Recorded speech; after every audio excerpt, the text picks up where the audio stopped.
Hello and welcome back to Final Fantasy XIV Dawntrail, technically, although we haven't started the MSQ just yet. As I put in the description of the stream, I was able to get Viper up to 90, so you can probably tell from my outfit that I now have that, I look a little nicer. So this is similar to the outfit that I used for my samurai. So now I can use it right here.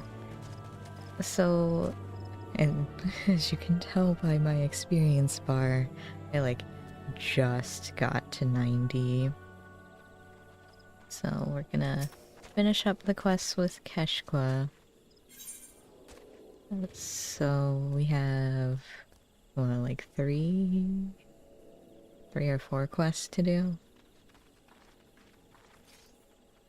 So, might as well get started. He has grave tidings to share. Oh no. I have a bad feeling when I had a bad feeling when I woke up this morning, and sure enough, FFXIV has struck again. Goliath and Innocent Stork are trying to narrow down where it'll appear next based on the reports, but so far they've come up empty. I hear Goliath is over at Fallboard Float, talking to witnesses. Let's go see what he's learned. Okay. Fallboard Float, huh?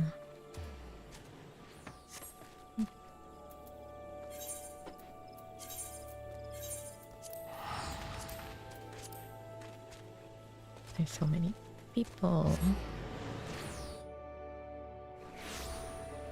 Okay, poor Chocobo in the background. Hooray, where are you?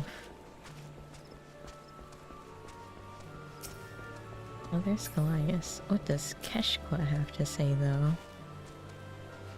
Same as with Innocent Stork's hunters. It's leaving the corpses where they lie, uneaten, all to make a point. This is my claim. You live or die at my pleasure. I see. What a strange creature.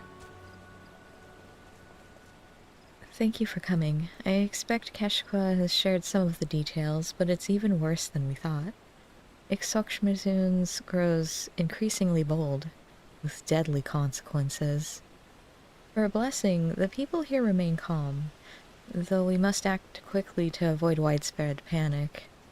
The Adders have called upon anyone with information to share, and asked that they gather here.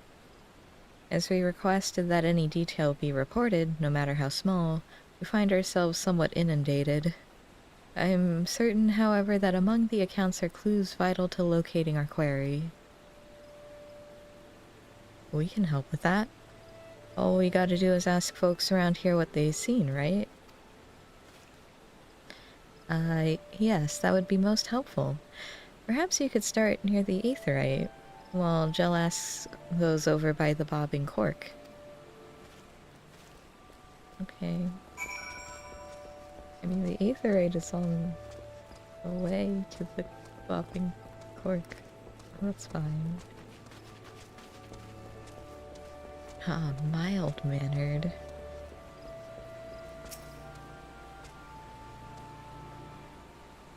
Froyo, do you mind? I was passing through the North Shroud when I saw a frightful creature with immense red wings.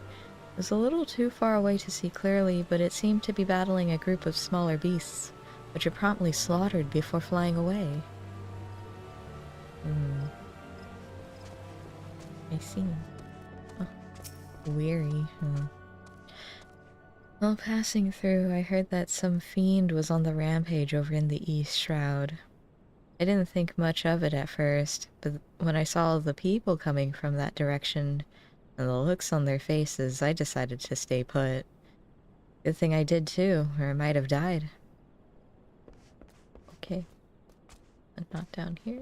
Upstairs? Aha. Traumatized. Oh no.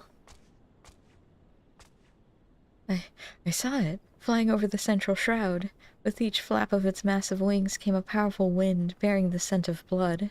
So noxious and suffocating, it was all I could do not to vomit where I stood.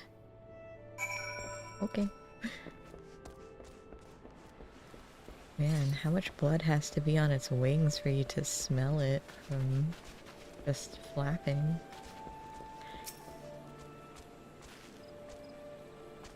Everyone's got a story to share, but nothing that seems to point where Ixoxmajun might strike next. You do any better? Yeah, I guess. North, East, and Central Shroud, huh? The folks I asked said it was in the south. I tell you, it must be trying to make the whole damn forest its territory. Hold on now. One of the guys I talked to was in the East Shroud.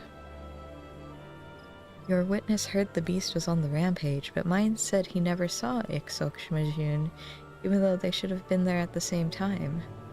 That's worth looking into, don't you think? Doesn't feel like much, but it's our only lead. I'm not saying this is the answer, but you never know where a trail will take you till you follow it. We ought to go chat up that fellow again. I'll take you to him. Okay. What's their name? Oh, Composed Adventurer. This is the gentleman who sauntered through the East Shroud and didn't see a thing. Or so he says. As I said before, I was traversing the East Shroud on an errand, when I heard what sounded like the flapping of enormous wings. A moment later, I saw a wounded animal charging through the brush. It was then I recalled the rumors of a monstrosity on the loose. Realized I was in danger and ran. So, the critter was hurt, but still able to make an escape. But the only way it could have gotten away from Ixoxmajun was if the bastard chose to let it go. Meanwhile, our friend here was close enough to hear the wings flapping, yet lived to tell the tale. An adventure traveling alone would have been easy pickings, so why'd Ixoxmajun spare him? I don't think he did something.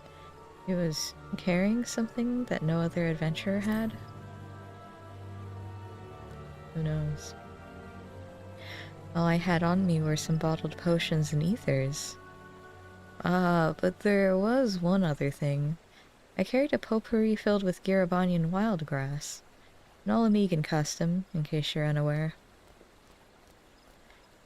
That's gotta be it. Goliath will want to hear about this. Okay. Oh, easy. How if I throw you?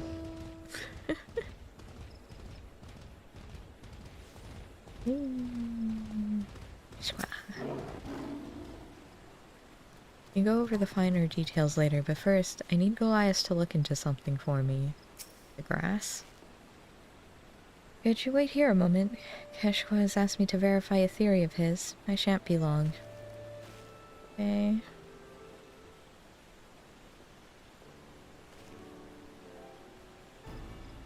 It's exactly as you'd surmised. Most of those who'd seen Ixoxmajun and lived to tell the tale are Olamegan adventurers. I knew it. It's gotta be that fragrance. A lot of animals have a powerful sense of smell, and Ixoxmajun's no exception, which makes it that much more sensitive to odors that it doesn't care for. I reckon the beast can't stand the wild grass in these potpourris. It's a potent fragrance, a lot like another kind of grass we got back in Tyrol. Come to think of it, Ixoxmajun never went near anywhere that grass was growing. If one man's meat is another's poison, perhaps the same can be said for aromas. Exactly. Now that we know what Ixoxmajun can't stomach, we can use this information to drive it where we want it.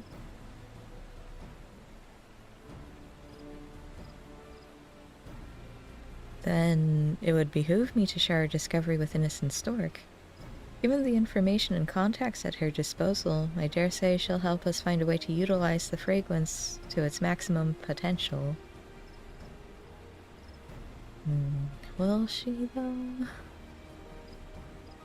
I dare say you're right. In the meantime, we'll head on over to Garabanya and pick us some wild grass. Yes, by all means. We must do everything in our power to avert further tragedy.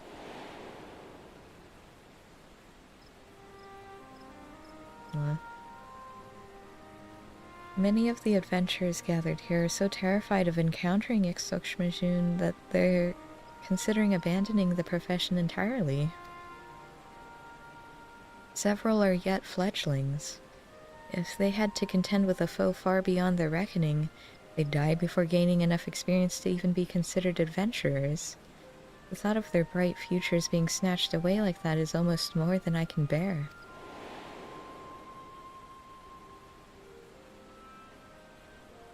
This is the very reason I joined the Twin Adders, to prevent such senseless deaths.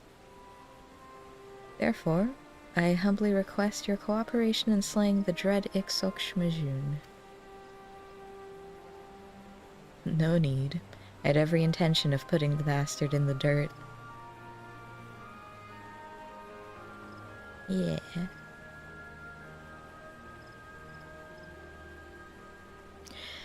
To the matter at hand, then.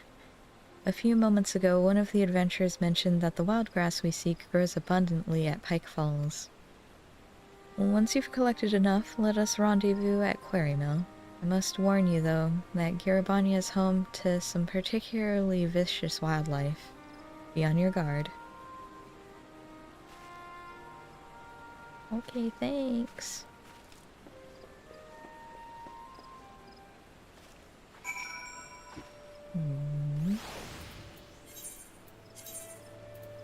Yeah. Okay. Away we go.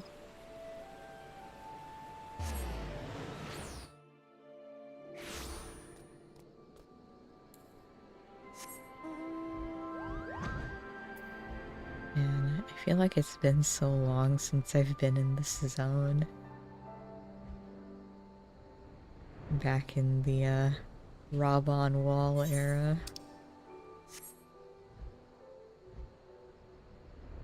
Which actually means this has been one of the smoothest launches I've been in. Which is interesting.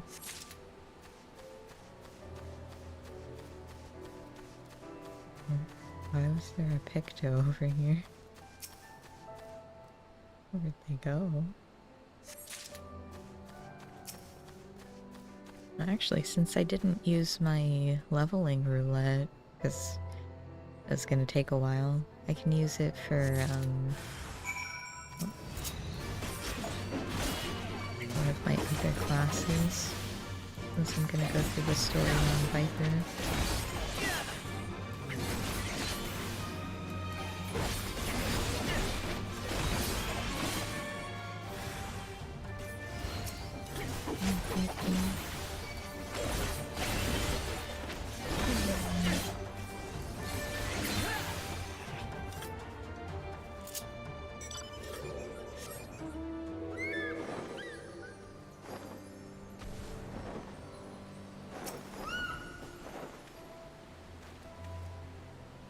I found some grass. That ought to do it. As much as I'd love to stick around and study the wildlife, we'd better get back to Quarrymill. Okay. The Quarrymill. What?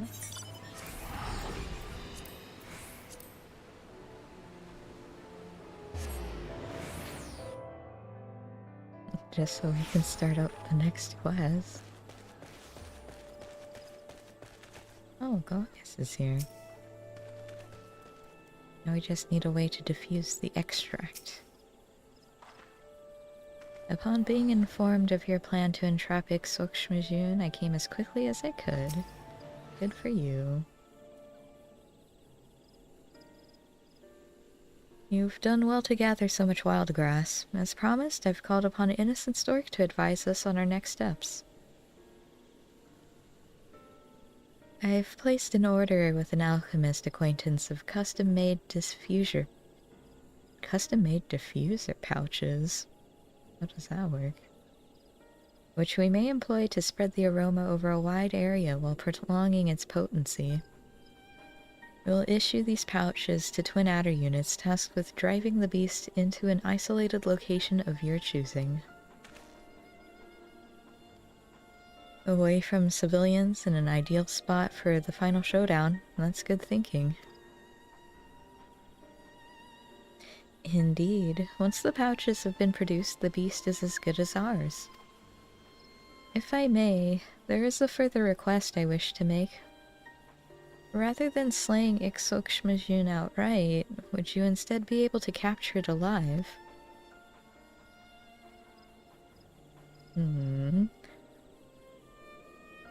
The better to understand its behavior.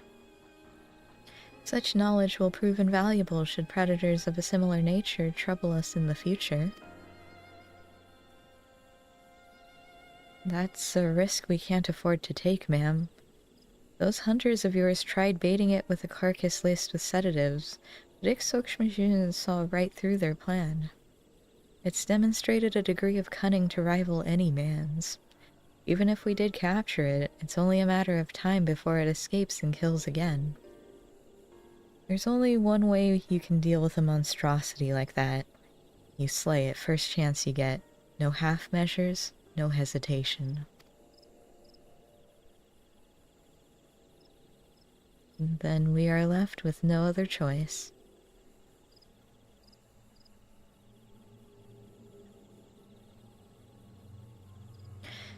Pray forgive me for making such an ill-considered suggestion. I shall abandon all thoughts of capturing the beast, and instead turn my attention to the procurement of the diffuser pouches. You'll hear from me soon. What's with the smirk? Are the pouches not gonna have the grass? She ought to know by now what we're up against. Why even ask? Innocent Stork can't be trusted.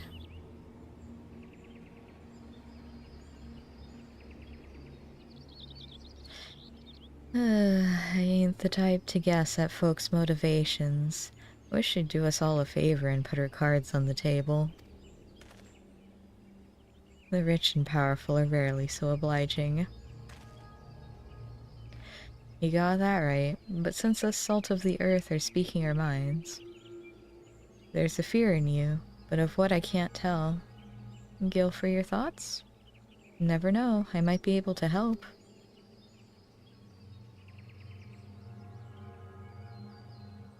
Well, after talking with those adventurers, I can't help but feel a little scared of Ixokshmajun, that's all.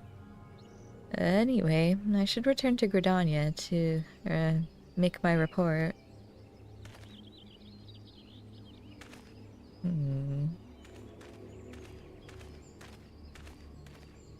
Okay. Folks always say one thing but meaning another. Just when I was starting to believe I've gotten the hang of polite conversation. Ain't no forcing the issue, I know.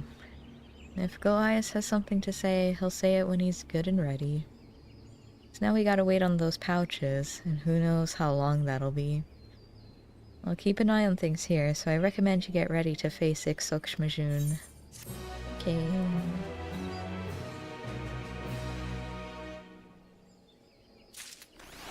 Hey Keshko, I'm ready.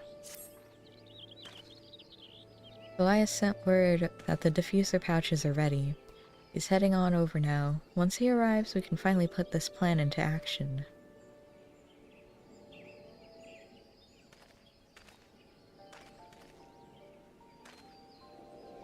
Wow.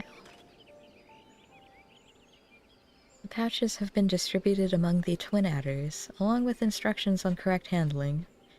You see, according to the alchemist who made them, the aroma of wild grass stills the senses. For the average person, this would do little more than soothe the nerves, but to a creature with a heightened sense of smell, the effect would be far more pronounced.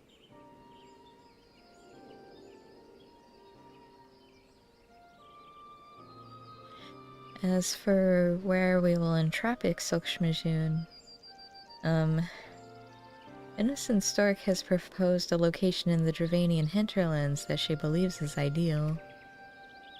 The surrounding area is largely uninhabited, and Idleshire, the only settlement nearby, is relatively simple to defend. We've already consulted the Ishgardians, and they gave us their blessing to proceed. That's all well and good, but by the look on your face, you're not. I ain't gonna press, but I will suggest that once we get to Dravania, you best hang back and leave the fighting to us.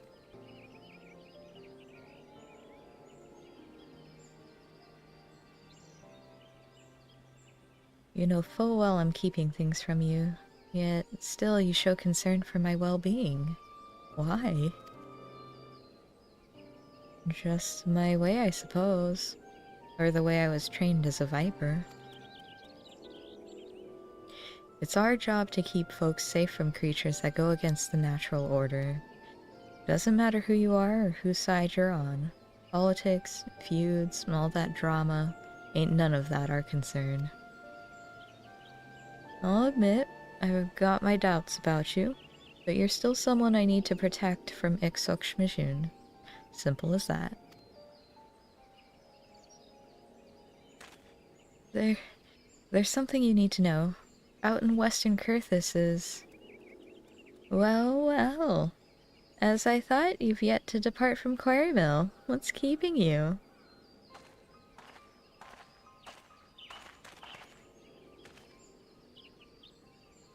Lieutenant Goliath, whatever is the matter? You look like someone who just walked over your grave.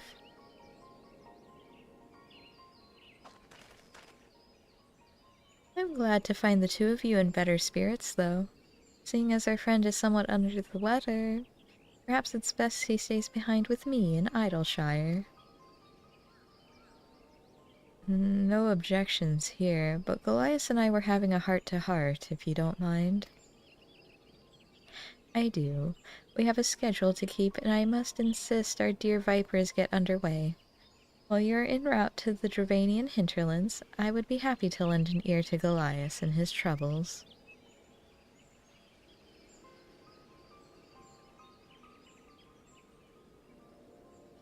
You needn't worry yourselves. It's of no import. I wish you both good hunting. And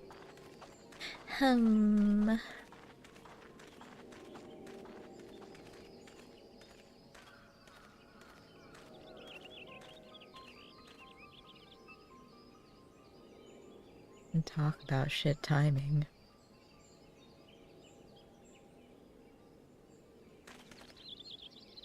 For better or for worse, we'll find out what he was holding back soon enough.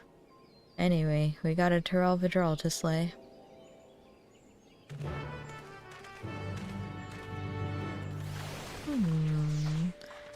The Collector's Quarter. Okay.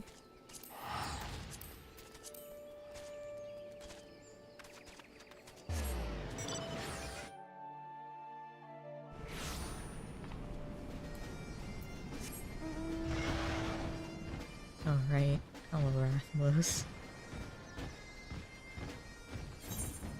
You wanna go this way?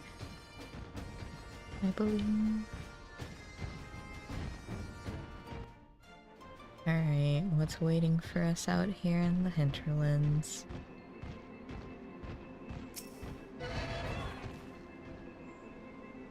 No sign of FFXIV, which gives us time to pick a good spot for an ambush. Let me know what you find.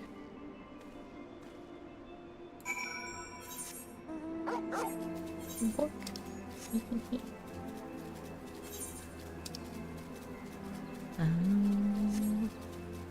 Yeah, this is all pretty open. I don't feel like any of this is that great for an ambush.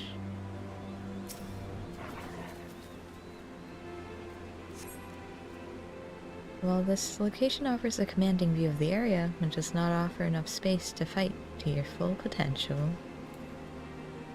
Okay. This has even less space. The cramped conditions offer only a limited field of vision, and combat would doubtless prove difficult. Okay.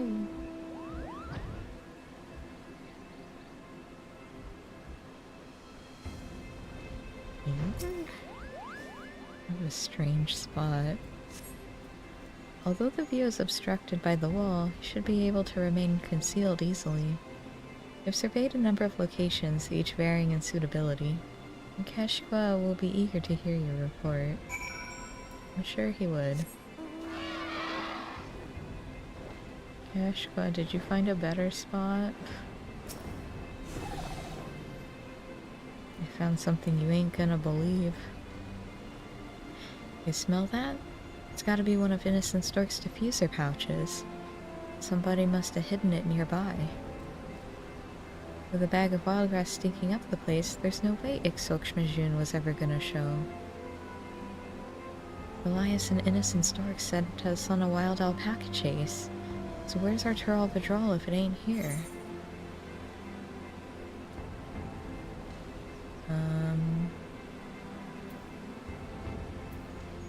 The Kurthis Western Highlands, I guess.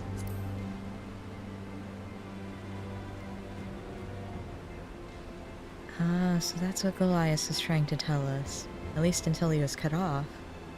With any luck, that clue will lead us to Innocent Stork. She's probably still plotting to capture Ixokshmajun alive, the stubborn fool.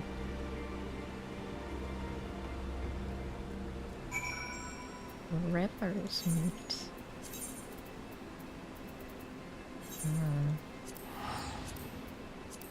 Made us travel all the way out here.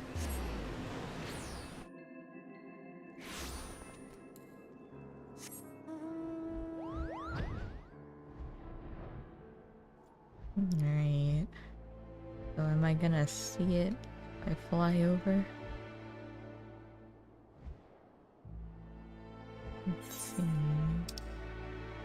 Down by the river?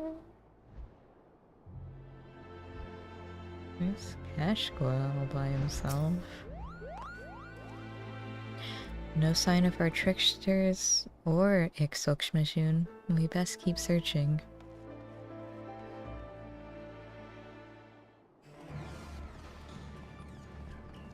Are we on the bridge? Wow. We ran quite a distance.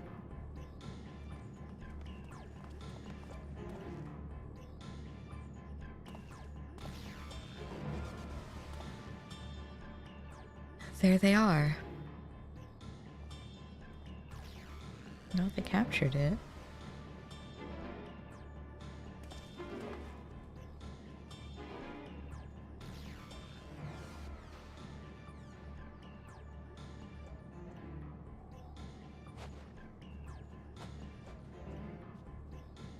Well, if it isn't the esteemed Vipers, who with all their supposed skill and intellect asserted that capturing the great Ixokshmajun was nigh impossible.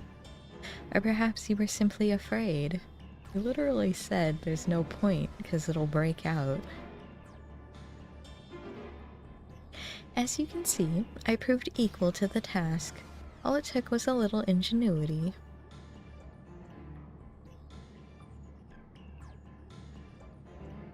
I understand Ixokshmajun's cunning and cruelty better than anyone. There's no way you got it in that cage without... Wait, where's your bodyguard?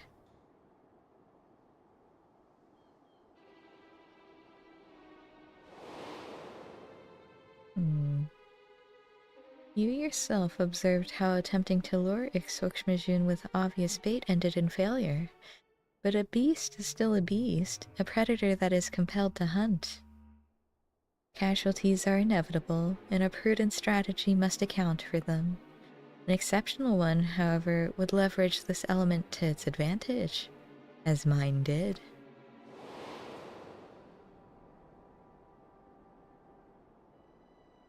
You ordered him to put sedatives in his pocket and face FFXIV alone. It was over before it began. His screams still ring in my ears.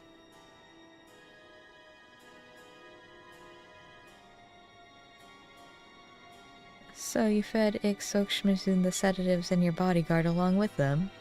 You're telling me he willingly offered himself up? Enthusiastically, even. All to ensure his plague-stricken family received treatment, the duration of which would be determined by his performance. He all but leapt into the beast's maw. As I'm sure Goliath would agree, there's no limit to what we can accomplish when given the appropriate incentive.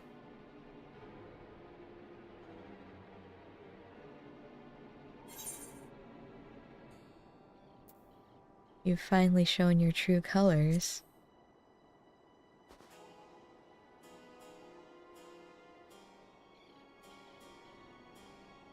I dare say you've harbored suspicions since we first met. I'm pleased to say that the real me is so much more interesting. Everyone has their own unique proclivities, and I'm no exception. I've awoken to the thrill of bringing rare and ferocious beasts under my power. That only whets my appetite for the true pleasure, when I unleash my pets upon worthy opponents to enact scenes of glorious carnage. I've met my share of monsters, but none of them compare to you. A monster and a fool. That there's a Vidral. The moment you open that cage, it's gonna rip you to shreds.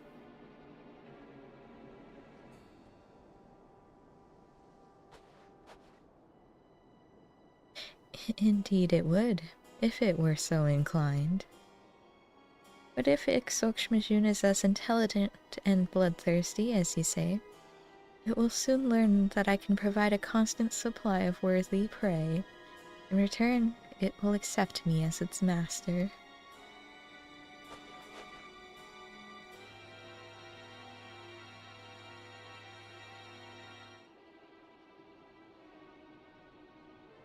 It's awake.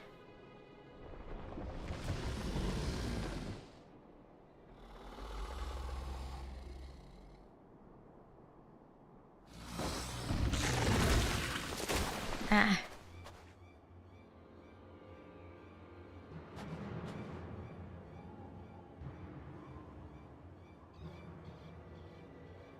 I grow tired of this place. One of my lesser pets should be more than adequate to dispose of you. After all, I'm loath to release FFXIV while it remains subdued. And though I may not be watching, do try to put on a good show regardless.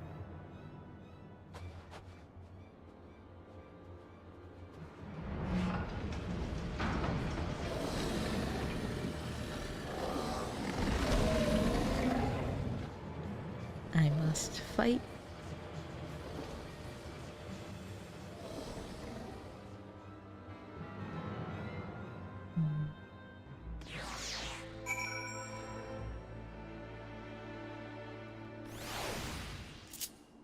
Oh, it looks a lot smaller now. Keshqua. Here. Oh, right.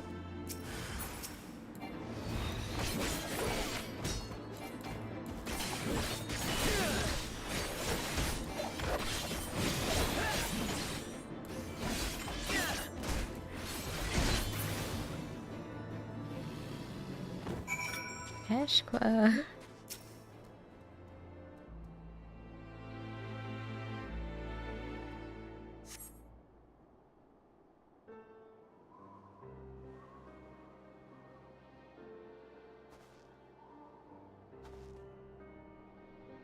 Thanks.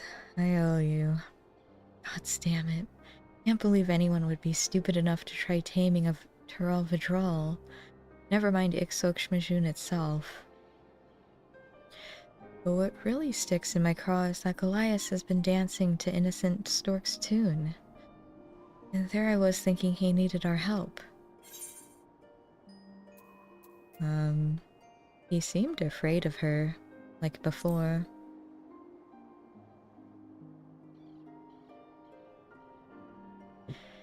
You're right. There's more to this than meets the eye. Anyway, no point freezing our asses off here. Let's get back to Quarrymill to think things over. Okay. So then we can do our final quest, right? We're gonna fight the burb. Place your bets now on if you think Innocent Stork is going to get out of this alive. One thing I know for certain is that Ixokshmajun ain't gonna play the obedient pet for long. Innocent Stork's gonna find that out the hard way. But I reckon that'll be after she gets the urge to indulge her twisted appetites. I'll do what I can to suss out where she got to before then. Then there's Goliath. The Twin Adders need to know what he's been up to, and that he's still alive. For now, at least. You best get back to your training for now. Caged or not, Ixokshmajun's out there, and our job ain't done till it's dead. Okay. Since the last time we spoke 2 seconds ago, the Twin Adders have been looking for Goliath. They ain't found hide nor hair of him. Meanwhile, there have been plenty of Ixokshmajun sightings. Seems Innocent Stork's eager to put her new pet to work. I expect that's why Goliath's commanding officer asked for our help. Let's head to the Adder's Nest and hear what he has to say. Okay.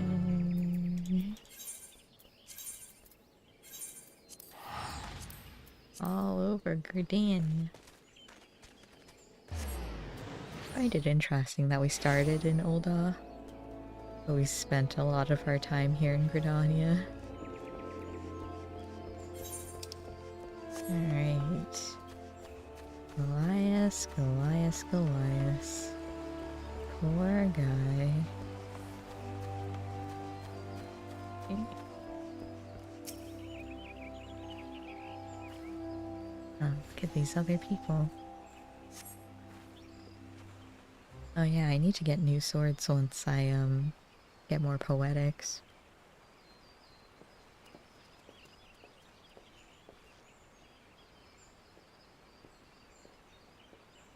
Or maybe there's no point. So I'm just gonna get the story weapons. It's good to finally meet you both. Goliath spoke highly of you and your contributions to our hunt for Ixokshmajun. Speaking of which, you got information for us, right? We've received multiple eyewitness reports of a creature surpassing even the most elite marks. It dispatches its victims swiftly before flying away.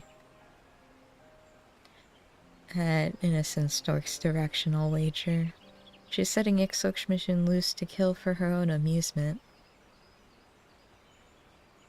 Those slain were mostly roaming adventurers, but the circumstances of each attack suggest an escalation. The beast is striking in broad daylight, and closer to more populated settlements. The risk of a massacre grows greater by the day. There is another matter I wish to discuss, which may shed some light on the situation. We have received a letter from Goliath. Oh. Though the details are sparse, he wishes to resign from the Twin Adders. The letter also includes a message for the two of you. Do you recall our discussion in southern Thanalan? Though my aspirations were beyond me, I pray that you succeed in fulfilling your own. I remember, Goliath. You wanted to prevent those with bright futures from dying before their time. That's why you joined the Adders. Wait, we had that talk in the Shroud, not Thanalan. and he mentions our aspirations, which is to protect people from rampaging beasts. Don't you see? He's telling us that Ixoxmajun's gonna appear in southern Thanalan. A hidden message, albeit not a particularly well-hidden one. If Innocent Stork read this, she would have surely divined his intent. I can only surmise that she knew and allowed the letter to be sent regardless. A better way to lure you into a confrontation with Ixoxmajun than by taking advantage of Goliath's sincere plea for help.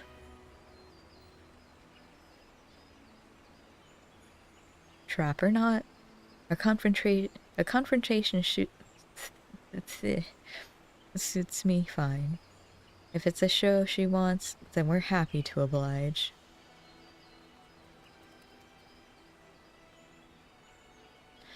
As for the wear, she doubtless wishes to avoid attracting the attention of the immortal flames in the Amalja. The Sagoli Desert, like as not, I will send word to Ul'dah, but in the meantime I wish you every success.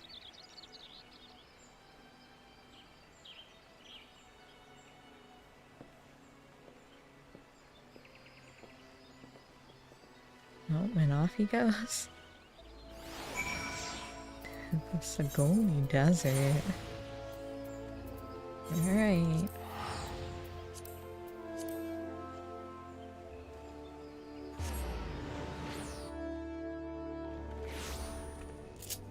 Off we go.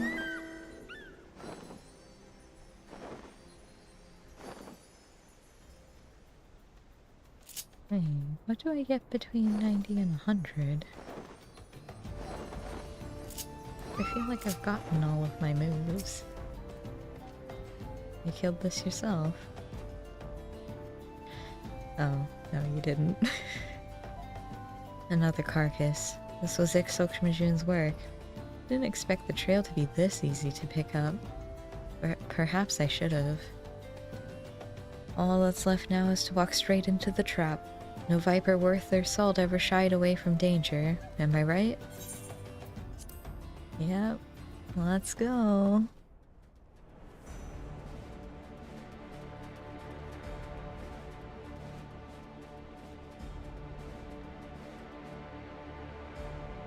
Oh no. Not a lizard.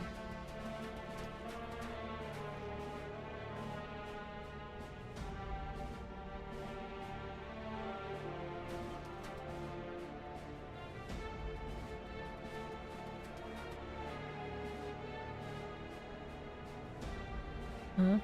Elias?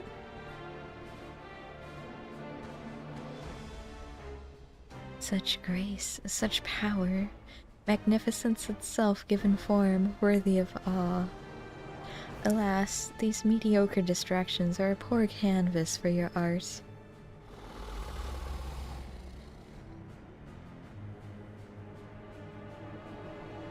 It's over, innocent stork.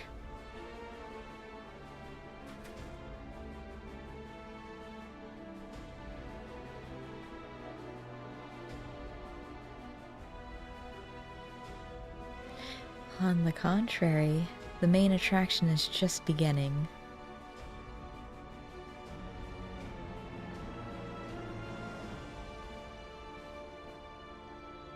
Elias, what have you done to him?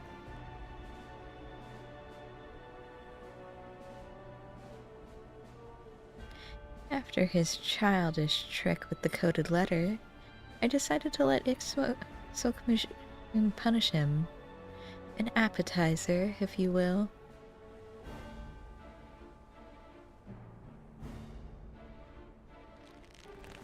All the money and the privilege in the world, this is how you choose to use it. Killing for the sake of killing. You're no better than a Tural Vidral, a monster that deserves to die. A flattering comparison. You seem to be forgetting the literal monster that stands before you. Ixoxmajun, I've brought you fresh prey.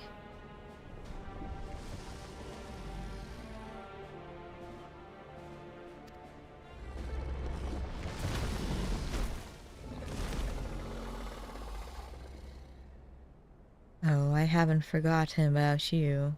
A coward through and through, I knew, but one that I thought had some pride. Guess I was wrong.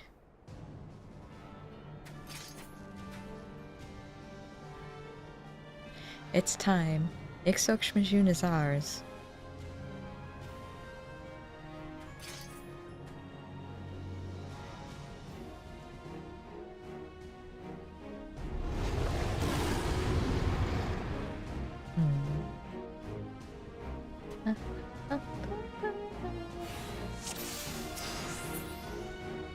Alright, Keshka, you're gonna help me, right?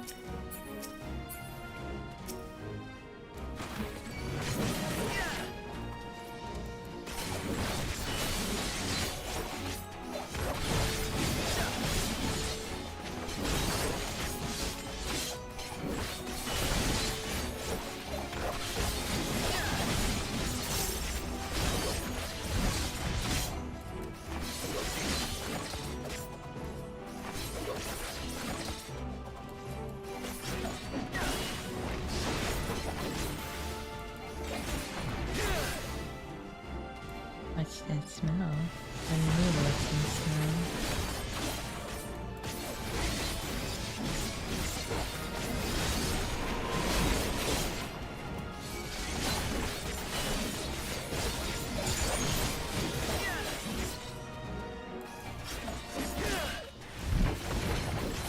I don't know how to use anything. And by how I mean when.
You made a mistake? Is this all you're capable of? Are you not satisfied with the prey I have provided? You'll have all that you want and more, but only if you obey. Kill them. Kill them now. I demand it.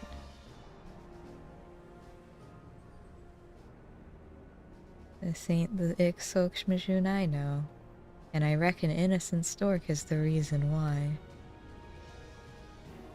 I can smell the wild grass on her.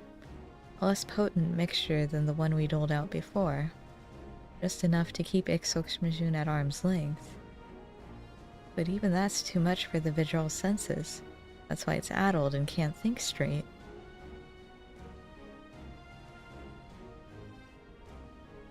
Even so, she's made a fool's bet. Ixokshmajun only tolerated innocent stork and her shenanigans to sate its own bloodlust. Two apex predators can't make nice forever. I'm not done with you yet.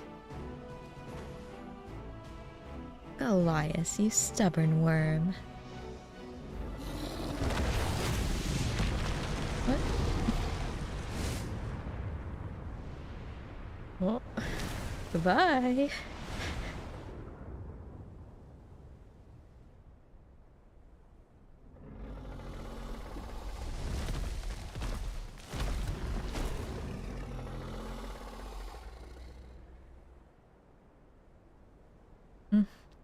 Maybe now it can concentrate on the fight. Alright, Shell. Give it everything you've got. Okay.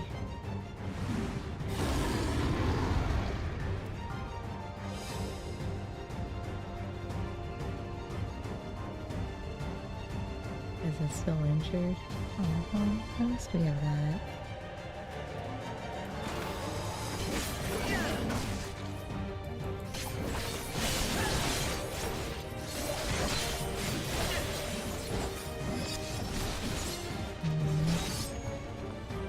I didn't have to move so quickly.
Cheese.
Seem a little injured, actually. What happened?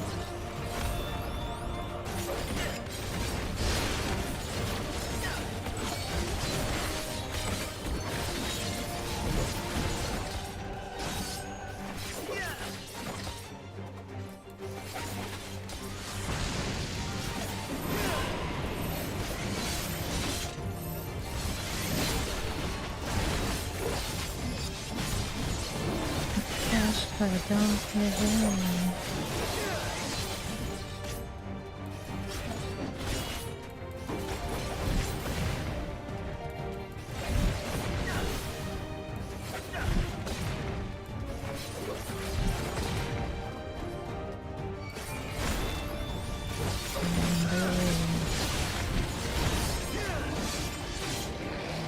Okay, I mean that wasn't too bad.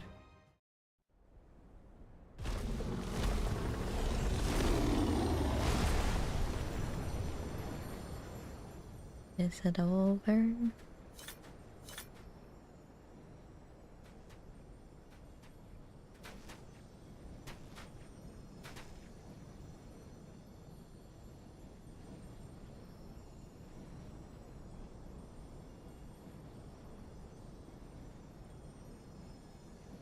O restless beast, may you find peace in death. As the serpent sheds its skin, relinquish its husk, that you may rise again to greet a new dawn.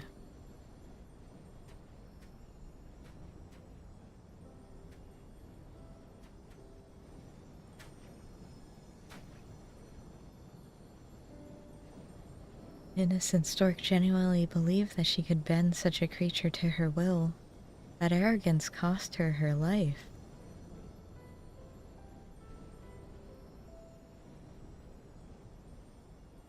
She never understood what she was dealing with, nor afforded it proper respect.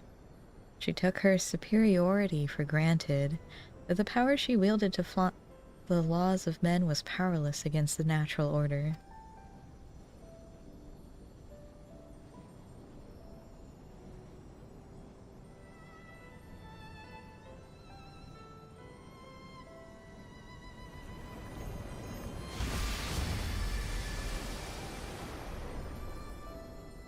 Elias, Jel, thank you for everything. It was a damn sight harder than I reckoned it'd be, but I finally avenged my brother in arms and fulfilled my duty.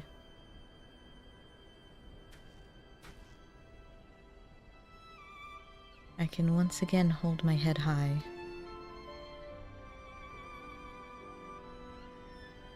Yeah.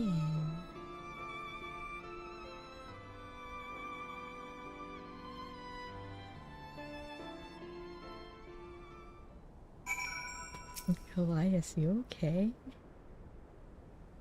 The hunt is finished. All that remains is for me to face my punishment. On y'all.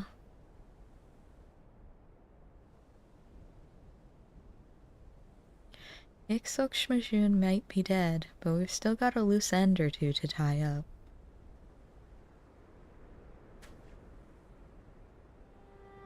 You haven't told us yet why you led us on a merry chase for innocent Stork. May as well come clean now. Well, when I was a young child, my merchant parents were slain by a wild creature on their travels. I meant what I said at Falgord when I told you I swore to save others from a similar fate. That's why I joined the Twin Adders. A commendable motivation. And then I met Innocent Stork, who explained with great enthusiasm that she shared my desire to protect others by bringing these beasts to heal. I thought I had found a kindred spirit. But I later realized she'd fed me nothing but lies. She used me to obtain information collected by the Twin Adders, all for the sake of identifying potential additions to her menagerie. I disclosed all manner of sensitive intelligence to her, believing it was in furtherance of her efforts to save lives. By the time I learned of her true intentions, it was too late. I confronted her, told her that I was going to inform my superiors. She smiled and laughed and said that she would unleash her fiends upon Gridania if I spoke a word. With some of her finest reserved specifically for my family. I'm guessing it was Innocent Stork's idea to have you join the investigation into Ixokshmajun. It was. There's no excuse for what I did. Allowing myself to become her pawn has led to so much needless suffering. Nothing I can say or do will ever be enough to earn your forgiveness. Whatever punishment awaits me, I shall accept it gladly.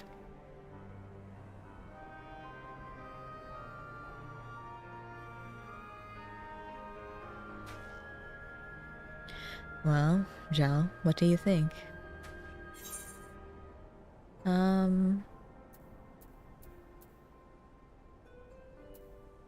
We'd better hand him over to the Twin Adders.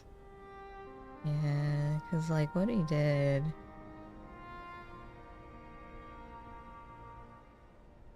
Like, you shouldn't do.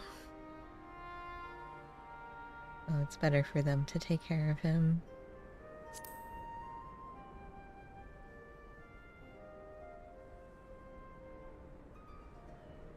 I was thinking the same thing.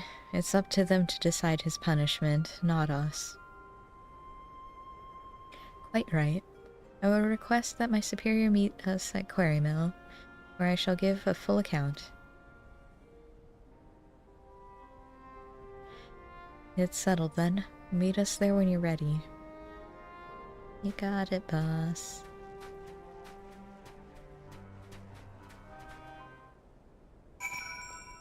Back to Quarry Mill.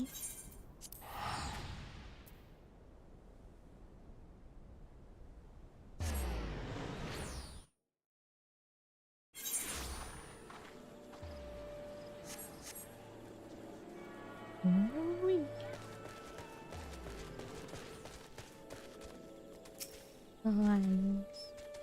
I appreciate you coming to see that justice is served. I take it there's more to your report than the slaying of FFXIV. Yeah, a little bit. Just a small amount.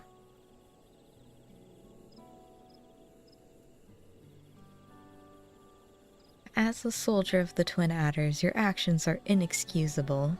Once I have made my report, expulsion will be the least of your worries. There will likely be a trial.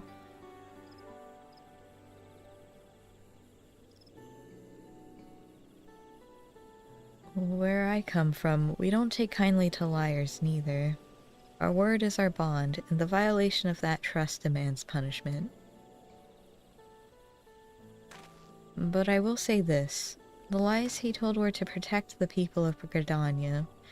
Not only that, the actions he took contributed directly to the defeat and death of FFXIV. I won't say the end justifies the means, but it's not nothing.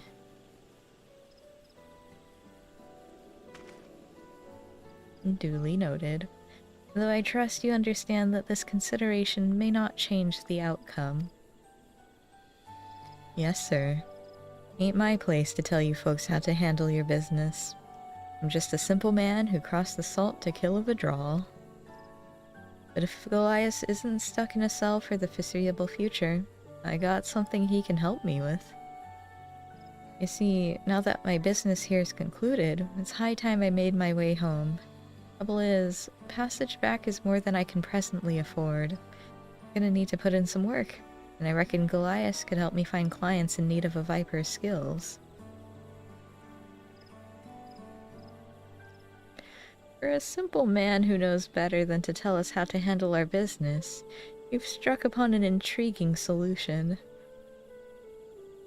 Well, I have spent a fair bit of time in the company of a silver-tongued someone.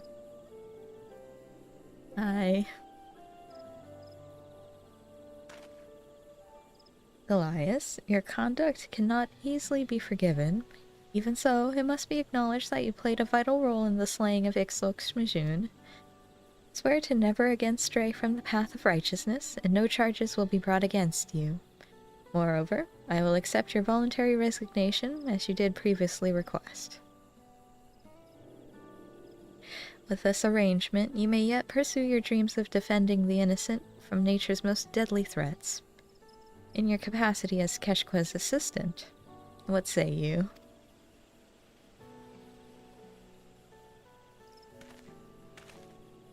I shall do as you ask. You have my word. Though I will bear the shame of my misdeeds as long as I live, I shall endeavor to redeem myself through service to the people. You can start by finding me some beasties to slay. Well, seems like I'll be sticking around Eorzea a while longer. In the meantime, you're sure to find clients of your own. I reckon this continent's more than big enough for the both of us. Wherever there are folks in need of a Viper, that's where we'll be. Yeah.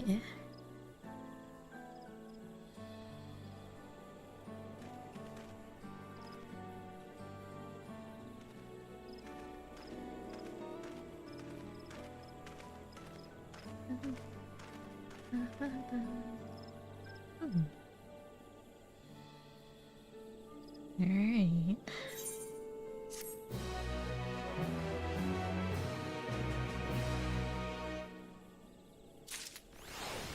Did it. Victorious Viper.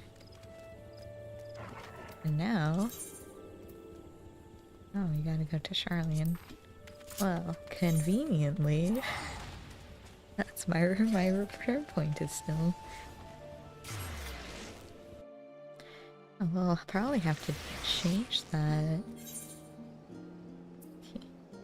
Any other last thing to do? I don't even know. I'm sure it's fine. I'm lazy.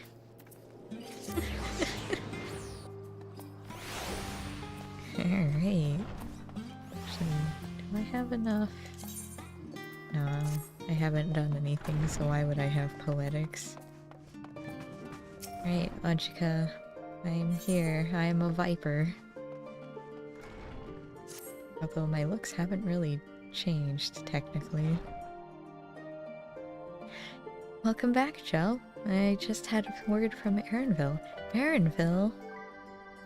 Seems he's managed to secure passage to Tyrol aboard a guild ship vessel. Why don't you wait in the main hall while I go and inform your travel companions? It should only take a moment.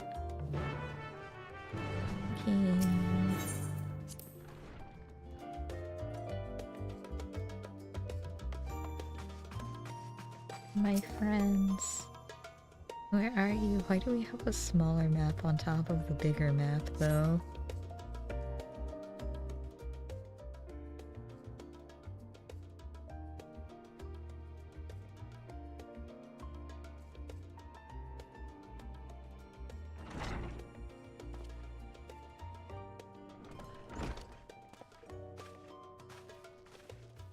Hello. Ajika gave us the good news. We've made ready to set sail at a moment's notice. The only one yet to arrive is Erinville himself.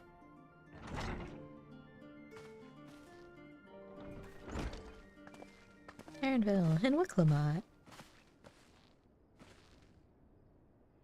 Ah, you're all here.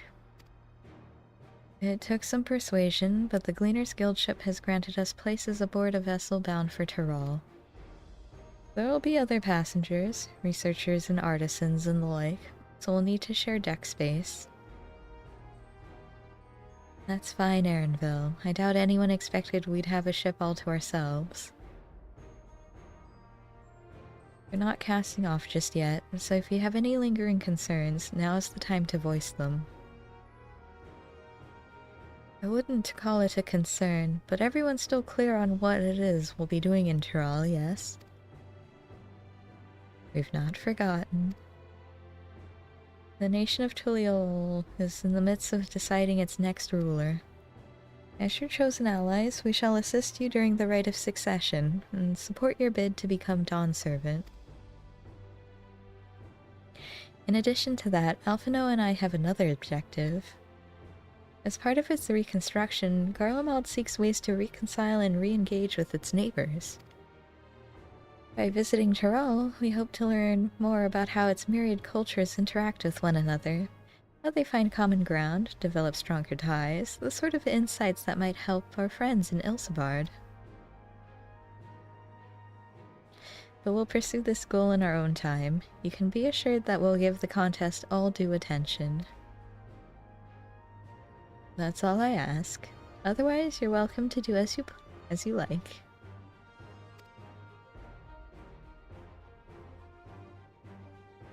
You wanted to find out about your grandfather, right, Kryle? Yes, as far as we could determine from the old missive I found, he had been tasked with investigating the Golden City by your father, the Dawn Servant. Yet oddly enough, we have no record of that investigation in our archives, and nothing to explain the earring which accompanied the letter. Thus, for reasons both official and personal, I should very much like to get to the bottom of this mystery. I'm sure there'll be a chance to speak with Papa. You can get your answers right from the source. I look forward to meeting him. In any case, you're not the only one with an interest in the City of Gold. The Golden City is a children's bedtime story. I'm part of this expedition only because the Third Promise has commanded that I serve as guide. Still playing the part of the stoic servant, I see. What of you?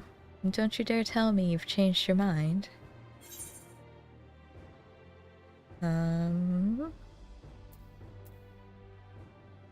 Hoist sail and let the wind take us as she pleases.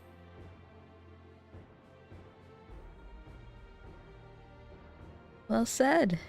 We won't get far wallowing in the shallows. Right then. If all are still committed to the journey, then I say we make ready to depart.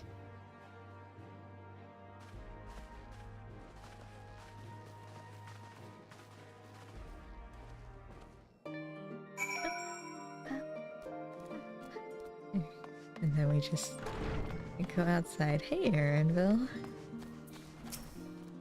I wonder... he has to be the taller bun, because I'm the shortest. Eager as they are, the others have already left to the harbor. We're not in danger of missing the boarding call, perhaps we should be on our way as well. Okay. Now on the main deck. Is this its own...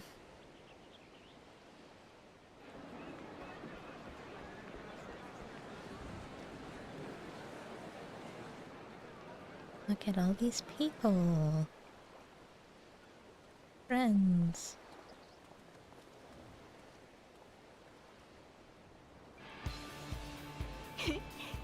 さすがは冒険者。未知の大陸への旅に期待で胸がいっぱいって感じだな。それぞれに自分なりの目的があるにせよ、今回は世界の危機を救う旅ってわけでもないしね。まずはこの冒険を楽しみましょう。Don't jinx it. 最初から気を抜くなよ。地図上ではトラル大陸との間も近く見えるかもしれないが、遭難事件が後を絶たない死の三角海域をはじめ難所も多い。リムサ・ロミンサのメルビブ提督が発見した安全航路があるとはいえ、優雅な旅とは程遠いだろう。まあ、私がこっちに来た時は特に何事もなくて拍子抜けだったけどな。だとしてもその航路を通ってきた経験者がいるのは心強いわ。当てにさせてもらうわね、ウクラマトさん、エレンビルさん。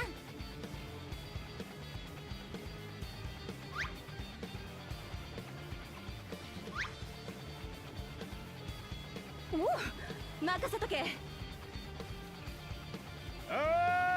ーい、そろそろ出航するぞ。準備はいいか？乗船するぞ。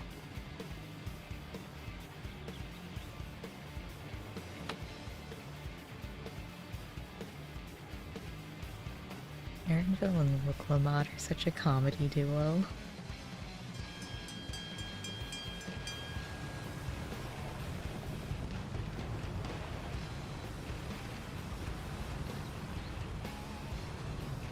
こうして俺たちを乗せた船は出港した。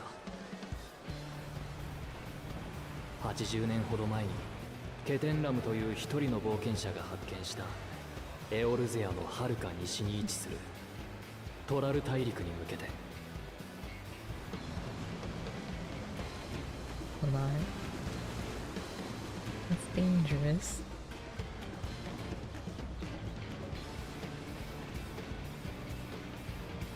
待ってろよ、親父。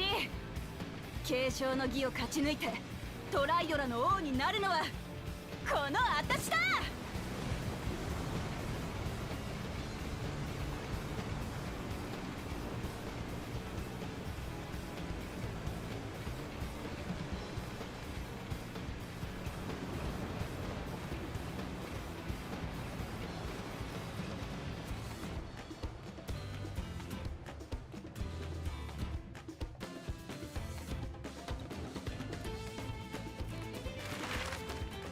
Ooh.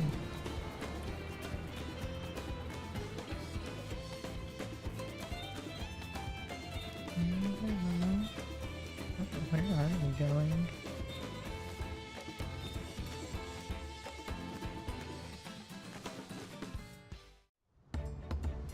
I wonder if we had to curve because of the wind currents instead of going in a straight line.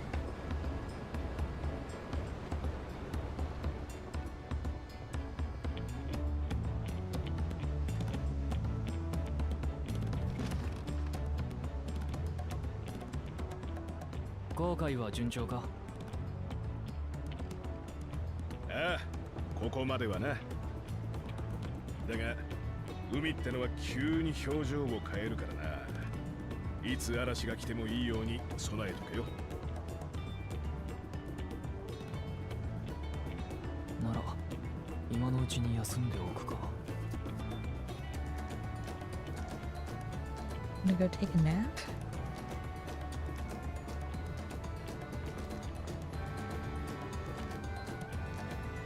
Hi, Cryo.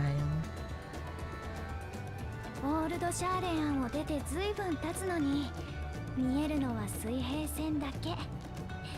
分かってはいたけどトラル大陸は遠いわね。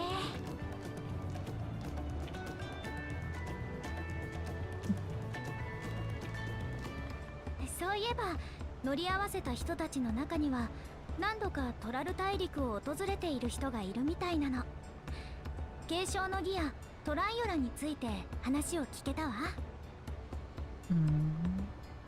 まだまだ後悔は続くでしょうから、あなたも聞いてみたらどう？ Okay.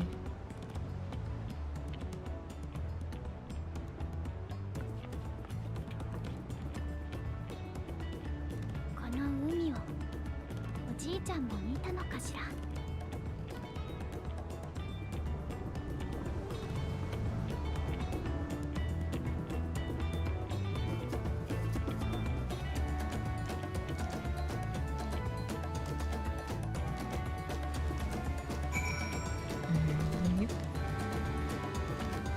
Can I talk to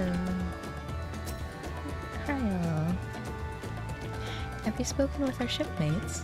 Cryo is still a good distance away, and it may be a pleasant way to pass the time. Look, Lamont. Deep breaths. Deep breaths. I can feel my edge start to dull on these long sea voyages. How about some light sparring later? What did I always say? Right. Fanjan Thon?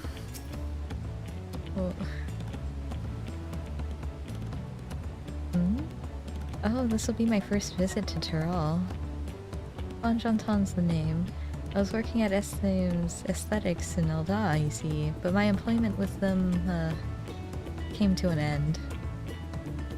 That's why I visited Charlian, in the hopes of starting over.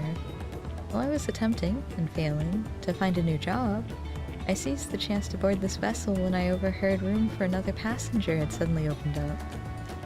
I'm told the Dawn Servant welcomes all regardless of origin, and so Tulial seemed like the perfect place to begin anew. Hopefully things will be better this time. Okay. If I go down here... Passage to Old Charlian. How'd you get to Charlian, Ariel? Oh, that's to know. I'm told this vessel has been equipped with a barrier generator to protect it from storms. A reassuring thought, though I nevertheless pray there'll be no need for it. Yeah, because you can't swim. Did you want to make a wager? We're taking bets on who'll be sat next in the Dawn Servant's shiny chair. There are 4 claimants in the right of succession, your young Wuklamot being one of them, of course. But from what a Mamulja bloke was telling us, the other 3 are all strong contenders. Not too many keen to risk their coin on the third promise.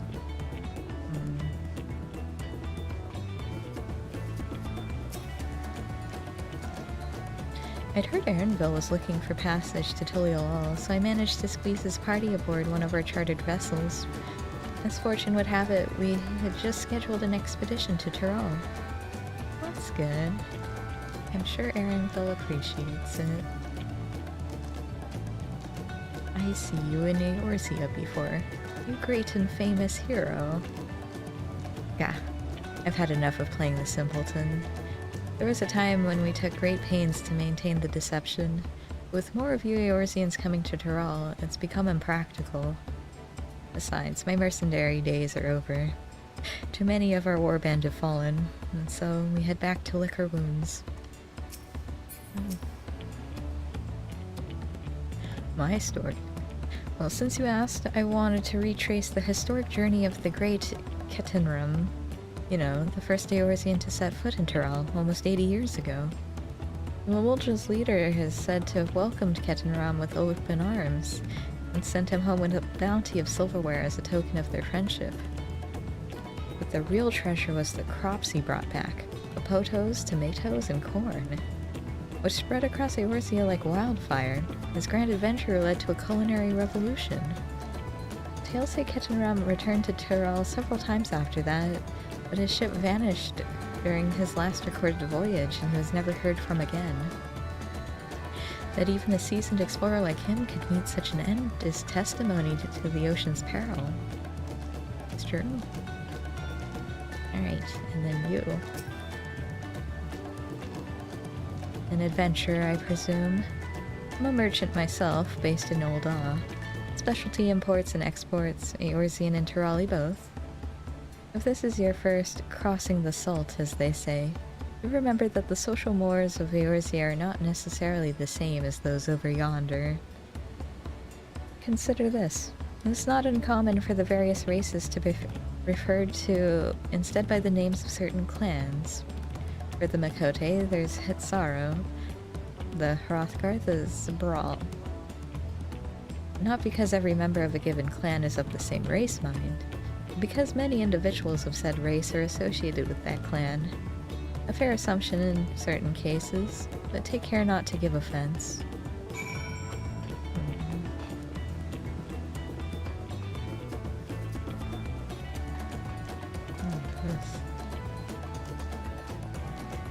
Alright, Kryl, I did it. Did you learn anything of interest? Guess.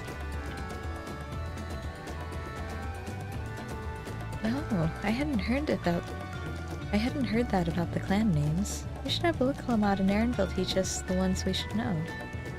Actually, it's getting a little chilly up here on deck. Let's all gather in the cabin.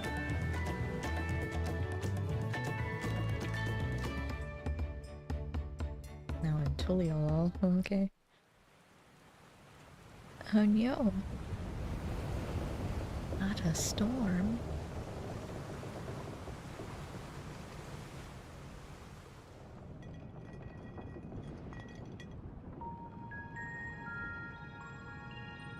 どんどん揺れが大きくなってきたわね。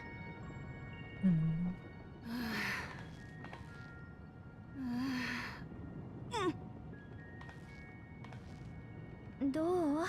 船酔いの具合は。バカ言うんじゃねえ。この私が船酔いなんざ。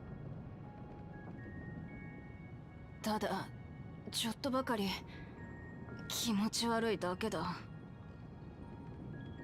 それが船酔いって言うんじゃないの？エレンビル、君もトラル大陸の出身らしいね。ならば向こうにはビエラ族の集落が？現地じゃシャトナ族って呼ばれてるんだが、主に大陸の北側サカトラルで暮らしてる。ご家族もそちらに？さて、父親は生まれた時からいなかったしな。名前すらわからないってのが正直なところだ。だが母親は大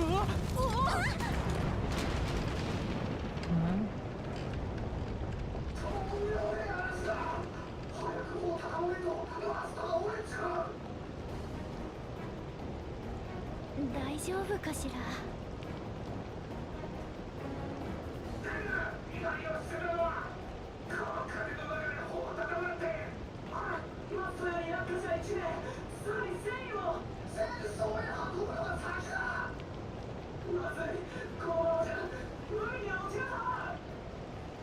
どうやら状況はあまり良くないようだね。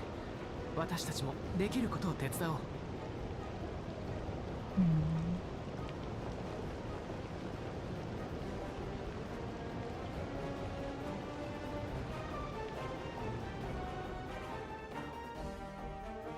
What could possibly have happened? 後にも先にも俺はあれほど荒れた海を見たことはない。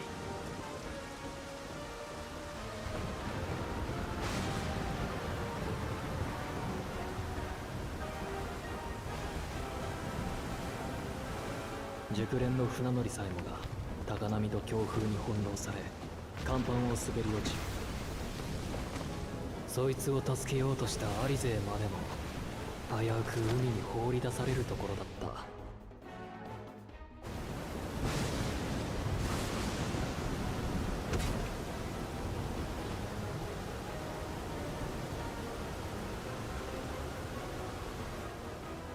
片や冒険者は魔性壁発動機をやたらと的確に起動して落雷から船を守っていたな。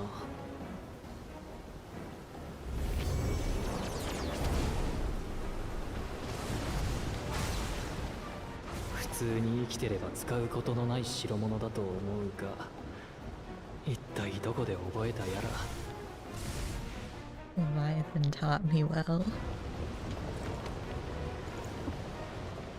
もちろんウクラマトも救助に奔走していたさ。どっちが要救助者だかわからないありさまだったがな。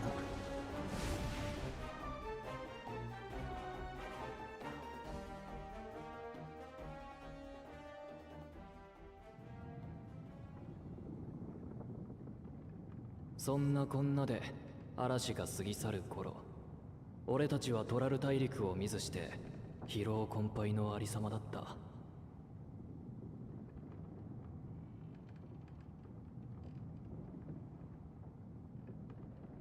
今にして思えば、この嵐から俺たちの継承をめぐる冒険は始まっていたんだ。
おい、お前も起きたか。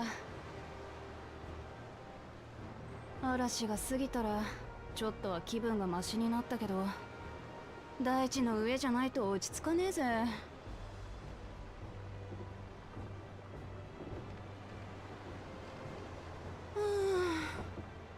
早くトラル大陸に着かねえかな。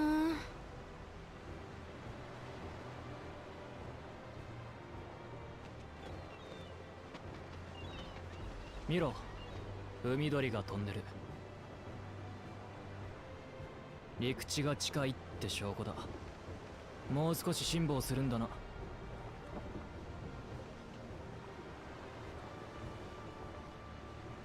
一時はどうなることかと思ったけど、無事に到着できそうで何よりね。怪我を負った船員を見てきたけれど、容体は安定していたよ。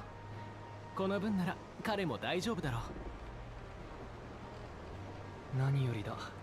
それなら心置きなく小舟に乗り換えられる。トライオラの近海は岩礁地帯になってる。大型船じゃこの辺りまでが限界なんだ。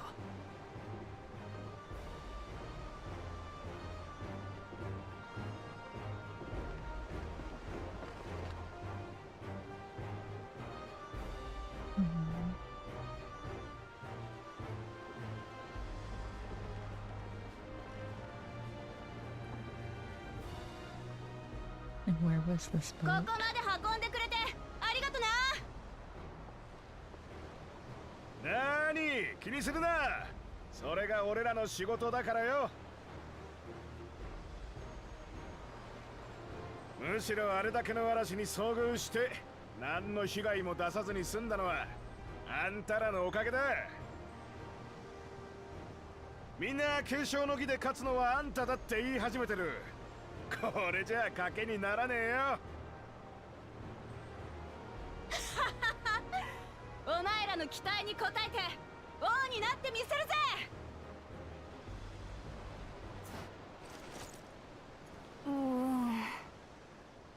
まだ船酔いが。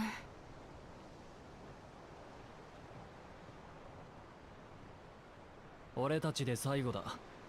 他に言い残したことがないなら行くぞ。Yes, sir.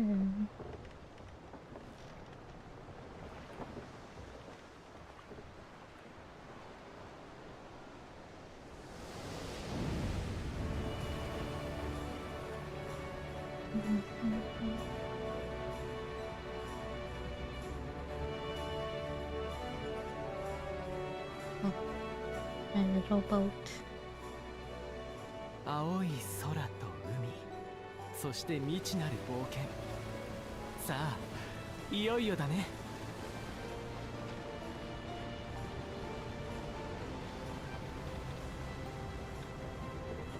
随分と楽しそうだな。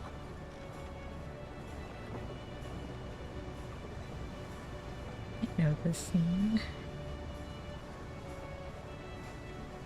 ほら見えてきたぞ、私たちの新しい冒険の舞台が。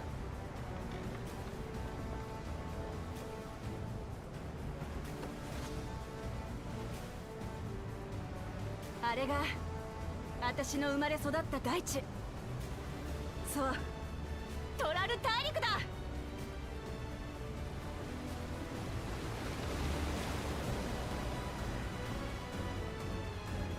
Why? As we know. Alright, Dawntrail. Let's look at this new zone.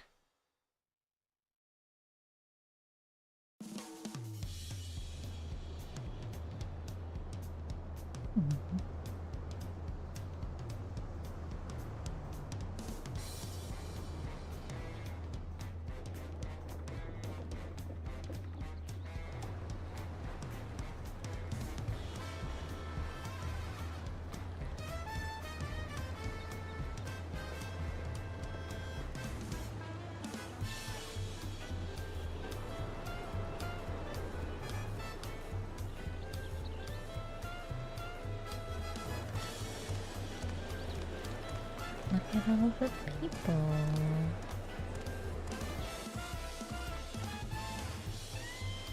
I wonder if we'll get the colorful clothes as an outfit.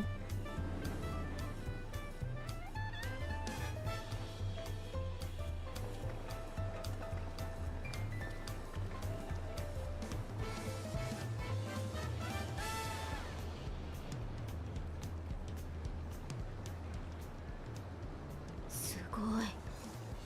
多部族国家とは聞いてたけど、本当にいろいろな種族が暮らしてるのね。あそこにいるのはバネバネ族に似ているけれど、羽の色味が違っているようだ。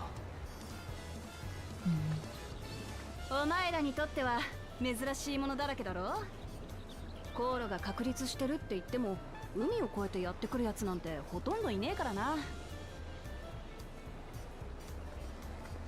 おまけにトライオラには遠洋航海できる船がねえから出ていくやつだって稀だ。傭兵志望のマムージャ族がリムサロミンサの商船に乗ってたまにエオルゼアへ渡っていくぐらいだな。つまり我々はこの国ではとても珍しい存在だということだね。ところで勝手に上陸してしまったけれど、入国手続きは必要ないのかしら。へん。お前たちと一緒にいるのが誰だと思ってんだ。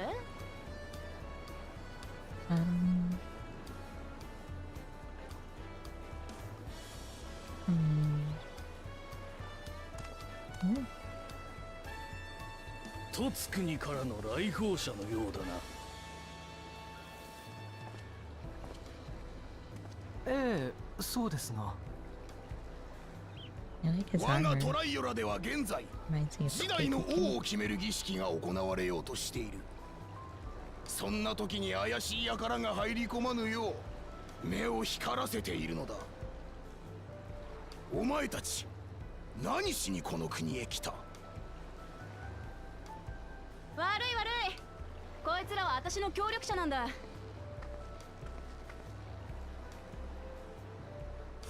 ウクラマト様、王女のお連れの方々でしたか？大変失礼いたしました。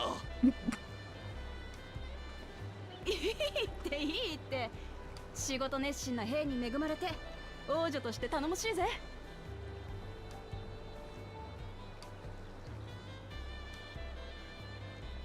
では我々はこれで。 Okay, Bo. I want Puke Puke armor. へえ、本当に王女様なんだ。どこからどう見たって王女だろうが。ま、それはさておき。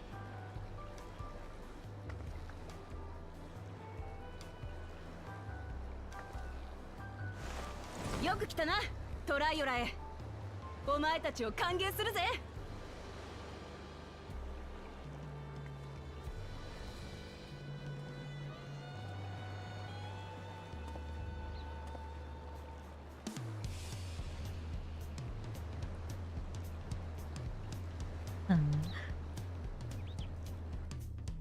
Alright. Let's see what we have to offer. We can talk to all our friends first. What an amazing city. As lively as Ul'dah and even more colorful. Yeah, I guess it would be colorful like rods, huh? According to Aaronville, the Vanu I thought I saw belongs to a clan known as the Hanu Hanu. Seems they share more than a physical resemblance. Wonder what kind of trouble those soldiers are expecting. True. It's so nice to feel that familiar breeze again. I wasn't sure my stomach would make it. Well, despite the storm's efforts to the contrary, here we are, safe and sound.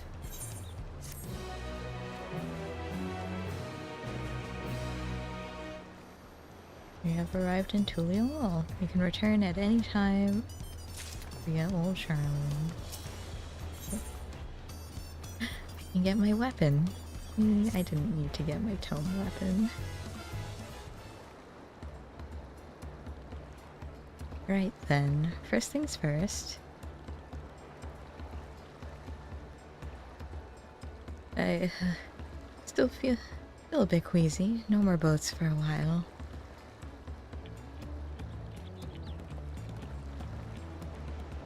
I realize we've just arrived, but we should get you familiar with the city before the rite of succession begins. No arguments here. I should very much like to explore. Then I'll guide you. Are you sure you're in any condition to do so? Hello. Aha! We were wondering who these strange folk were, so the third promise has found herself some new followers then. Followers? Ariel, please. Look, Lamont, are you unwell?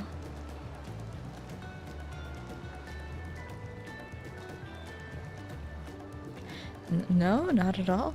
Couldn't be better. The third promise does not get seasick, no sir. As for my hand-picked entourage here, I've recruited them to help me win the rite of succession. I was about to show them around the city, in fact. That sounds lovely. But a group of foreigners is going to attract attention, especially if they're in the company of the third promise. Everyone will be curious, we certainly were.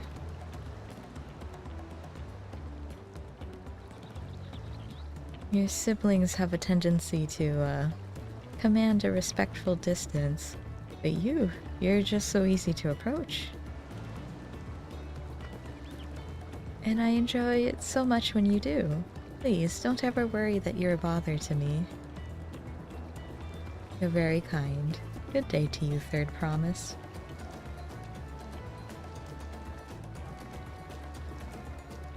They did have a point. Oklamat is technically royalty here. Like it or not, a person of her station surrounded by this many outsiders is bound to draw a crowd. Wait, what do you mean technically? I suggest we move in 2 groups so as to attract less attention. Just technically ignoring me then. I want to go with Aaronville. No. Why? Jell, you and Kryl can come with me. I'll take the twins then. I mean, I don't mind hanging out with Kryl. We'll get in touch once we've had a good look around. That voyage was hard on all of us, so take it slow and recuperate. We have time enough for that. Enjoy your wanderings.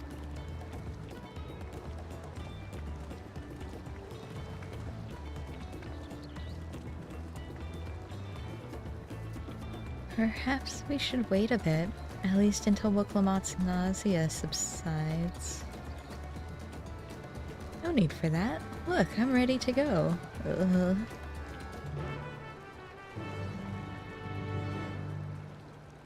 Woklamat.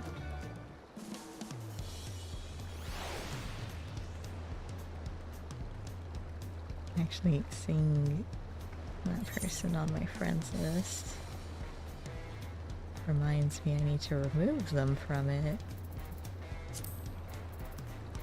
So, there we go.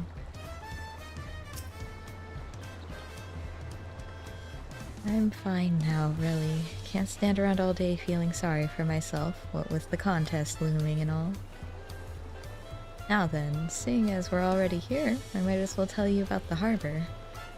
Aaronville already mentioned the reefs in our coastal waters, which explains why you don't see any big ships moored at the docks. Only vessels with shallow drafts can navigate the bay. Mostly small fishing boats or barges ferrying cargo up and down the rivers from inland settlements. Much of the incoming traffic is from Yaktaral, the southern landmass. The clans there produce various goods for export. The wares are unloaded here and carted off to the merchant stalls in the neighboring markets. Speaking of which, Bayside Bevy should be our next stop. Woklamat and Kryler. Yes, I know about the conversation points. Not sure why I'm getting these. But yeah. should probably go touch the etherite, though. I mean, I guess I can... Up here. This is Bayside Bevy, Tulialal's largest marketplace. Being right on the harbor, everything from fresh fish to imported wares go directly to the shelves. Anything you want, they most likely have. Oh, right, I should mention here in Tulialal, we buy things with Pel, currency that the Pelu Pelu created. Don't worry, more and more trade is coming in from Eorzea, so most shops are happy to accept your gil. There's also Wachumeki Meki, another market to the east of here, but that can wait for another time. I have other places I want to show you first. Next we'll head back a bit, then northwards up the stairs to a certain plaza. Can't wait to see the look on your faces. Is there the etherite? Like, it's certainly an etherite.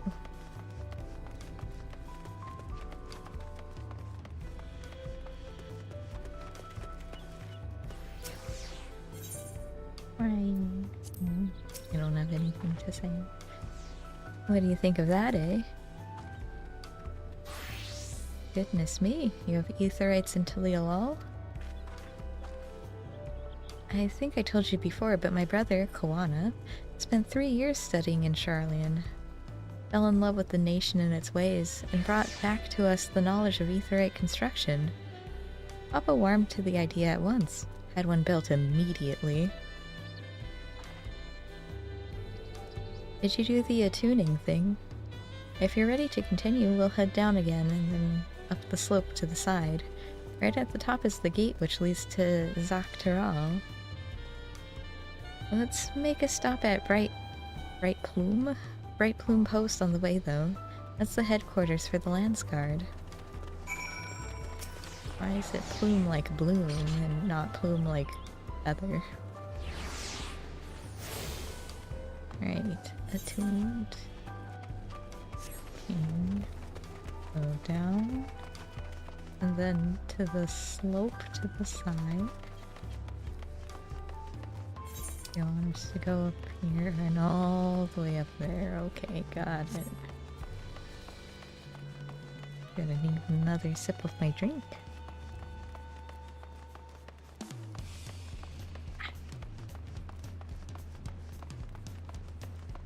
Boy, is there to see here? Ryo. The elevation, I see. Rushing up and down all these slopes and stairs is exhausting. I understand now where Wuklamok gets her endless endurance. It's true. We have a lot of narrow, winding streets that crawl up the sides of the mountain. As you can see, though, the builders made sure the city's main thoroughfares are wide enough to accommodate wagons.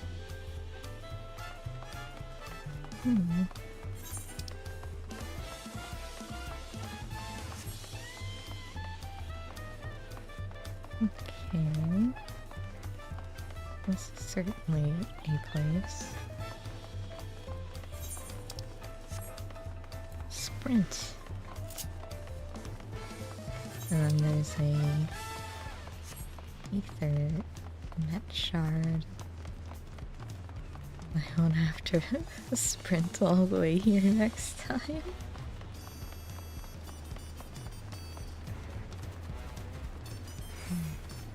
Well, you know, maybe I should set myself to busy. I don't think it's really gonna change much. I don't think most of the people I play with are on. But...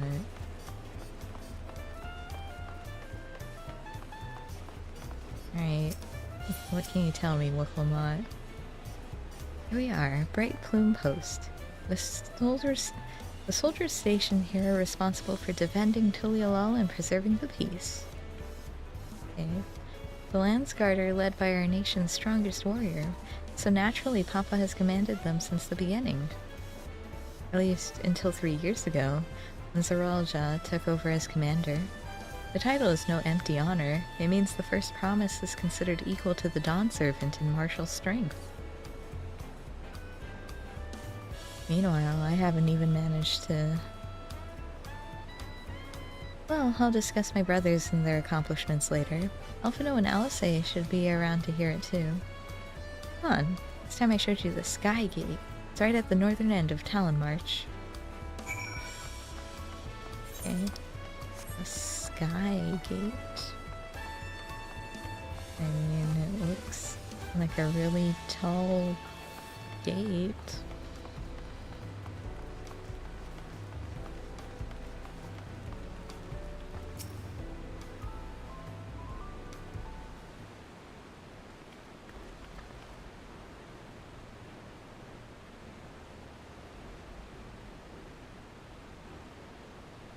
Massive, isn't it? And on the other side is an equally massive bridge to match. Both were constructed by a race of giants, the Yahui. Strictly speaking, Tyrol is actually two separate continents, Yok Tyrol and the southern lands of the Mother, and Zok Tyrol, the northern lands of the Father, which lie beyond the bridge. Okay, so Erenville's from across the bridge? Legends say it used to be one great landmass, but long, long ago the two gods fought a titanic battle, that one threw the other to the ground.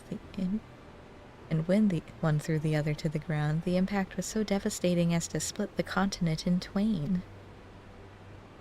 A familiar sounding tale. I am put in mind of the conflict between Hydaelyn and Zodiark. But getting back to Zok Tyrol, those lands were also part of the Tulial nation, correct? That's right. Isn't my father incredible? He united the peoples of two continents into a single nation. The many clans of Tyrol have been at war for generations. It was only when Papa traveled the lands and put a stop to their myriad conflicts that we finally had peace. And that's the main reason I want to win the throne, so I can preserve the peace he built. But I see you're more interested in what's beyond the gate than hearing about my aspirations. Crossing the bridge to Zok Tyrol requires a special travel pass. Unfortunately, they won't issue any new permits until the rite of succession is over. I promise to get you one when I'm Dawn Servant, but until then, you'll just have to wait. I'll hold you to that.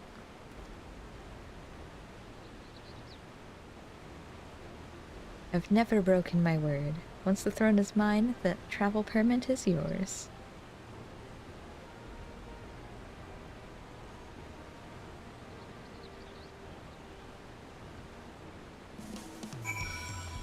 Wine.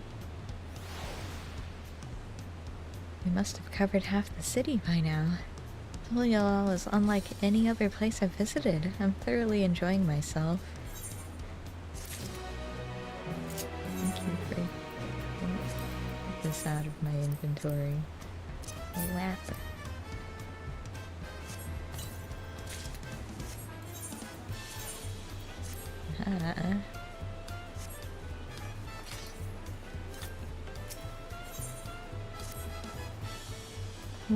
We'll head west next, towards the Arc of the Dawn. The dirigible landing is on the way. You have dirigibles, too.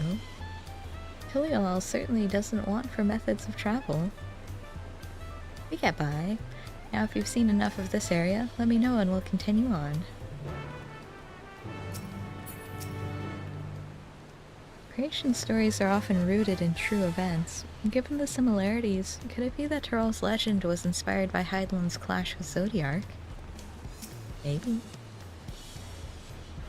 The Arc of the Dawn is on the other side of the city, so speak up if you see something that interests you as we walk. Okay. Where's... oh... we have to actually... okay. And here I thought I'd finally be able to...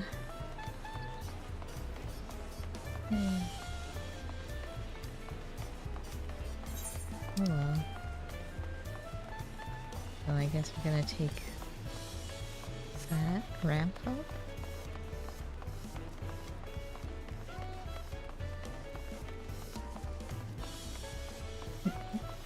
People are complaining about duty queue times. And it's like, yeah, there's a lot of people playing Viper and Picto.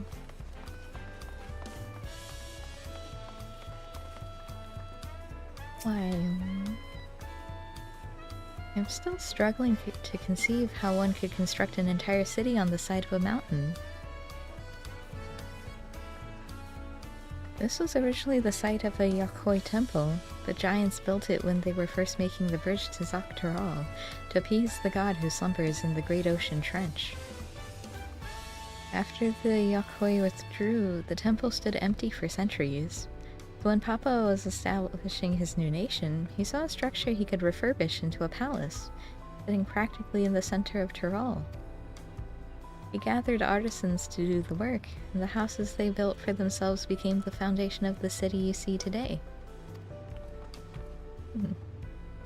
Speaking of houses, we'll be passing through the Resplendent Quarter, the biggest residential district in Tulialal. We climbed these set of stairs here, all the way up. Okay.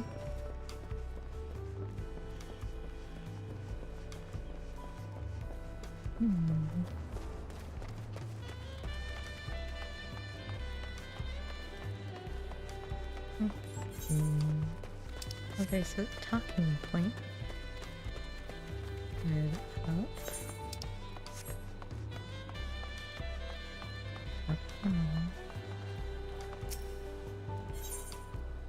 This is the palace, huh? Papa's palace is called Volakshunsa, which roughly translates to invincible resilience. You probably want to take a closer look, but we'll be coming back here later. Let's move on for now. The sheer scale of this place is incredible. I wonder what that carving at the top represents. Who knows?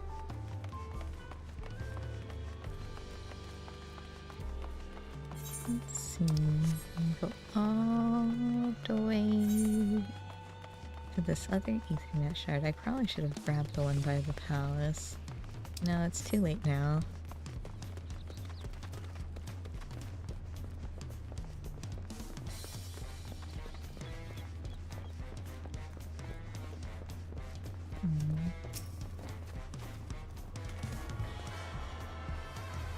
There's a small child.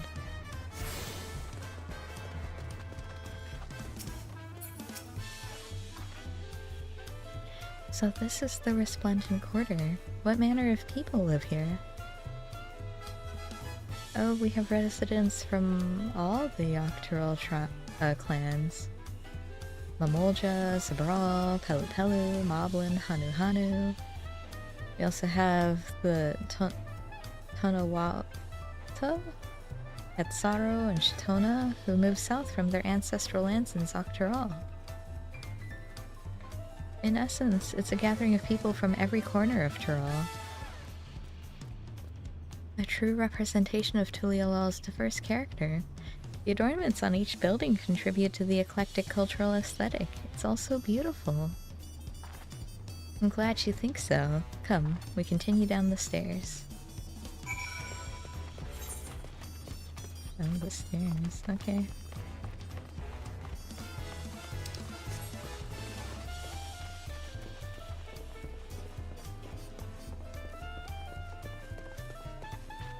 What's here? Oh, it's a drum. That? That big drum there is called the Dawn Herald. They play it for formal occasions, like when honoring the Lance Guard's return from a dangerous duty. I tried hitting it with my axe once and ripped the skin. Earned me a proper scolding, let me tell you. I think that was the time Papa held me upside down by the ankle. I see. I've never seen such an enormous drum. What would one even use to beat such an instrument? True.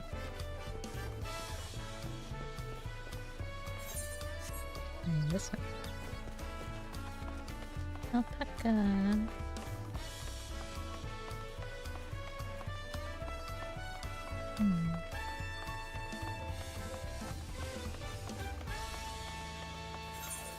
Alright. Dirigible, okay. And here are our dirigibles. Not bad, eh? I hear other nations use airships to sail the skies, but you'll only find balloons in Tulialol. We have them for the exact same reason as the Aetherites. Kawana brought back the plans from Charlian, and Papa thought them fantastic and commissioned their construction. This was around 3 years ago. Since that time, we've added flights to other settlements. Trade with frontier communities has never been easier. That's enough about dirigibles. The Arch of the Dawn awaits. Okay, but let me quickly grab this Ethernet shard. Where it is.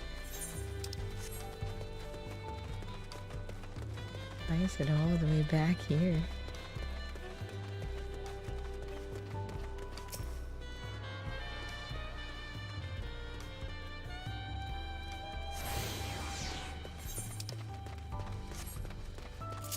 Sprint. Run, even though I've been walking a lot.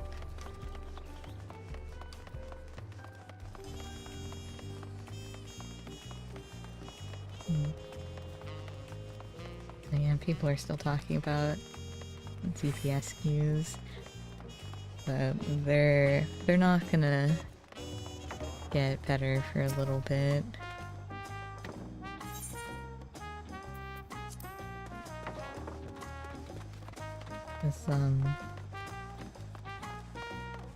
People are still leveling Viper and Picto.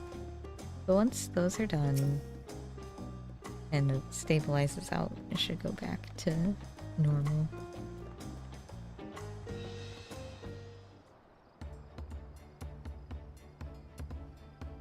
Wow. This is it, the Arch of the Dawn. When the Giants were still here, it was known as the Octoral Land Gate.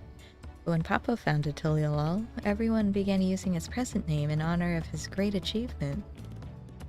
Through this gate is Kazamauka, wetlands south of the city. Depending on what the Rite of Succession asks of us, we might end up going in that direction. Zamauka. The name alone is intriguing. Speaking of which, what are those fluffy animals we passed earlier?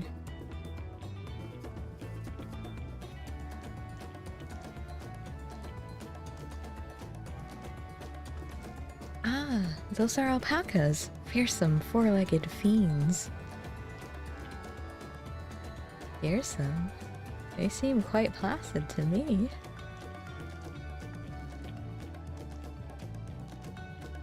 You'll learn soon enough, Cryo. You'll learn soon enough. But forget the alpacas. I have something far more interesting to show you. Come along.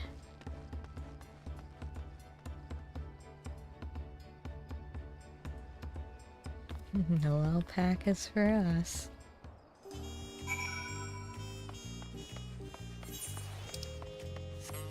I guess I didn't get that.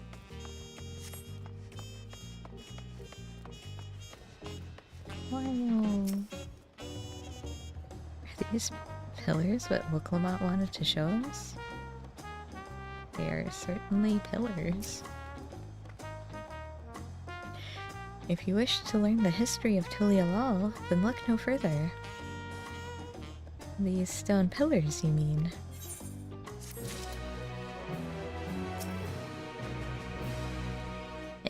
This spot's captured Kryle's attention. Okay. What is special about these pillars, if I may ask? At a glance, they might look like ordinary stone decorations, but if you take a really good look, you'll see there's something much more interesting. Okay. Following event cannot be skipped. Okay.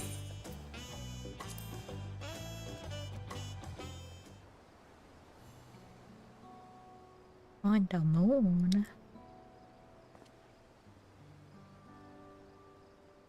Ah, they have pictures.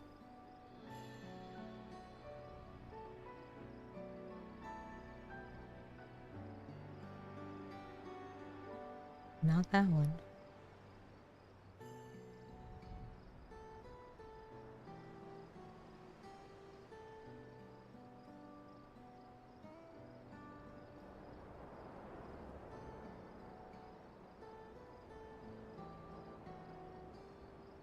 Pictures?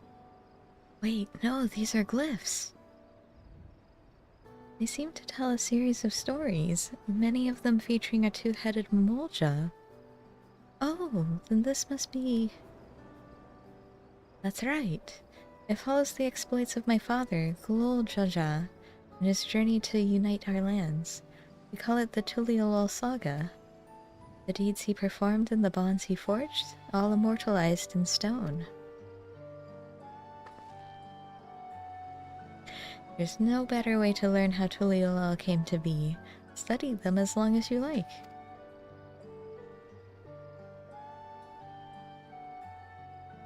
Okay.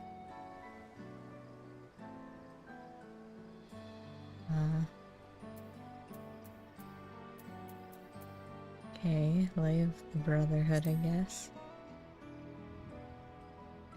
This pillar tells the Lay of the Brotherhood. It depicts the scene where Papa granted an audience to the foreign explorer Ket something. I can never remember the name. You mean Ketenram? That's the one. Ketenram's arrival to Tyrol is what prompted Papa to embark on his own journey. It's said that the two grew to be close friends, brothers in spirit if not in blood. But no one knows what became of the explorer in later years. Ketenram's disappearance is a mystery in Eorzea as well. The records say he traveled between our lands and yours for a while, but then it's assumed he was lost at sea.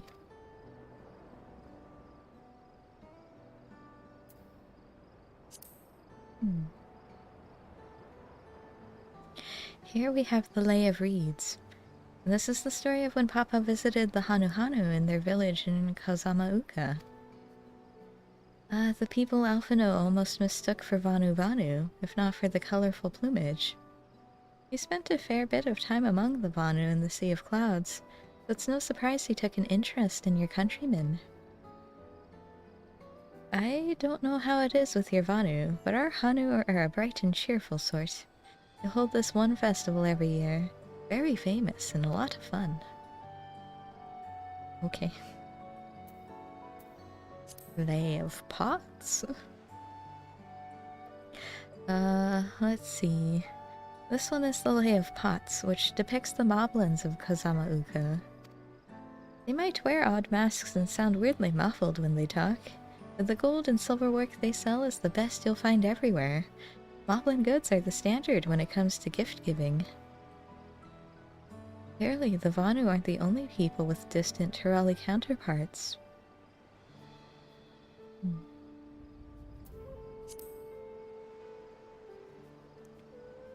This one recounts the lay of her past. As you can probably tell, the figure depicted here is of the Zabral, like me. For decades, the Zabral and the Mamulja were at war for control of the forest of Yaktel. The actions Papa took to end that conflict have since been hailed as the first steps in the founding of Tuliolol. There is a clan of Hrothgar and Vashta known as Hellions. In their society, the women rule as queens, and the men serve as devoted subjects. Yet here in Tyrol, Zabral men and women appear to be of equal status. How dramatically culture can vary with location. If you're done with the first half, we can move on to the second. No.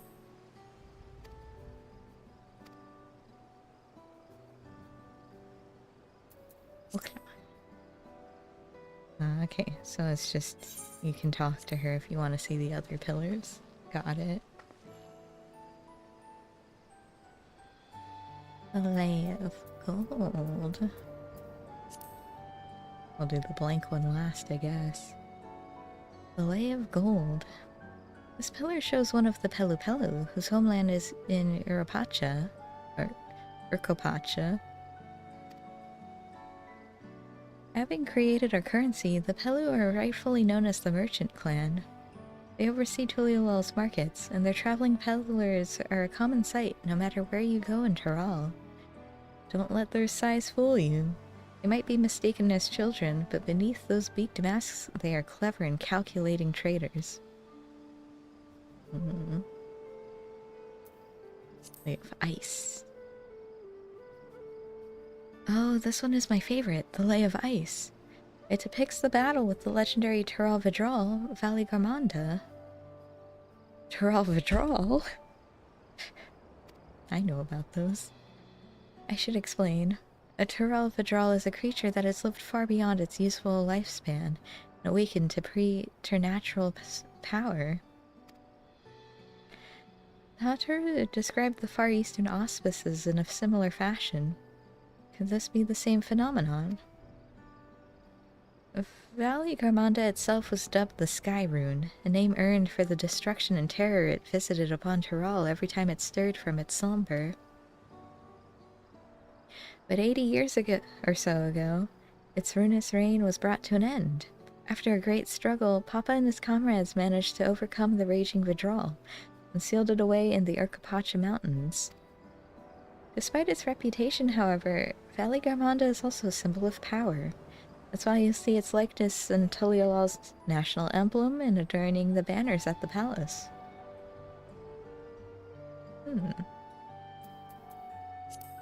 Okay. Lay of Proof. The Lay of Proof. That big fellow is of the Yakoi, the largest of Tural's people. These giants once used their great size and strength to establish a dominion encompassing all of Yaktural. Having brought the southern reaches to heel, they then turned northwards, setting their sights on Zaktural. You'll recall that massive bridge they built beyond the Skygate. Sometime after launching their northern campaign, however, they just gave up. They abandoned the lands they'd conquered and withdrew into the mountains of Urkopacha. Never even seen any of their kind so much as set foot in the city. This was a people with the power and resourcefulness to raise a temple on a mountaintop and build a bridge across the sea with stone. What would move them to renounce their ambitions and their place in Turali history? Who knows? Oh, this one is unmarked. Papa says he left a blank pillar for the next chapter of Tuliol's history, whatever that might be. Had your fill of history, then? Yes, thank you.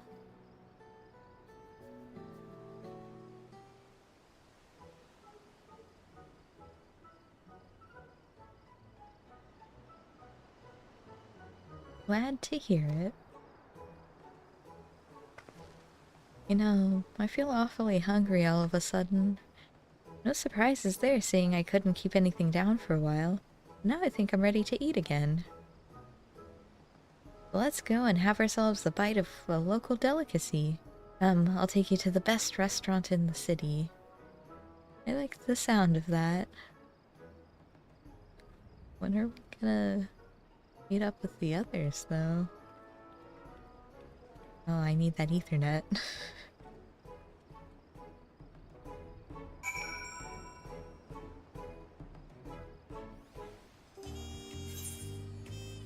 I also need Ethernet over here.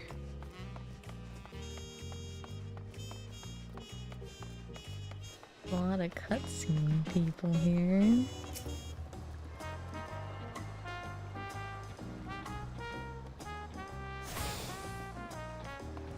A Ferrard.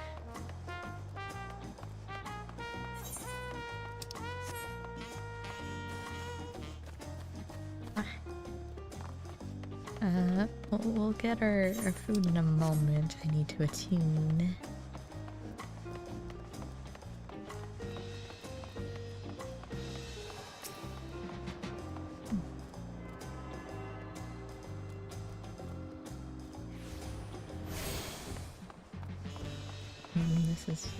This is Bayside Bed.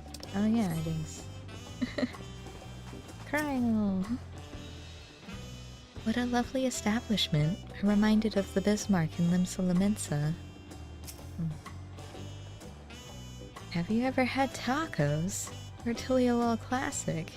Bake a crunchy shell made from corn flour and fill it with meat and salad. A lot of shops and stalls sell them, but I like how they're made here in Zabalyov? TA? Best. And I need one right in front of me right now. Let's head downstairs and place an order with old Brock Evan.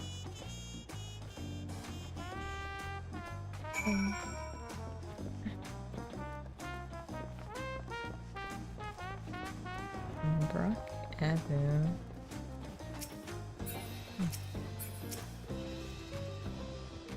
Every dish looks delicious. At the risk of sounding like Wokomat, the mere sight of so much fine cuisine is making me ravenous. This is Brooke Evu, the owner. Don't let his unassuming appearance fool you. When it comes to making tacos, he is the greatest artisan in all of Tyrol. I see.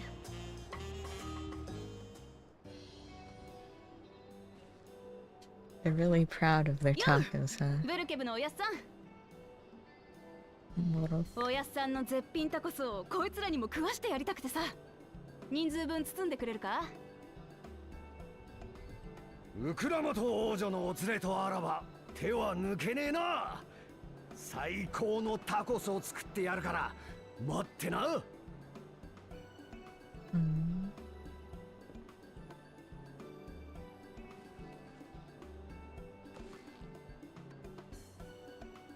トツ国に行っていた降臨戦闘団が帰ってきたんだとよ。なんでもあっちで停滞失敗をしたとかで団長含め大半が行方不明らしいが。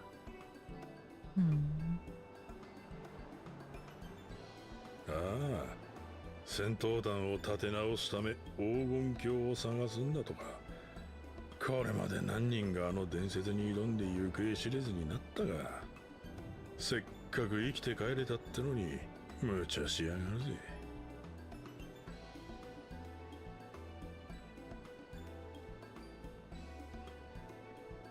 こっちじゃ黄金鏡は随分有名なのね。ああ、誰も見たことがねえから実在するのか疑うやつは多いけどな。エレンビルの野郎みたいにさ。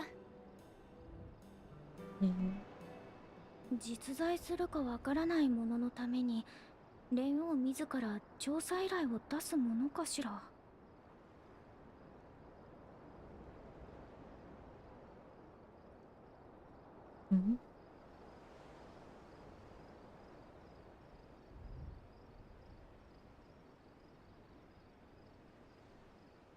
絶品のタコスも手に入れたし、どっか見晴らしのいいところで食べようぜ。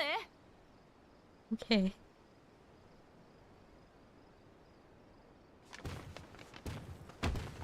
Oh!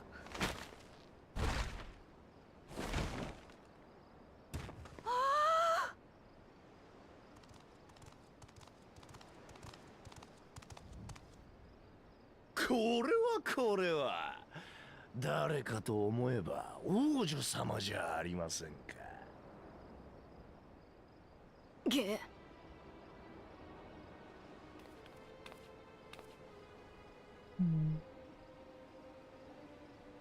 お前たちはこの辺りじゃ見ない顔だな。きっとトツ国から連れてきた人たちだよ、兄じゃ。なるほどな、弟よ。つまり王女様は継承の儀を勝ち抜く自信がないからわざわざ異国人に泣きついたということか。いきなりご挨拶じゃねえか、爆じゃ。と、王女様に名前を覚えていただいてるとは光栄ですな。さすがにじゃだね。お前だって爆ジャジャだろ。王位を争う相手なんだから名前ぐらいは知ってるってだけだ。じゃあ彼も蓮王の子なの？いや、こいつはくだらねえ家族ごっこしてる連中と一緒にするんじゃねえよ。こんな劣等種のメス猫ちゃんと違って、俺様は選ばれし相当祝福の兄弟だ。蓮王グルージャジャを告げる唯一の存在ってわけよ。トライオラは多部族国家だ。どの部族だろうが王になる権利はある。ならここで試してみようじゃねえか。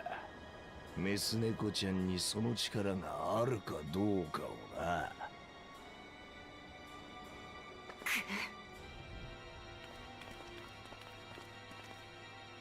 どちらにしても王位に座ることができるのは継承の儀で選ばれた人だけでしょ。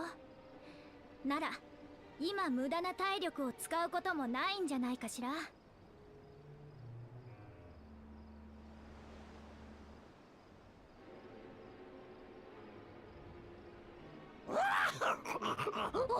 メス猫ちゃんがちび猫ちゃんにかばってもらってるね。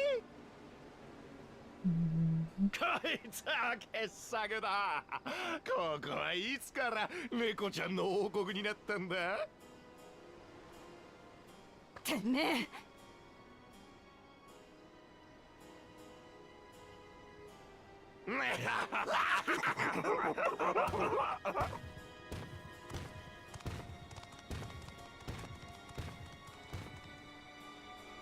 あれが相当のマムージャ族。知識としては知っていたけれど、この目で見たのは初めてだわ。I think I beat one up in a dungeon. 相当として生まれたやつの中にはいつか親父のような蓮王になることを夢見て十津国へ武者修行に出るやつがいるのさ。そっちでも知られてるのはそのせいだろうな。他にも継承の儀に参加する総統はいるの？いや、バクージャジャだけだ。総統ってのはトラル大陸でも珍しいんだよ。そもそもマムージャ族は3つの部族に分かれててな。まずフビゴ族、それとブネワ族、最後にドプロ族だ。茶色い鱗のフビゴ族と青い鱗のブネワ族の間にごく稀に相当のマムージャが生まれてくるらしい。力と魔力を兼ね備えた最強の存在としてな。だからバクージャジャは祝福の兄弟だなんて言っていたのね。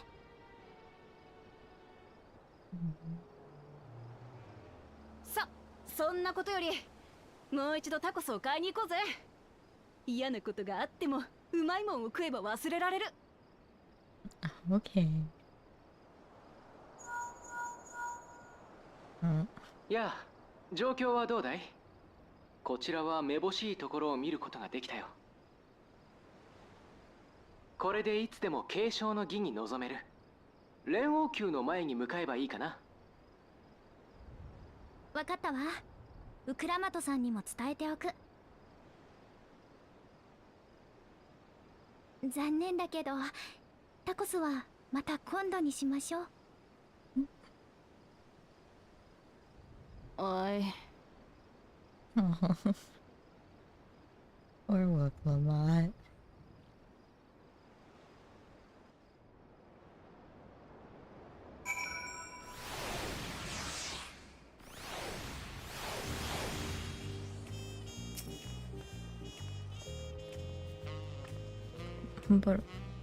Brooke Evans lovingly made tacos went to waste, and saw that brutish but cool judge's fault.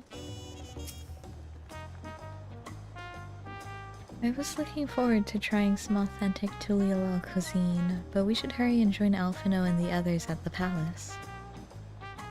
Alright, it's a bit of a climb to the top, but you can head up from the Resplendent Quarter or even the eastern side of Talonmarch if you prefer. Now that you have an idea of how the city is laid out, I'll let you find your own way to Volux Shunso. My poor empty belly.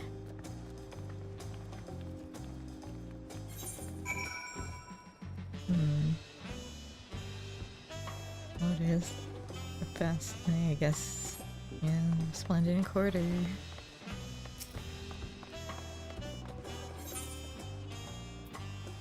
Need that. Oh, I didn't get that one either.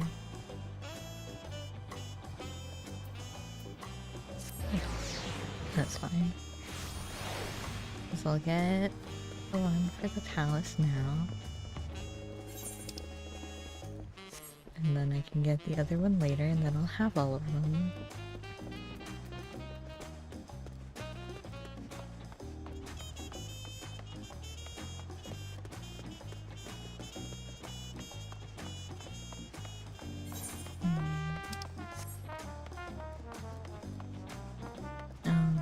I need to look at Reawaken. Attack. 4 stacks of thing.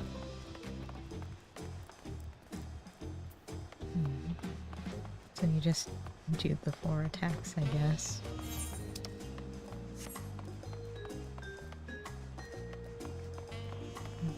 They're the ones with the Puke armor.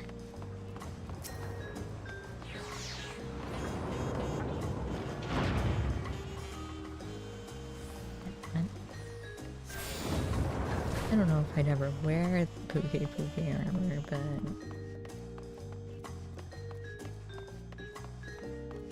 I like the look of it.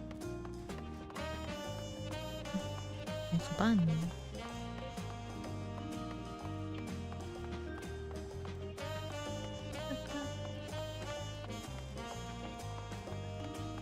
Alright, oh, everyone's here. Talk to all our friends. There are so many narrow winding streets, but even if you get lost, all you have to do is keep heading up and you'll arrive at the palace eventually. I guess. The food is amazing. A passing Mamulja let us try a fruit called Chermoya. It was just sublime. We saw a 2-headed Mamulja on our way here, another claimant in the right of succession, according to Aaronville. You have a better feel for the city now. Yeah. You made it, good. Then we're all here. I'm still hungry enough to eat a whole roasted colibri, but the contest won't wait for us forever.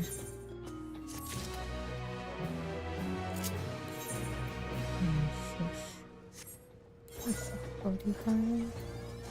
It's less than... Several cutscenes will play in sequence. Alright. I'm ready. Time to put my controller down. Oh, never mind. It's not voiced. I've acquainted the twins with the city as best as I could in a short time.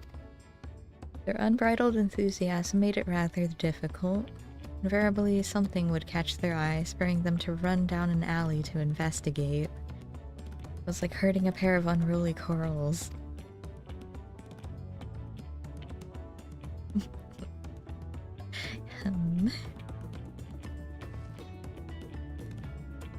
I understand all too well. Charlene had the same effect on me.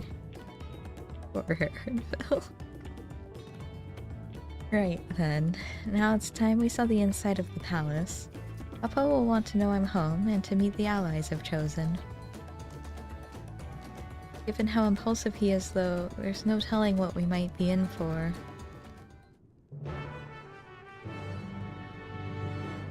Like, combat? Like the trailer? Am I gonna fight?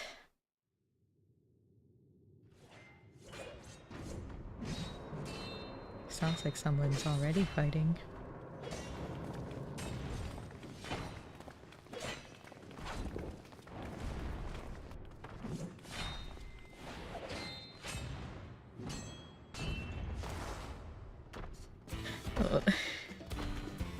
Justinian.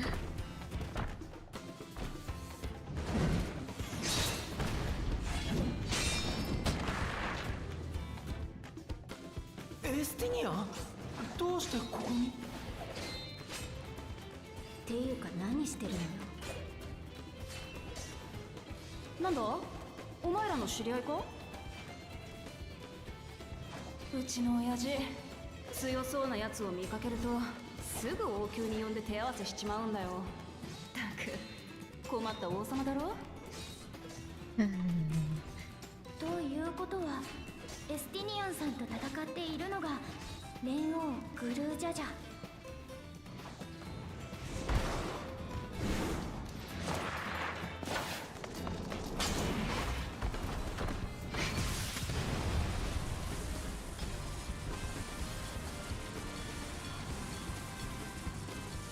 と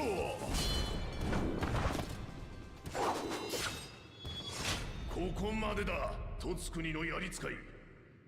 わしの可愛い娘が訪ねてきたみてえだからよ。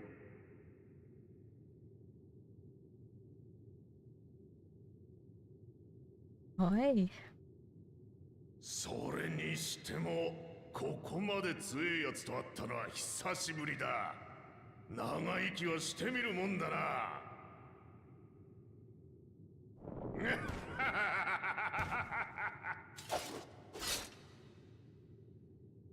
ならいいことを教えてやる。あの男はさらにやるぞ。Justinian, no.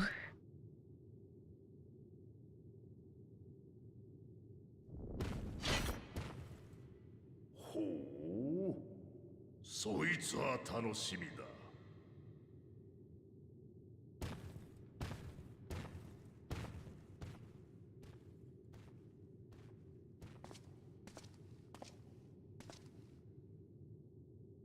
まさか君もトラル大陸を訪れていたとは。東は見たからな。次は西にと思っただけだ。This 旅の man. 理由はそれで十分か。君らしいよ。それよりも見ただろう。頭が片方眠っててあれだ。本気だったらどうなっていたか。眠ってる。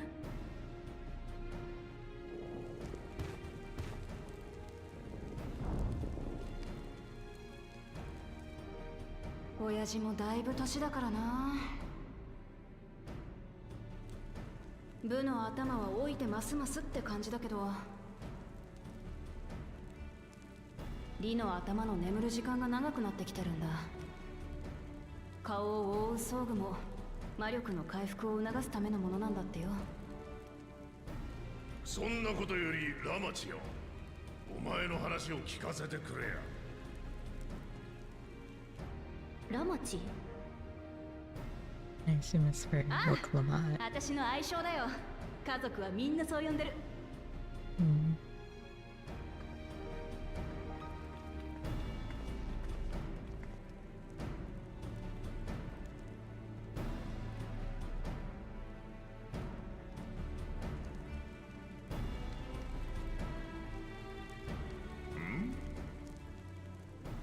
お前もいるなんて珍しいじゃねえか。なあエレネ。お久しぶりです、蓮王。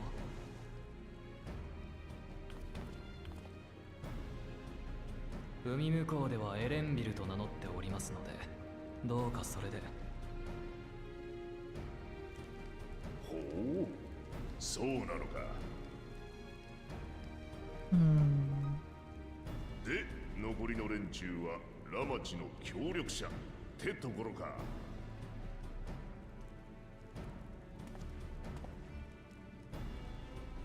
へへ、どいつもいい面構えじゃねえか。まとめて一戦交えたいところだが、あまり時間がないんでな。すぐに他の継承候補者たちを集めさせよなら俺は旅の続きに戻るとするか。じゃあな、お前たち。 Bye. Weirdo.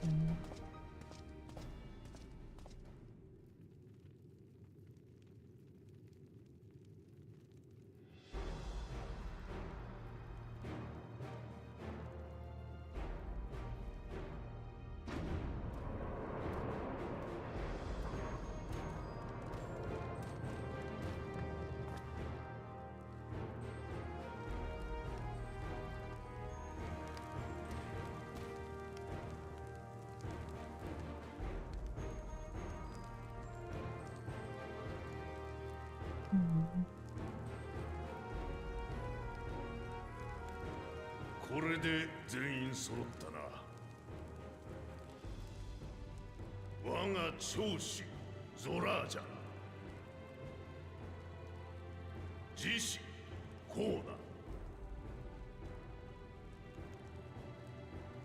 ナ、抜子ウクラマト、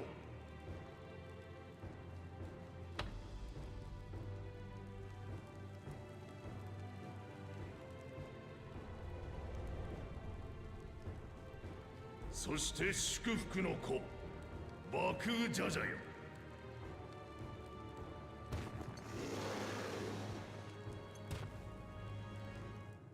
お前たち4名にはこれより継承の儀に挑んでもらう。わしの後を継ぎ、この国の次代の王となるべき者を選ぶためにな。わしも年を取って半身である李の頭は眠ってばかり。いい加減連王としての体裁を保てんというわけだ。しかしいかんせんトライオラの王が変わるのは初のこと。どうしたもんかと考えて、この国を起こす前からあった方法を借りることにした。それが継承の儀だ。もともとはマムージャ族が王を決めるための儀式でな。もっぱら相当同士で競ってたもんだったが、わしが起こしたトライオラは他部族によってなる国。二代目の王は相当どころかマムージャである必要さえない。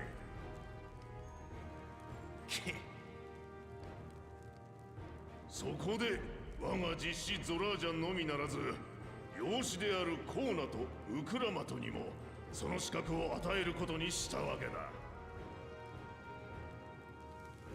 だがそれだけでは真に全ての部族に機会を与えたとは言えん。故に先の武闘大会の勝者も参加させることにしたのさ。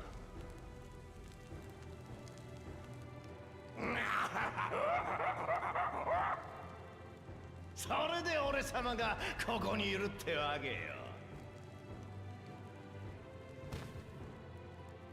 そっちの一つ頭君はビビって武道大会に参加しなかったようだがな。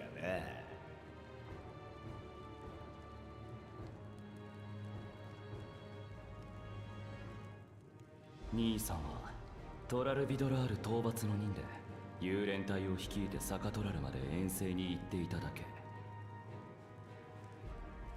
そうとも知らずに言いがかりをつけるとは、なんとも滑稽ですね。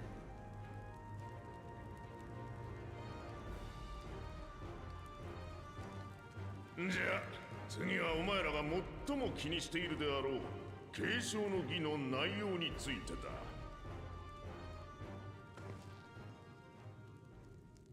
儀式の勝者となって王位を継承する条件、それはヨカトラルのいずこかにある黄金鏡を見つけ出すことだ。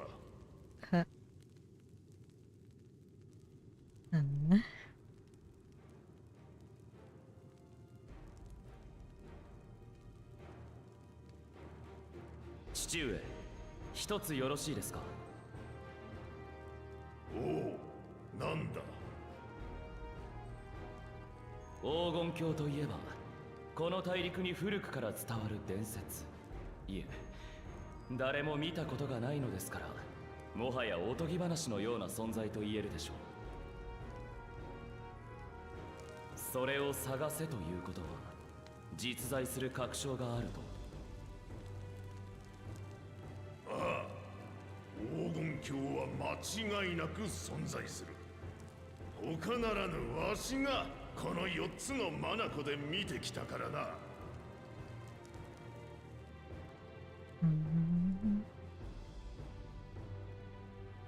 まさか本当にあるのか。この国を起こす前、わしは仲間と各地を旅し、最後には黄金鏡へ至る扉にたどり着いた。お前たちにも同じことをしてもらうが、そこへ到達するにはわしが施した封印を解く必要があってな。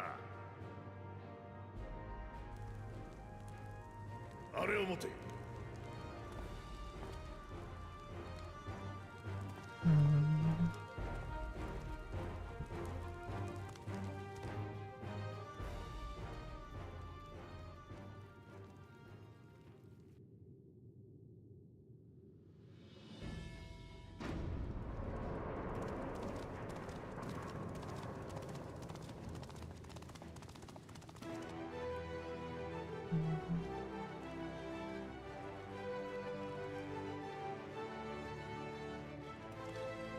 Chocolate bars.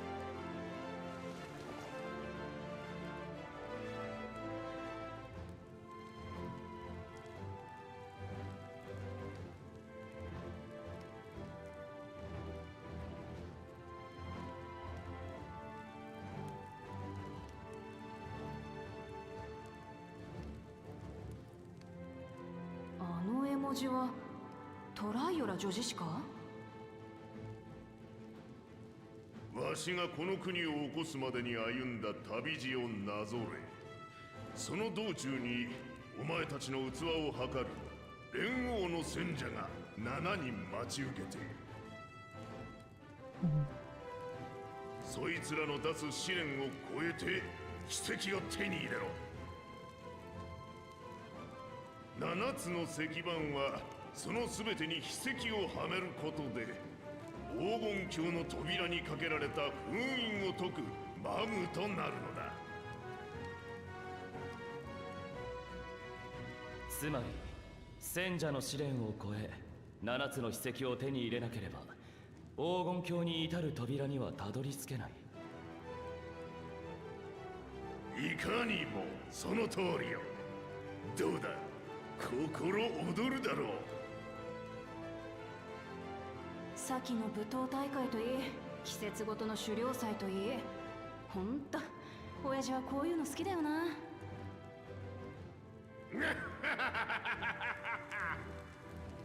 もう少し若ければわしも参加してお前たちを蹴散らしてやったんだがな。まどろっこしい真似をと思うかもしれんが、王位をくれてやるんだ。これくらいのわがままには付き合ってもらうぞ。めんどくせえ。相当の俺様を後継者に指名すりゃすぐ話だろうが。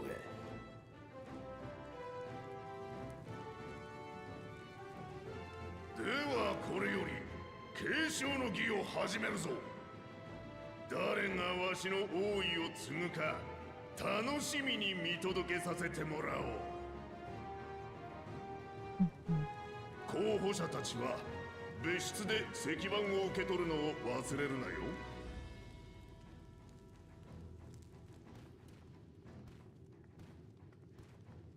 So we just have to carry around 7 whole tablets?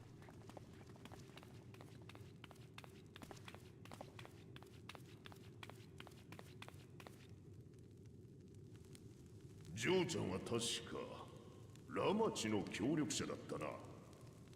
わしに何か？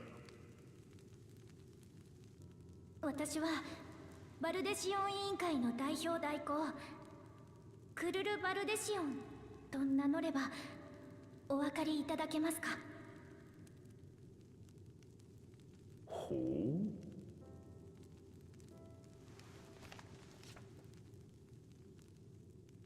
過去にあなたがバルデシオン委員会に宛てた手紙です。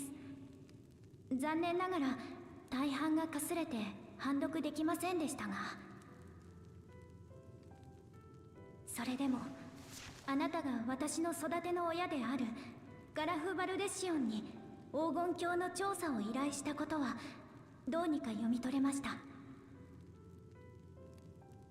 そして同封されていたこの耳飾り、わざわざおじいちゃんが来たことを思えば黄金鏡とこの耳飾りには何か重大な秘密があるはず。私はバルデシオン委員会の代表を継いだ身としてそのことを調べに来たのです。何かご存知なら教えていただけませんか？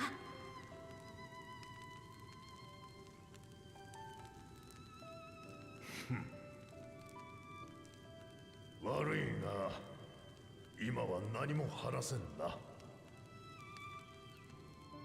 これから黄金鏡を探させようって言うんだ。お前に詳しい経緯を伝えれば継承の儀の公平性が崩れちまう。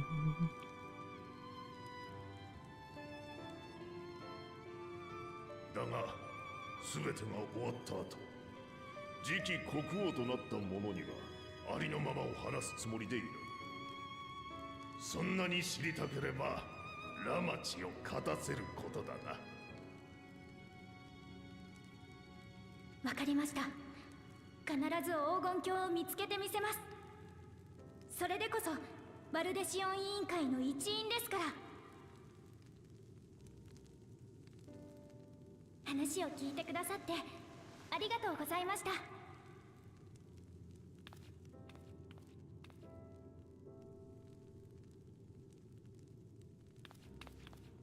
Alright.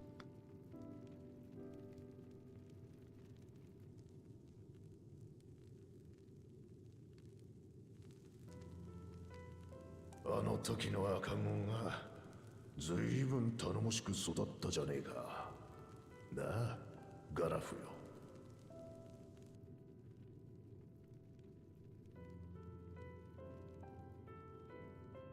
Mm-hmm.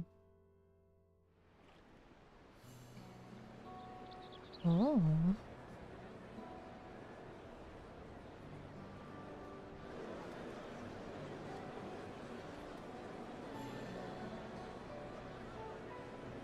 なあ、今さらこんなことを言うのもなんだが、本当に来てよかったのか？ Why not? いや、ウクラマとはあの通り強引なやつだろ。一応同意の上とはいえ無理やりじゃなかったかと思ってな。オタクは黄金鏡に釣られた口かもしれないが、これは王位をめぐる戦いでいろんな思惑が絡んでくる。もしも手を引きたいと思うなら俺が取りなすから遠慮なく言ってくれ。出発する前の今が離れる最後の機会かもしれないぞ。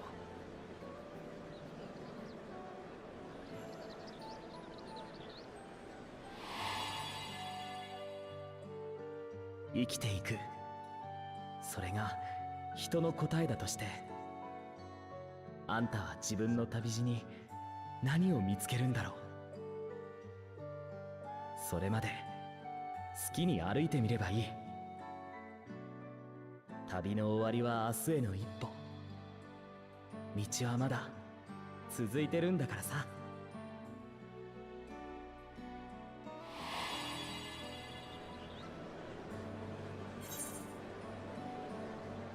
Mm-hmm. I want to see where this journey leads.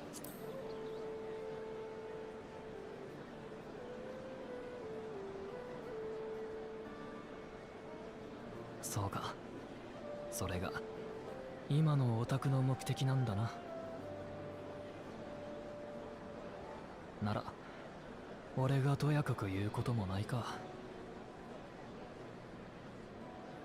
俺自身さっきの連王の話を聞いてただのガイド気分じゃいられなくなったことだしな。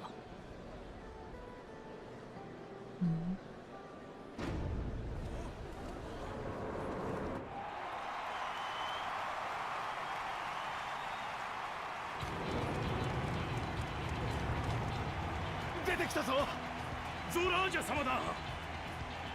すごい迫力だ。お父上をもしのぐトライよら随一の武人と言われるだけある。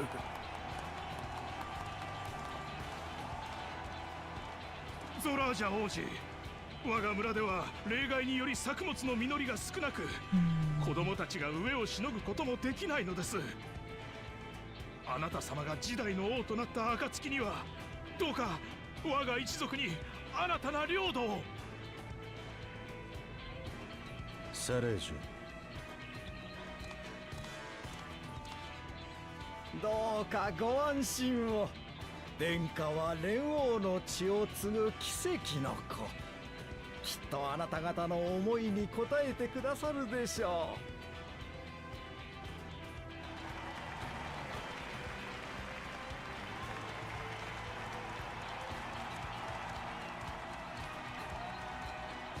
あれが第一王子ゾラージャだ。ドラル幽連隊を率いる隊長でもある。宮廷剣士サレージャ。あいつの言う通り、蓮王グルージャジャとゾラージャ王子は血のつながった不死でな。剣士の彼が言っていた奇跡の子というのは？相当として生まれてきた者はこうなせない。それが通説だった。にもかかわらずゾラージャ王子は生まれてきた。ウの頭の顔立ちにリの頭の鱗を持ち合わせてな。だから奇跡の子ってわけだ。Interesting. ずいぶん寡黙なようだけど、とんでもなく腕が立つってことは一目で理解できたわ。剣の腕前は蓮王譲り。それどころかすでに勝っているとの評価もあるほどだ。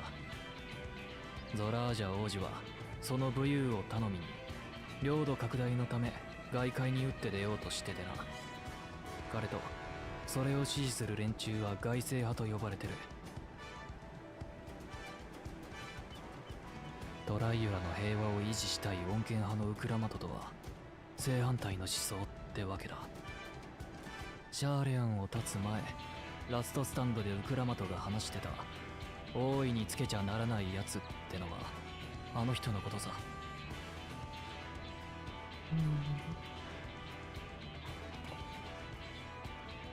クルルさん？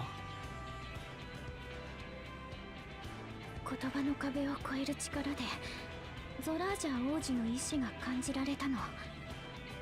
深い闇のような底知れなさと炎のように激しく揺らめく思いが、正直に言って怖いと感じてしまったくらい。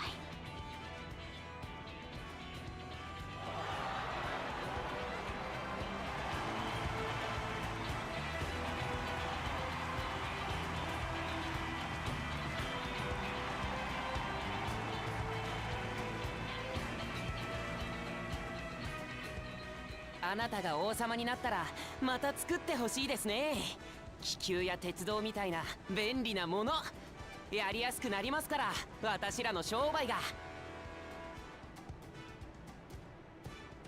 年寄り連中は文化が壊れるなんて言うけどさ、俺たち若者からしたら凸国の技術は興味深いよな。ういうい、コーナ様の知識と技術があれば間違いなく勝てますよ、この継承の儀。すみませんが、継承の儀は始まったばかりです。ご要望は大いについた後に伺いますよ。では僕はこれで。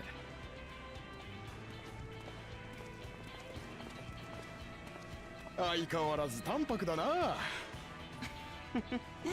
実にコーナ様らしいじゃないですか、合理的で。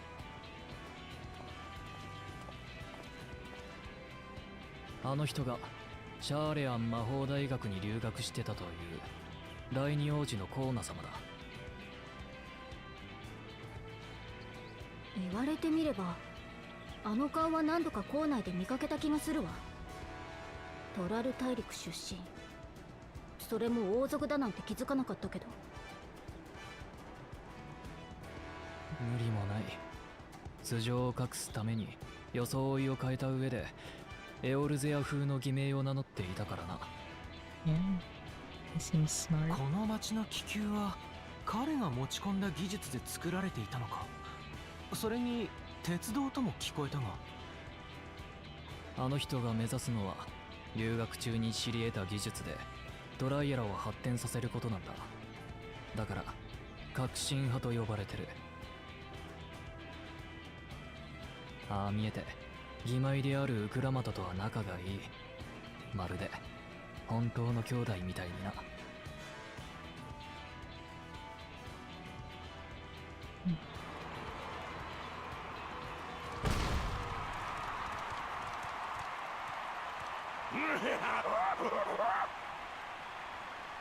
劣等生の諸君、見送りご苦労。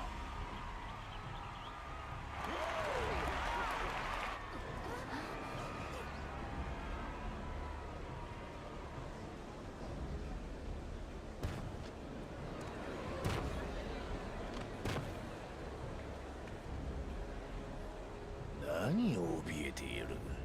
俺様は連合と同じ総統だぞ。総統が為政者となるのはこの国が起こるより前からのマムージャ族の伝統。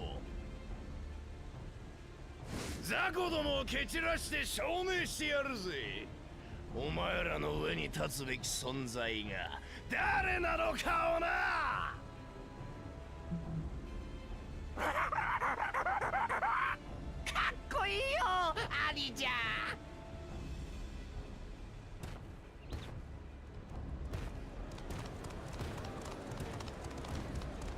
大半のマムージャ族はトライオラで平和に暮らしてるのに、蒼血の教えの人たちだけはまだ。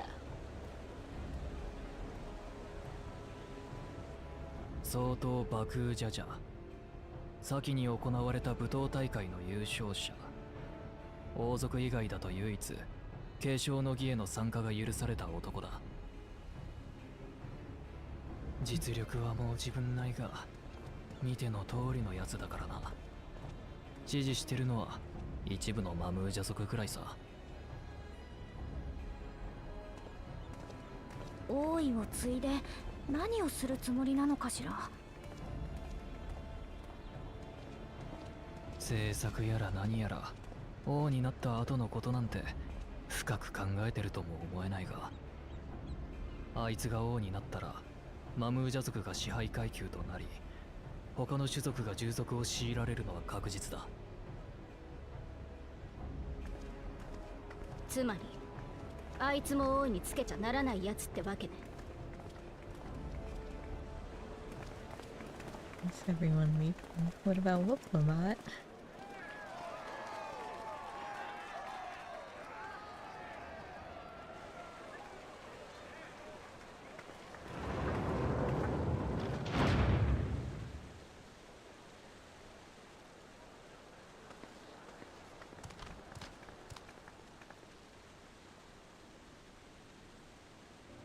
ただただ我らが望むのは一つ。トラル大陸らしく、私たちらしく、平和に生きること。グルージャジャ様が作り上げたこの国をどうかお守りください。おう、任せとけ。みんなの願いのために突っ走るからよ。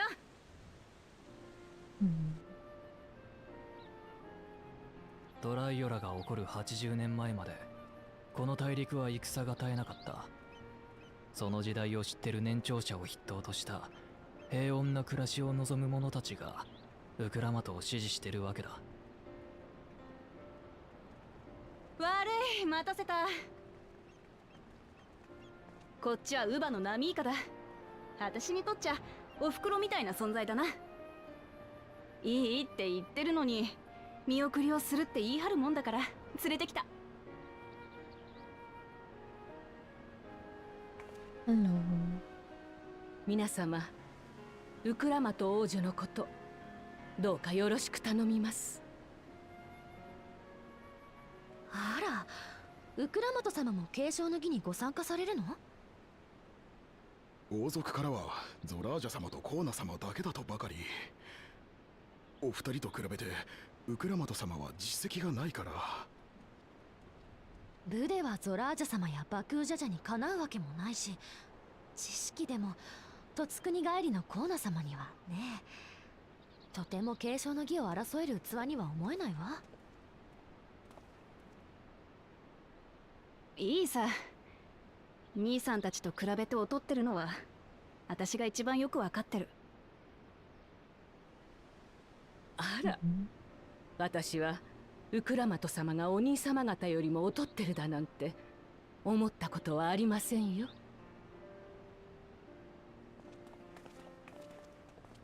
それぞれの王子が何かに秀でているように、あなた様にもあなた様にしかないものがあります。ずっとそばで見てきた私が言うのですから本当ですよ。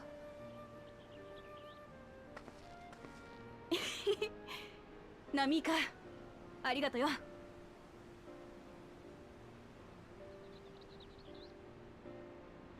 じゃあ行ってくるぜ。ええ、あなた様が大いにつくことを信じてお待ちしております。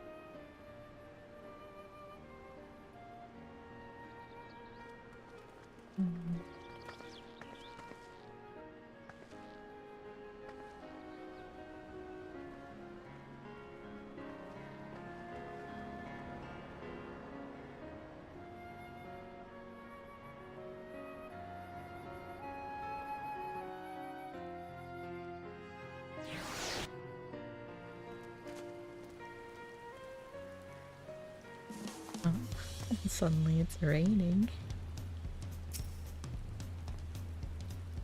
So Kuana, the second promise, is intent on developing his country by means of Charlene innovations. Given his background, I suppose it should come as no surprise. That two-headed claimant, Bakul Jaja, treats everyone around him as lesser beings. No doubt he'd try to elevate the Mamulja above other races should he become Zon servant. Not unlike how the Garlean Empire afforded special status to pure-blooded Garleans. Yeah. I know not what drives Zeralja, but it engulfs him like an inferno. As you just witnessed, Wuklamad has no great army of supporters. Not yet, at least. Not yet. Well, so much for the brief reunion I had in mind. Papa is not one to waste time when he decides to act. I'm used to it by now, of course, but others are often caught off guard. In any case, we should talk about how we're going to find the City of Gold. All we have to work with are the 7 tablets and their connection to the Tulial Saga. Or Tulial Saga. Might I suggest first comparing the tablets against the pillars? We could check for any discrepancies between them. Good idea. Let's go and take a look.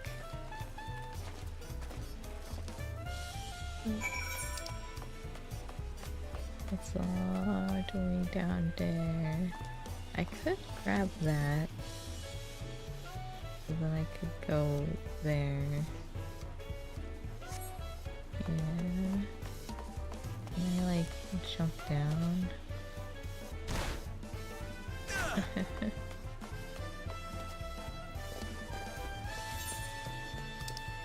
I need to get all the way over there. Yeah.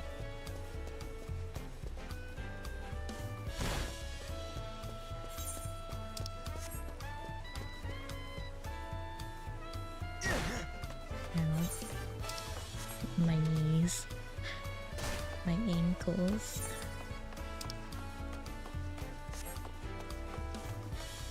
Alright, so I should... I see it.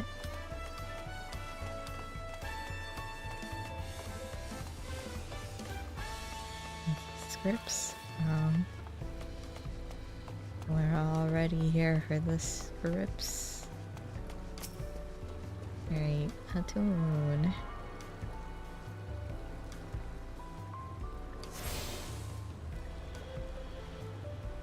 Okay.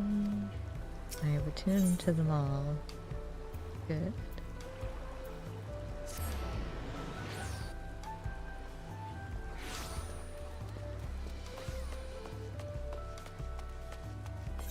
And then we gotta look at our rocks again.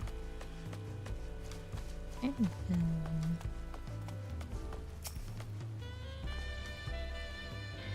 The preparation of intricately carved tablets for every claimant must have taken considerable effort and forethought. We should consider them weighty reminders of this contest is no light-hearted matter. Sorry, Aaronville, I can't talk. At a glance, they seem much the same.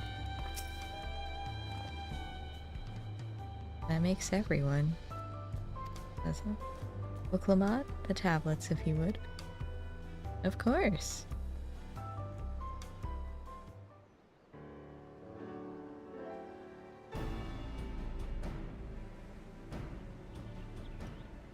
Everyone has a tablet. Well, let's compare them to their respective pillars. Keep an eye out for even the smallest differences.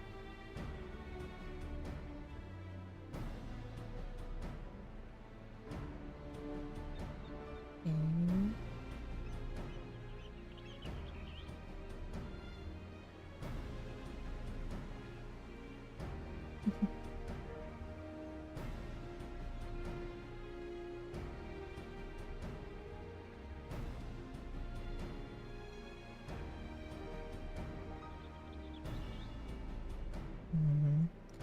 This means we're gonna fight. Wait, does everyone have to fight Valigamonda then? Because that's one of the tablet events, which means everyone needs to complete it to find the City of Gold, right? Unless I'm missing something, the glyphs appear to be identical. The only difference being that the tablets have hollows where the keystones are to be fitted. So now that we've established that the scenes are the same, where do we go from here? The Dawn Servant said we were to retrace the path he walked in uniting Tyrell's peoples, that we would encounter 7 electors along the way. Then we have the answer here in front of us. Appa's path is all laid out in the Tulialal saga.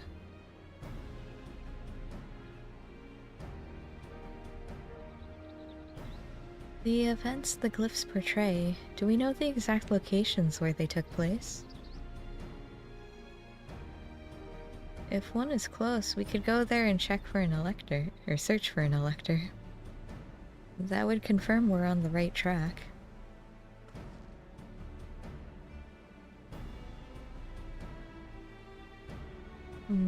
Let me think. The Lay of Reeds is in the nearby Hanuhanu settlement. Papa took me there once. It was during festival season and the whole village was alive with good cheer.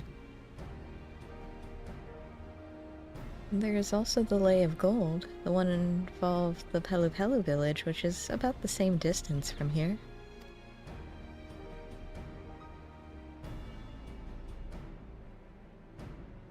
Before going anywhere, we should ask around about the road ahead. I heard a lot of talk as we toured the city about the storm we passed through at sea. Apparently it ravaged Yok Tyrell several days ago. Since our roads are not as well paved as Eorzea's, they're more susceptible to damage from natural disasters. If we want to avoid wasting time taking a dead-end trail, I suggest we spend a few moments making inquiries.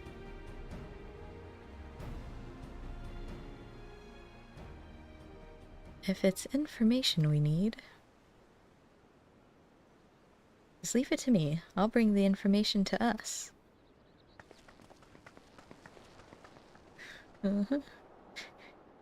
Always seems so worried about her. It would be prudent to ensure we're prepared for the journey. I'll guide you to the accommodations I've arranged.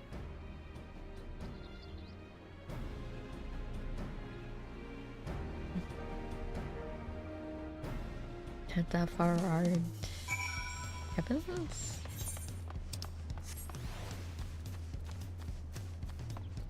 There's only 4 houses though. Like the twins sharing one? Like...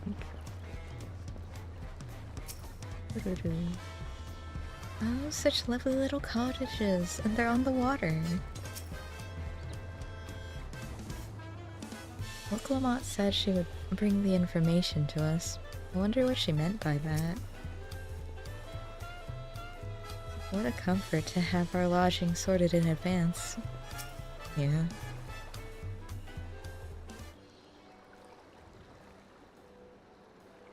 That's right. The reservation is under Wooklamot's name. If you don't mind, I'll leave my companions to you. Certainly, sir. Oh, you're not... Okay. I'll go and track down the third promise. Once you've finished organizing your gear, you can meet us outside Sabelyav Taye. Taye? Okay. Greetings, visitors to Tulialal, and welcome to the Farard Cabins. Whenever you're ready, I'll show you to your rooms. Thanks.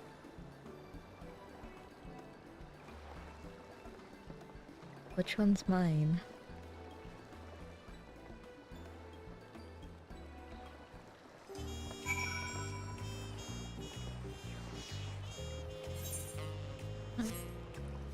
But... oh. I'd like to look at the inside of this cabin, yes. Oh. Actually pretty nice. Our bed. Got a nice little ocean view, sort of. Kind of like a beach view. Wonder. Me. Uh-huh.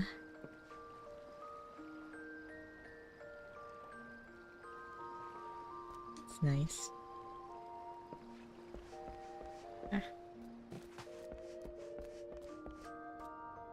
And all the things you might need.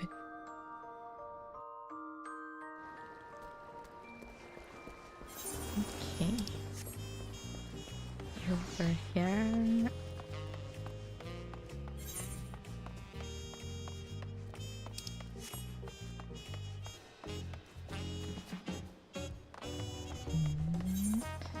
What could there be?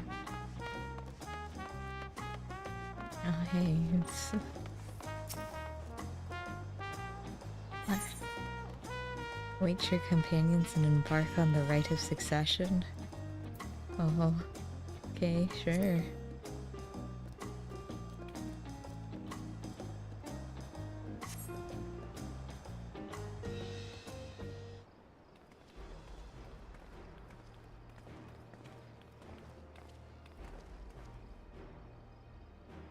Trust you to be the keenest to head out, Joe.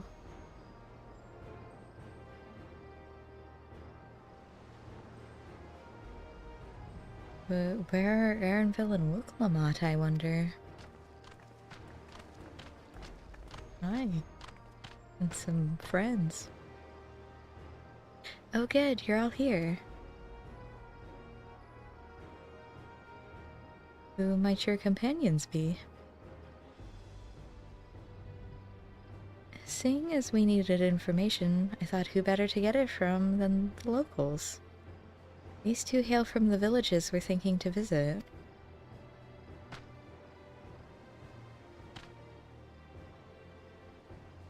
I give you credit for taking initiative, at least. What do you mean, at least?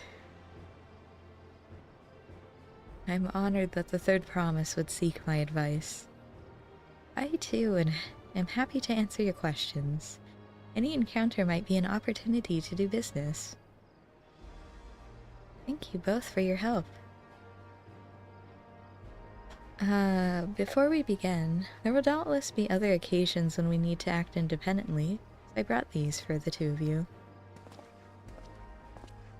Link pearls?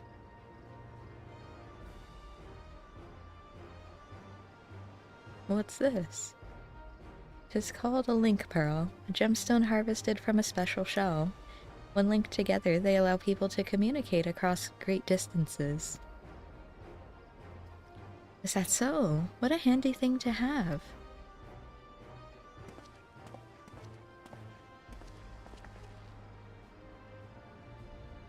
It'll be very useful on our travels. Speaking of which, I should get back to introducing my two new friends here.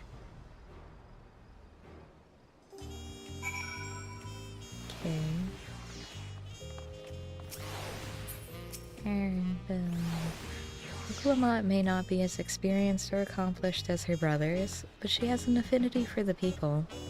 For her, finding those willing to cooperate is as simple as asking.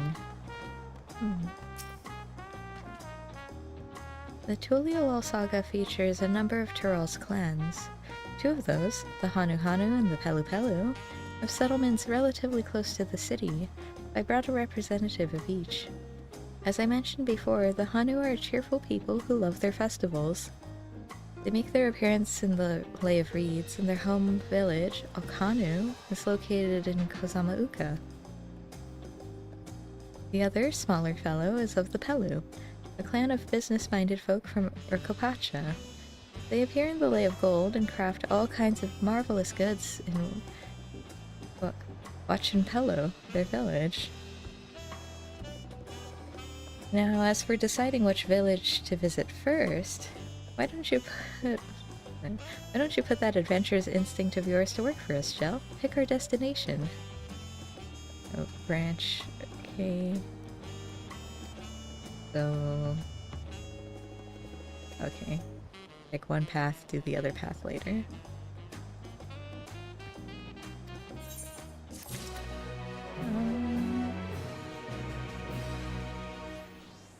We'll do Mahanu.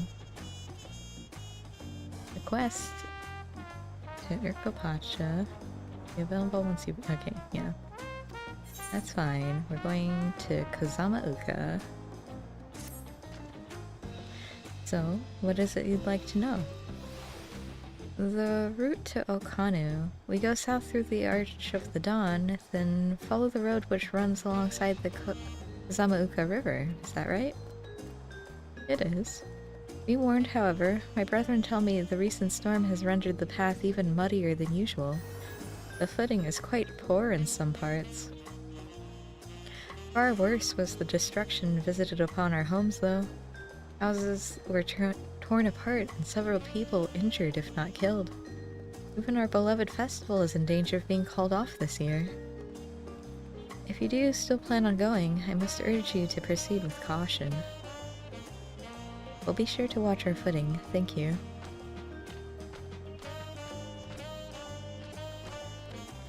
Now I'm worried for the Hanu. Sounds like they were hit hard by that storm. Anyway, we're bound for Kozamauka. We should head over to the Arch. We'll be back to talk to you in good time, Master Merchant. Meanwhile, you can eat and drink your fill at Sabalyav Tie. It's all been arranged. I'm sure they're happy about that. A quest? A new dawn, a new hunt. What's this one? Sights of the West. Oh. Is that the sightseeing log? Alright, let me pick this one up.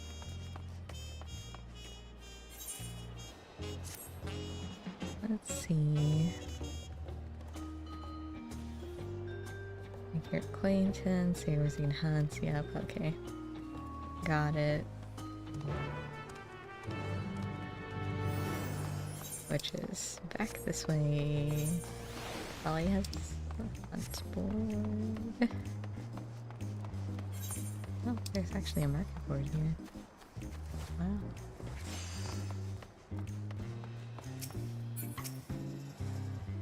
Yep. Hello. Hunts. Yep. Hunts.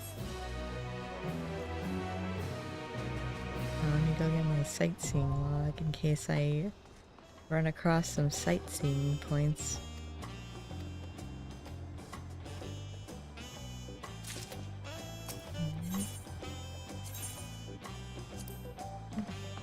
Those? What do you have for sale, actually? Cat. Barding. A song.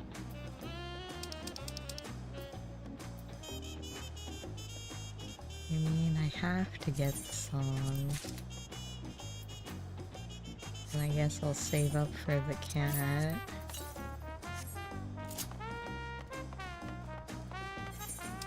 And then sightseeing. Like, how do I in the plaza?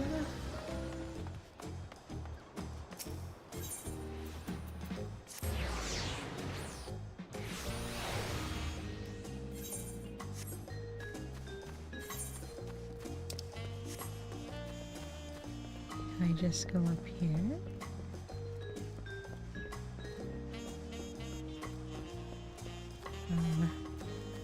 Maybe not.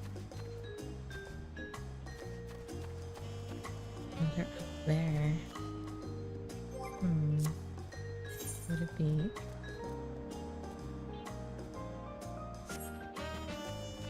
Strange thing you can't get up there from here, but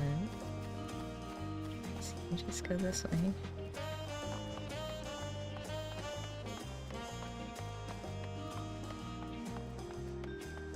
Person. Not ominous. Alright. This is sightseeing log.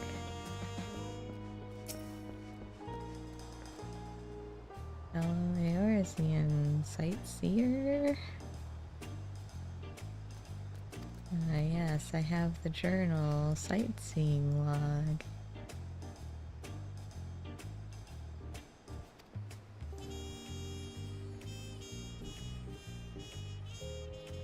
Alright. Then I guess I have to talk to someone else once we get to the other side.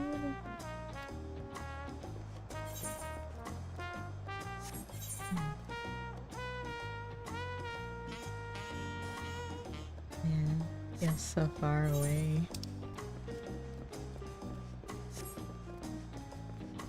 I just jumped down.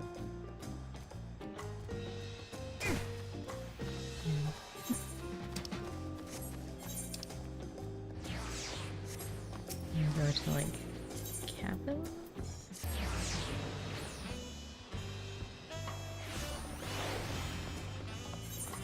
Right. Then I will pause over by there. I can grab myself some food.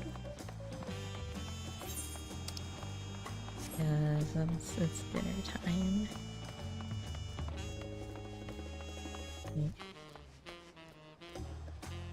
Oh, let me put myself right here. And I'll see you, let's say like 15 minutes-ish. So, see you then.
Alright, and we're back.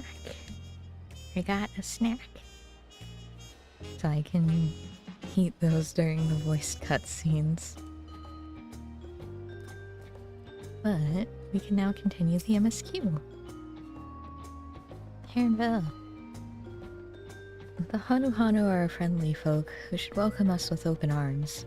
Assuming they're not too preoccupied with recent troubles, that is. True. Through this gate, and we'll be on our way south to Kusama-uka. I swear that gate gets bigger every time I see it. Considering the size of Golol Jaja, though, I suppose it's better than having it be too small. True. You can only fit through so many doors. I should have liked to observe the festival, but the Hanu are probably not in the mood to celebrate.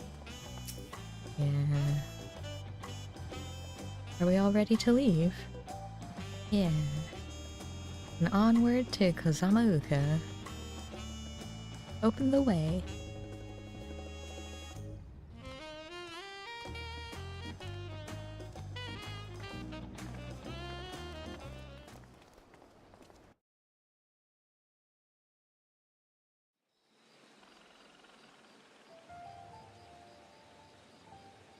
現地の古語で虹の地を意味するコザマルカ」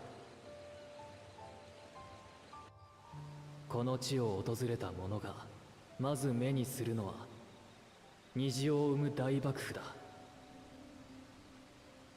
断崖から流れ落ちた水が広大な湿地帯を形成し、そこで生きるすべての命にいやおうなく適応を求めている。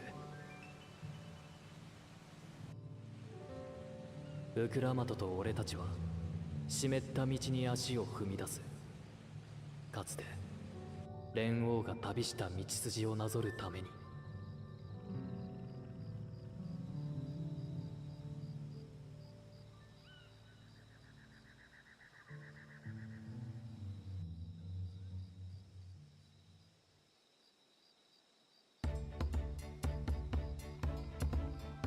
You know, I vaguely remember this area. すごい滝。この距離からでも迫力を感じるわ。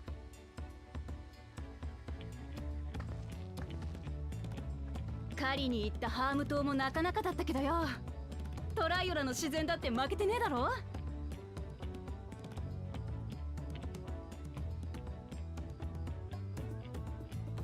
コザマルカは湿地帯なだけあって足場が悪い。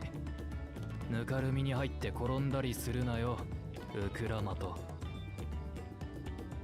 分かってるって。前に来たことがあるって言っただろ。ハヌハヌ族の集落オックハヌはこの街道の先だ。とっとと進もうぜ。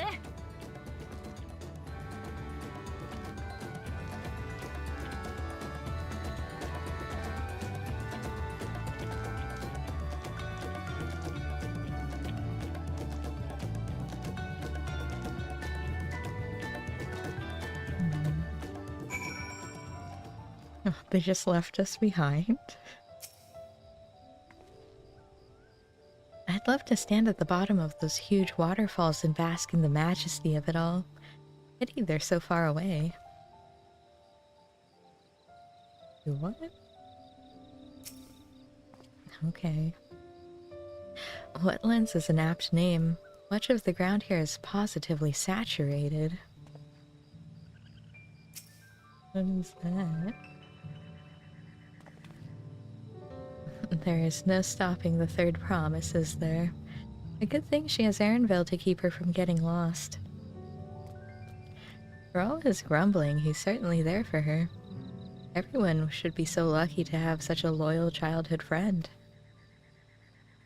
Right, let's get moving. If we continue along this road, we should find ourselves in the village before long.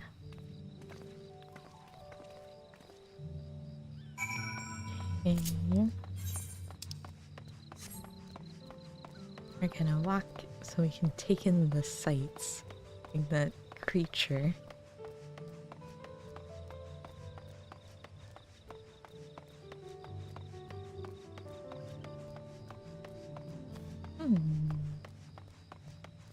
So it's nighttime. I wonder how different it looks during the day.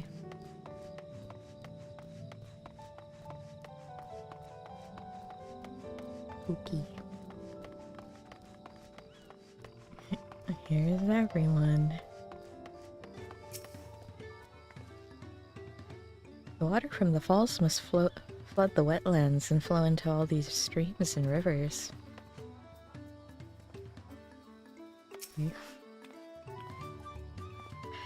Assuming we have the right idea, one of the Dawn Servant's electors should be here somewhere. So this is the Hanu village. You can tell at a glance how very different their culture is to the Vanus. Yeah. Ow. Stupid, distracting waterfalls. Oh boy. Everyone has arrived, and none the worse for wear. Except for a certain third promise who slipped in the mud despite my explicit warnings. Hey, I asked you not to say anything. Anyway, this is the Hanu village I was telling you about. Okanu.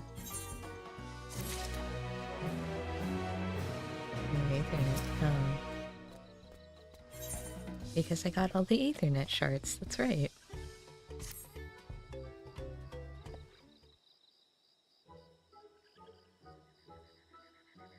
Is that the elector? Just do that for every one of them. Are you the elector? It's like our friend said, the people are in no mood for festivities. I can only assume they're still recovering from the damage wrought by the storm. Indeed. Well, let's do what we came to do and find this elector.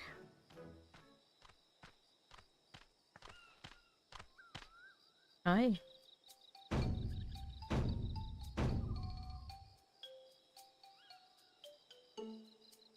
Oh, Kali?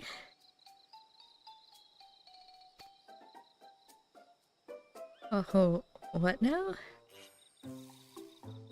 It's the Hanu greeting. Surely you heard it the last time you were here. Well, I was busy enjoying the festival. Greetings to the third promise and her entourage. I, Zanuhali, welcome you to Okanu.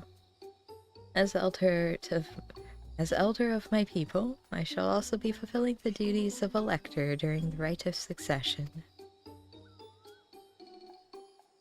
So our idea about the electors was correct. We just do as Papa said and retrace his path from the saga. I'm ready. Give me the feat and test my worth. All in good time, all in good time. In fact, I came to let you know that we are not quite ready to begin. For the moment, please enjoy the hospitality of our village. Okay.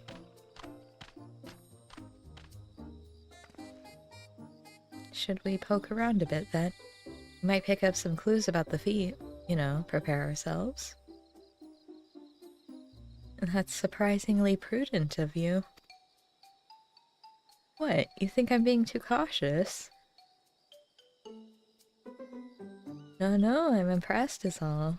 You admire and respect your father, who is prone to decisive action. So I expected you to rush in first and ask questions later. Or never. I do look up to Papa, but you should know that he has a pragmatic side too. The head of reason is the thinker who takes time to consider all the possibilities. With the long naps he takes these days, though, the head of resolve is less restrained by his wisdom. Can't fault you for thinking that's all there is to him, but there's more to the Dawn Servant than you've seen thus far. I should like to speak with the head of reason one day. Well, I'm sure you'll catch him awake soon enough. To return to the subject at hand, you wish to take a look around Okanu then? Do some groundwork before the feat begins? Something like that. I mean, I could probably pass this test with my eyes closed, but it'll keep us busy while we're waiting. Woklamat has the right of it. As Elder Zanuhali is a resident of this village, learning more about it can only improve our chances in the feat. Might I suggest a division of forces? For instance, Aaronville, Alisay, and Cryle can concentrate on the southern half of the settlement. Well, okay. Meanwhile, Woklamat, Jel, and myself will handle this northern half. Aaronville knows I want to be with him.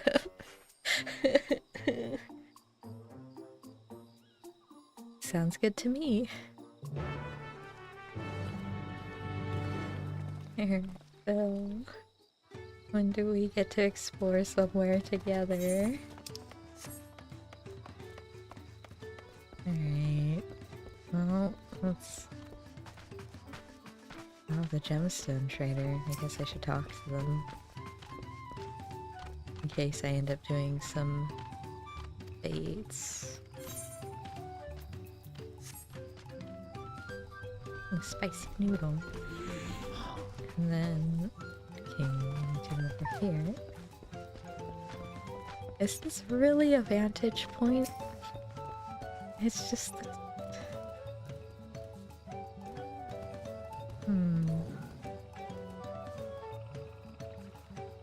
I like the music though.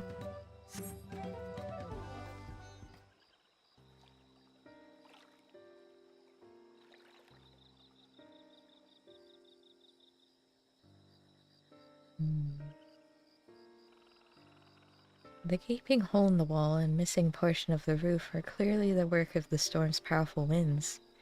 Repairs appear to be ongoing.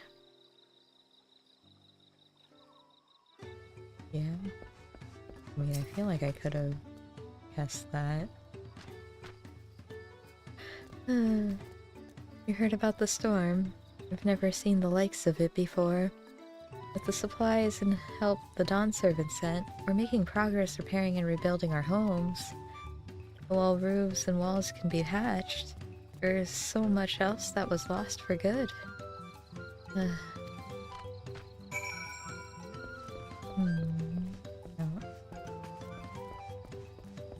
Ew, Lamat. Lamati. Richie. A lot of houses are still damaged, and the Hanu I've spoken to are not their usual cheery selves. That storm broke more than wood and reeds. There must be something I can do to help them. I'm going to look around a bit more. Okay. I'm gonna go attune. I got all these ropes keeping everything together. Oh, nice.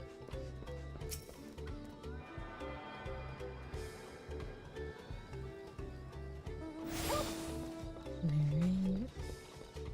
And bundled reeds. You're fishing? You can fish here? Oh, maybe not. The dry and shrunken bundles suggest the reeds were harvested some time ago. Okay.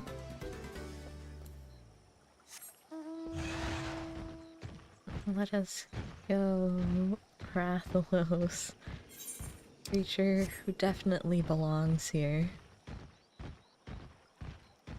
Actually, I guess he doesn't look too out of place. Ooh. That's supposed to be a bird? Woven from reeds, this boat-like vessel is reminiscent of a bird. The beak and feathered tail in particular stand out. Yeah, Alfie. This boat must be woven from the same reeds I've seen gathered into bundles here and there. Plants hold both practical and cultural significance to the Hanu, then.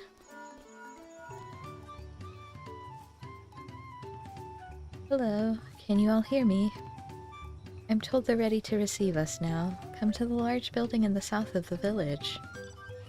On my way. We ought to hurry over too.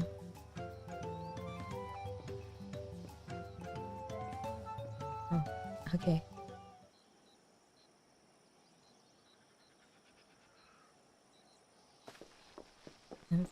Was that colon?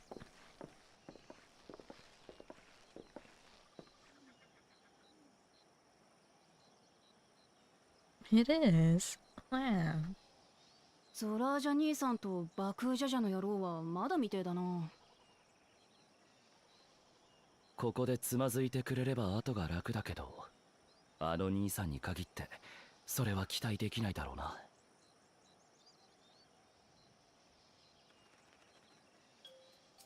ではでは、改めまして、私はハヌハヌ族の族長を務めるザヌハリと申します。そしてあなた方の王としての器を測る連合の選者でもあります。ではでは、早速試練について説明するとしましょう。あった、俺様を置いて勝手に始めてもらっちゃ困るぜ。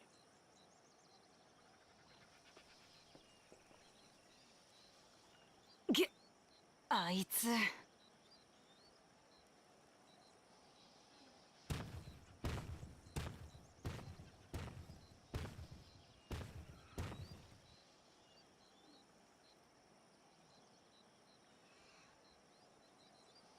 はいはい、慌てなくてもこの試練に時間切れはありませんからね。ではでは、今度こそ。ここオックハヌはトライオラ女子師の足の章において、連合と私たちハヌハヌ族が絆を結んだ地です。その故事に倣って皆さんには足の試練に挑んでいただきますよ。足はハヌハヌ族の文化に関わりが深いようだが、一体どんな試練なんだろう。実は近くの水田で足を育てていましてね。私たちはそれを食べたり編んだりして生活に役立てているのですが、なぜだか不作に陥ってしまいまして。そんな時、連合から選者に任命されたものですから、これ幸いと皆さんを利用しようと思い立ったわけです。皆さん王位を目指す方々ならば不作を解決するくらいわけないでしょ。まあ確かに民の悩みを解決するのは王の務めだよな。そうでしょう。見事やり遂げた方には足の史跡をお渡ししますよ。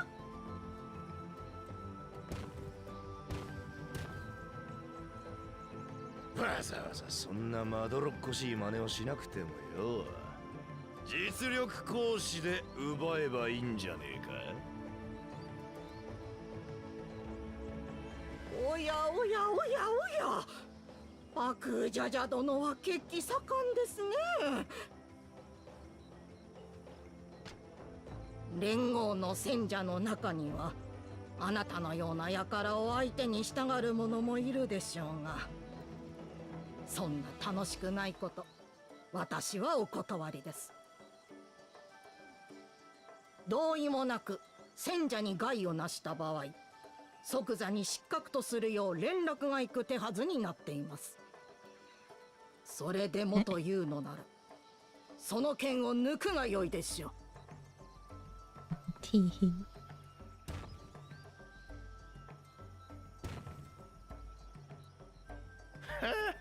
賢者ってのは臆病者でも務まんのかよ。すっかり今日が冷めちまったし。では気を取り直して、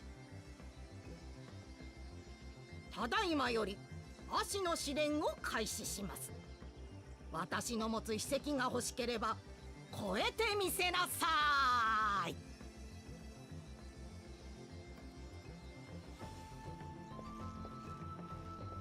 Okay, bye. トツ国の知識があるオスネコ君はオイラたちの知らない策を持ってる可能性がある。泳がせれば利用できるかもね。ならメス猫ちゃんの方はどうだ？わかってるくせに。あれは二人の王子に比べたら論外だってさ。見事な見解の一致だね、弟や。俺様と爆風ジャジャをやってるだけあるぜ。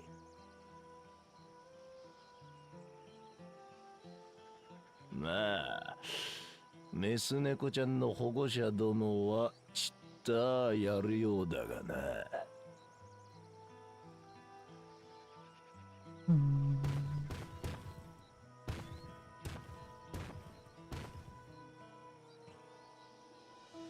くっそ、あいつら見てろよ、私だって。ザヌハリさんの話ではこの試練に時間制限はないそうよ。焦らずにゆっくり考えましょう。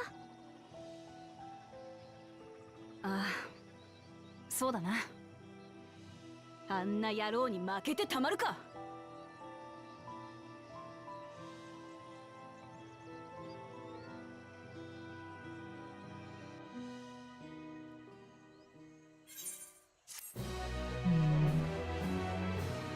How are we supposed to help them with their crops?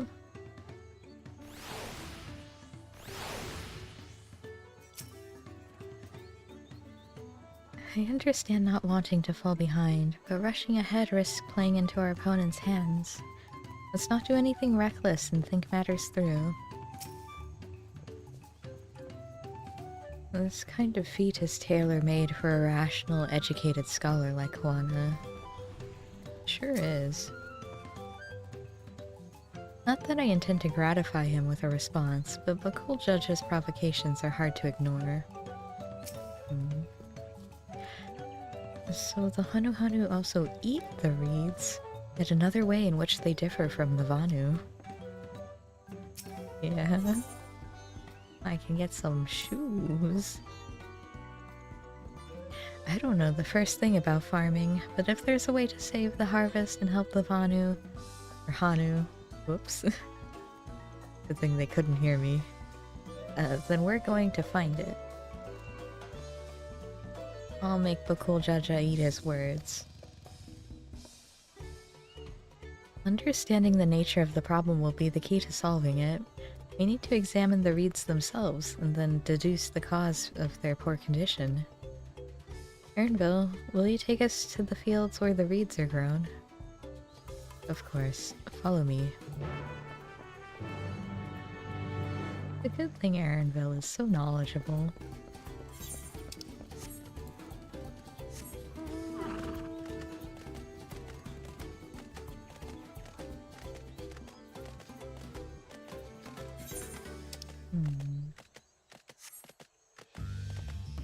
Mata. Oh.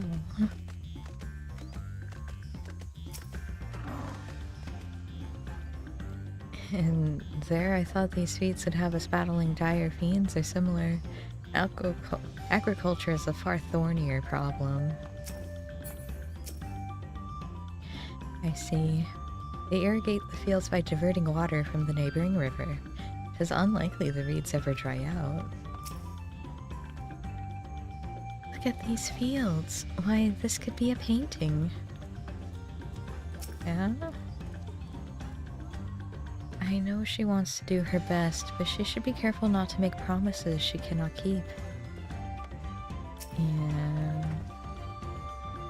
You can all stand back. I'll get to the bottom of this problem in no time.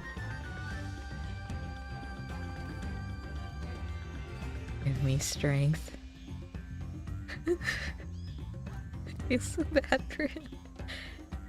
Let's all of us scour the fields and help our bold leader identify anything unusual.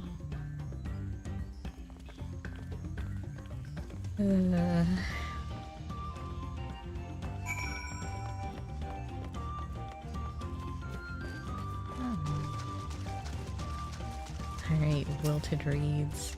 Tell me your story. As Zanuhali described, the reeds appear wilted and unhealthy. Wow. Ah, the paddy water. The water contains no obvious contaminants and looks fresh and clear at a cursory glance. What about the paddy mud?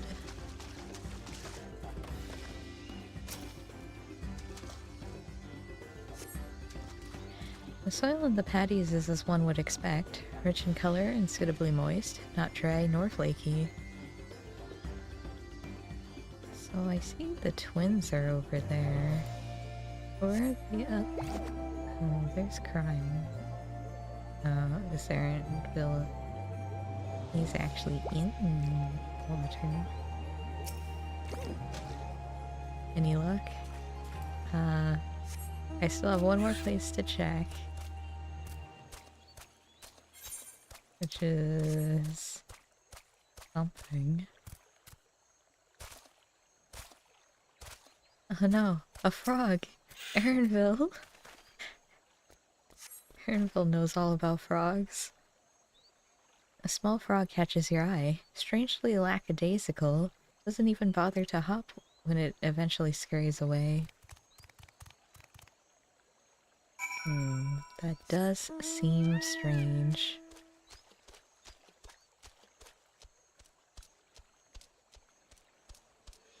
And then Wokomots in the field. Alright. Oh, water strider. Bit sluggish though. More of a water shambler. I see, so the animals are acting weird. Not amiss with the patties themselves as far as I can tell. Alright, kururu.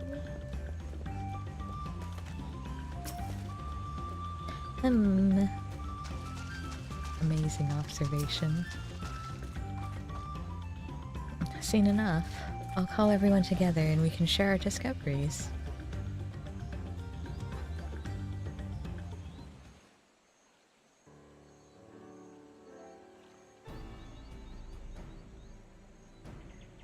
Well, what do we think?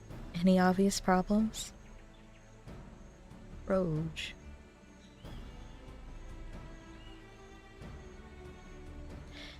I agree. The waters look to be of good quality, as does the mud in which the reeds have been planted. The frogs and insects are unusually torpid. This suggests the problem is affecting not only the reeds, but also the creatures which live among them. Could something invisible to the naked eye be polluting the water? We would need an alchemist to know for certain. Well, I'm an alchemist.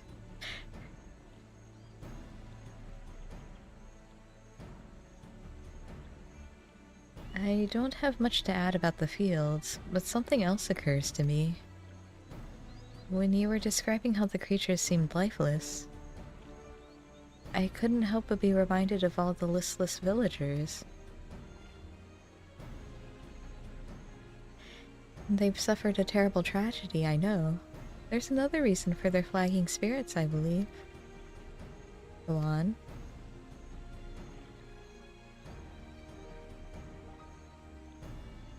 The festival. This is traditionally an occasion for celebration and renewal, so without it, the Hanu are struggling even more to recover. Last time I visited, the village was in the middle of the festivities. You'll never see the Hanu more joyful and alive. It's an indispensable part of their culture, and its absence will only compound their woes. So I say we help them put on their festival, give them a reason to cheer in these sad times. Who knows? Maybe fixing one problem could lead us to a solution for the other. Stranger things have happened. Right.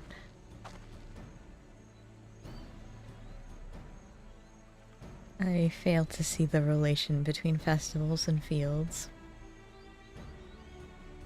Let's not be too hasty in dismissing the idea. Things which seem unrelated can later prove to be connected in surprising ways. True.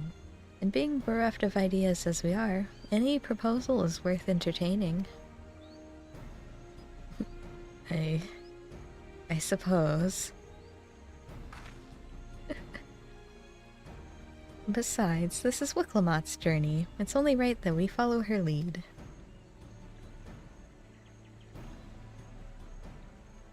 Thanks, everyone. By the way, does anyone know where the festival float is? It's like a boat woven from reeds that looks like a bird. Yeah, we saw it. In that building to the north. Let's go and see it. Okay. You coming, Aaronville? There's much less debate when I'm traveling alone.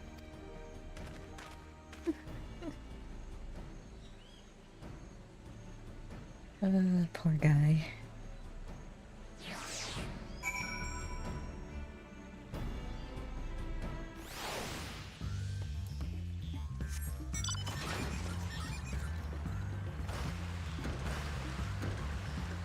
Alright. Which building was it? I think I see it. I gotta beware of the mata-matas. I'm not high level anymore.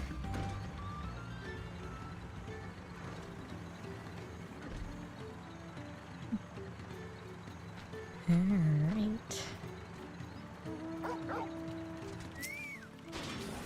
Well, what a charming float. Wonder what bird was the inspiration for its design. I've never been here during festival season, so this is all new to me too. Oh, that's good. The handles gave me pause before, but now I understand their purpose.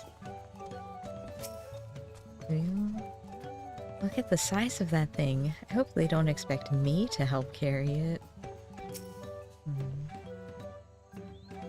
Yes, this is the float I remember. Does it not appear somewhat damaged to you? We should take a closer look. Inspect the float. Alright. It's missing an eye. And I think one of the lantern things.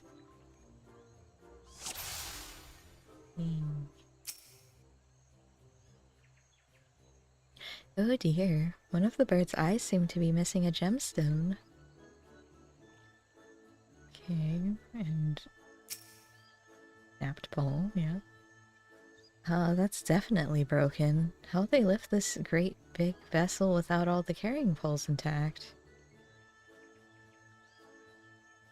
What else could possibly be wrong about it?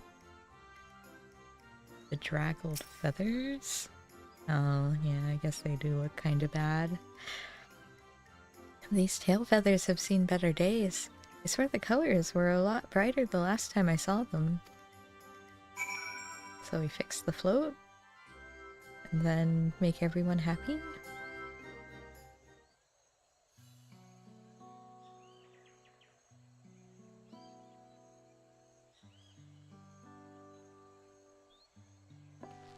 Well, I think we can all agree this bird boat is in dire need of repairs. Now, how do we go about fixing it?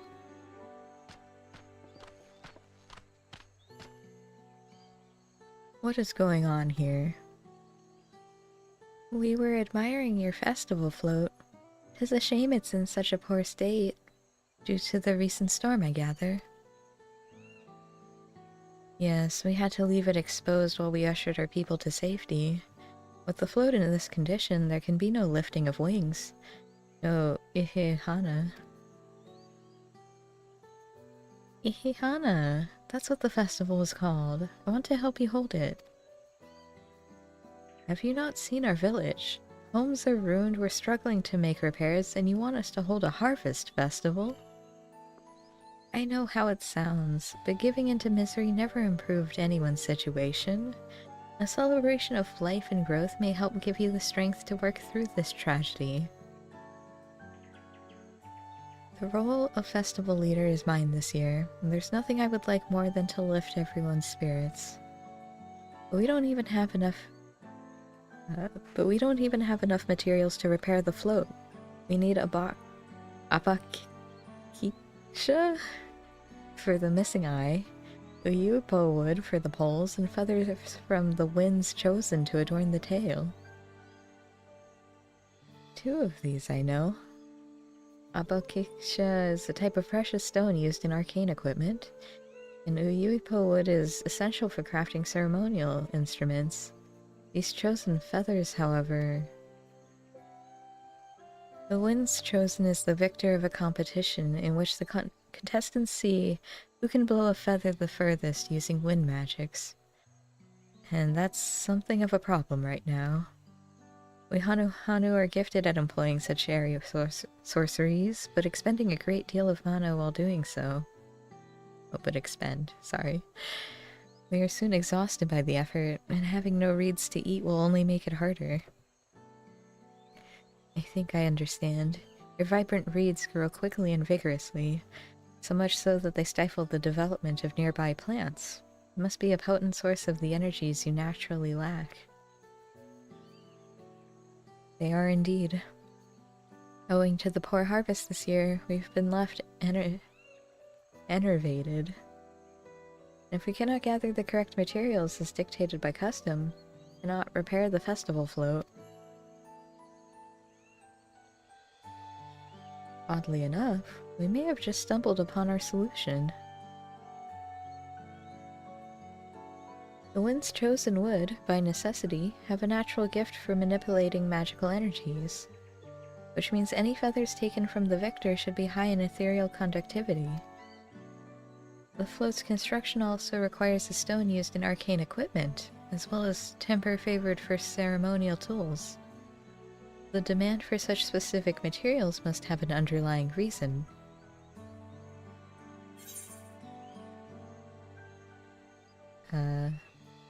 The float might also function as an arcane device.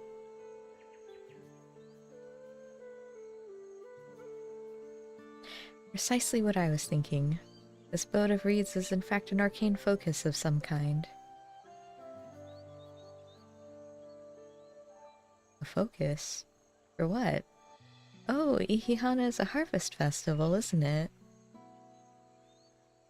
That must mean the float was made to encourage healthy crops.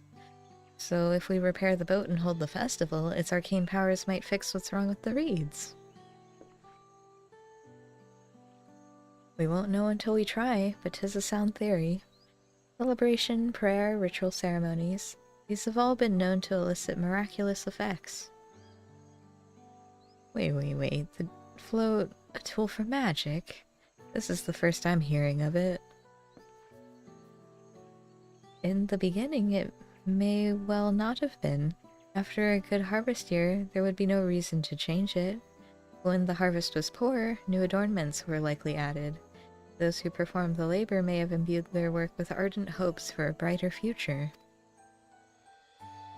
Through years of trial and error, the Hanu would have refined their festival float into a focus for harvest prayers. Incredible. I know you're practically fainting from hunger, but reviving Ihihana really does sound like the solution to all your woes, and I promise we'll do everything in our power to help you. I'm still not convinced about this focus business, but I accept your aid nonetheless. I'll introduce you to the shipwright who's been maintaining the float these last few years. He's replaced both the eyes and the poles before, so he should know where and how to procure what we need. Then allow Alice and I to acquire the feathers. We will encourage the people of Okanu to gather and vie for the title of Winds Chosen by sharing with them our own reserves of mana. I'll go with you. I carry some alchemical brews that may afford the same effect.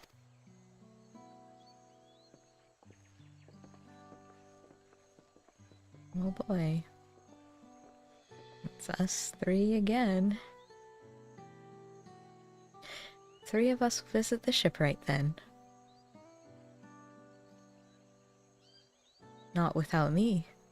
I've worked hard to fix the float as best I can, and the responsibility is mine after all. I've not introduced myself, have I? My name is Linuhanu. Nice to meet you, Linuhanu, and certainly, let's all go together.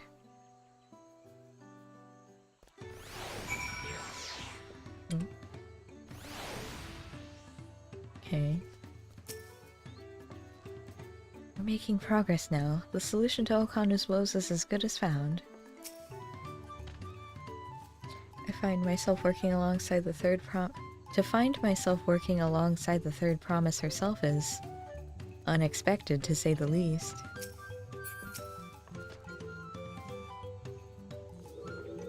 Thanks to Wuklamot, we found ourselves a promising way forward. Experience and knowledge are valuable assets. There's something to be said for following one's instincts.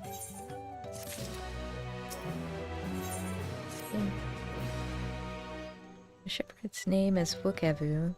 He's a Sabral who only moved to Kozamauka a few years ago, but has since mastered our customs to an almost frightening degree. He's especially strict when it comes to manners, so make sure to offer him a proper Hanu greeting. Wouldn't want to offend him right before asking a favor. A proper Hanu greeting? Oh, that one. Don't worry, I remember how it goes. Do you? Then we shouldn't have any problems. Let's head to Okbekbe. Okbekbe? To the east of here. Okay.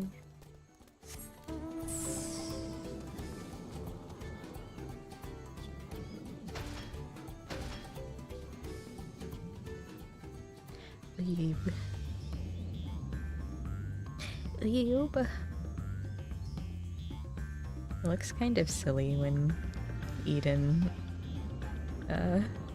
tilts. Yeah, no, that's fine. And this map is large.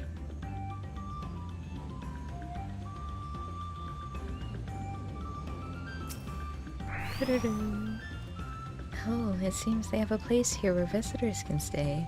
Looks cozy. Look over there! Do you see that big winding staircase?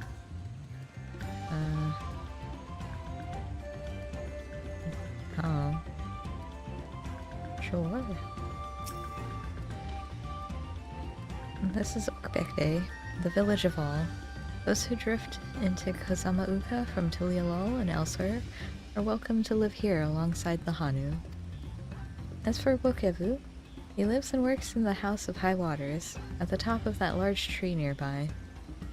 Follow me, but I should warn you, the climb up the stairs can be challenging.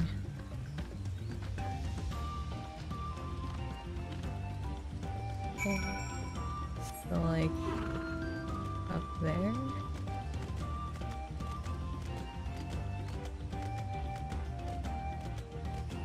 Yeah, it certainly looks like it.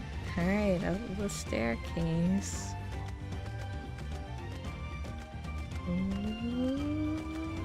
Oh. I wasn't expecting the stairs to be blue, I'll be honest.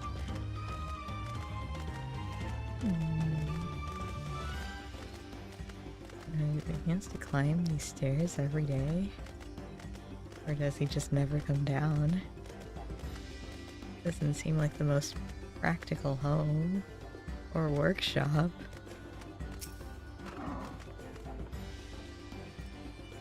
We are hoping to enlist the man's aid, so it pays not to be rude in any case. Oh, Kali. Oh, Kali. I should mention that Wukevu isn't only a stickler for etiquette, he's also... well, you'll find out soon enough. Will I?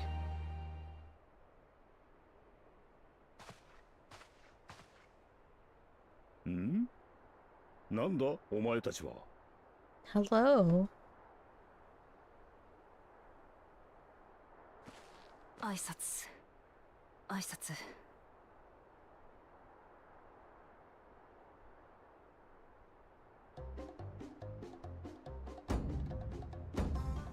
おぼかり。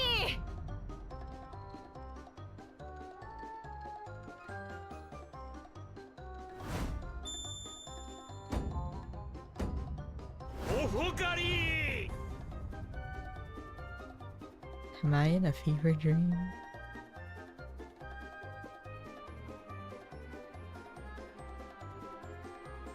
どうやら礼儀はわきまえているよう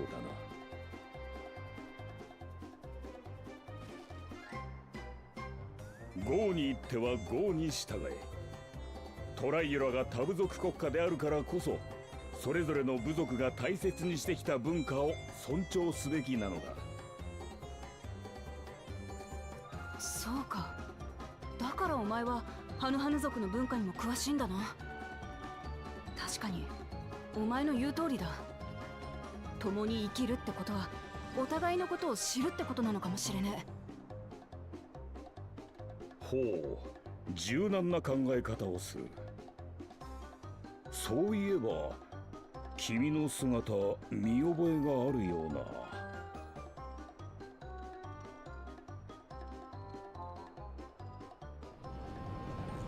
てウクラマと王女。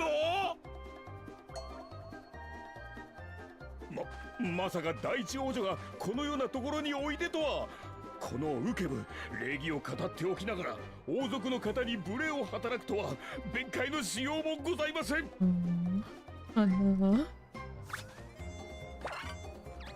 どうかその斧で人思いにこの首を。怖えこと言うんじゃねえよ。まあ気にすんな。私は堅苦しいことは嫌いなんだ。そうですか。では気にしません。What's going on? 切り替えが早いわね。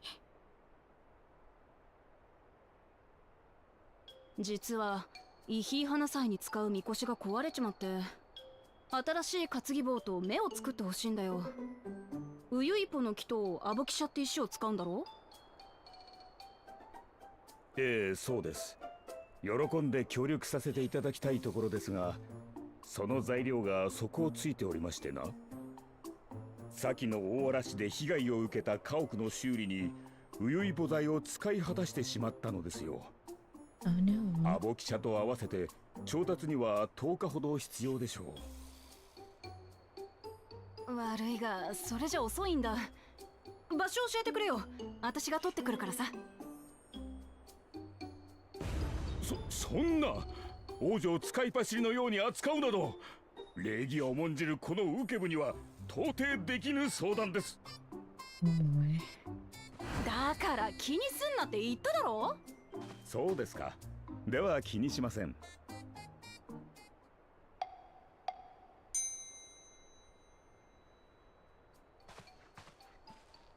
ところでそちらのハヌハヌ族は。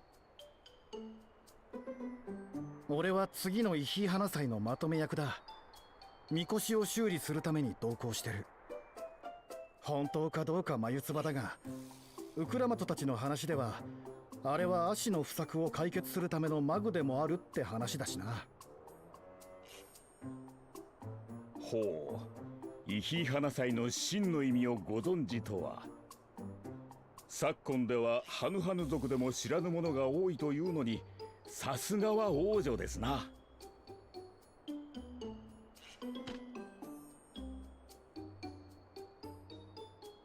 まあな。ウユイポの木が伐採できる場所には私が案内しましょ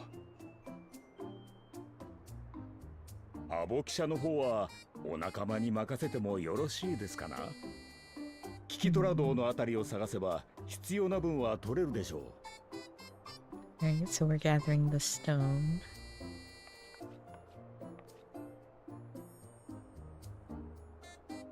あそこなら何度か行ったことがある。俺が案内するよ。Thanks. ええ、お願いね。よし、そうと決まれば行動開始だ。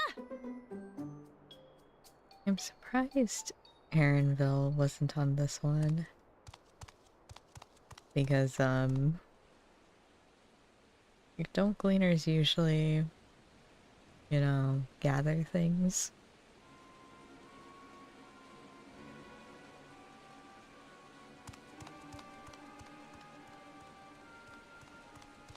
お頭、面白い話が聞きましたぜ。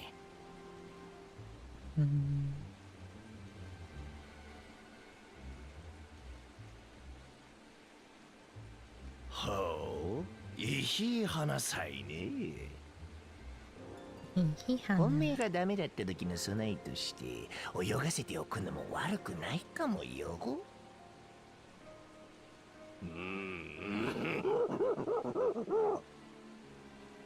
どうやらメス猫ちゃんにも使い道ができたみてえだな。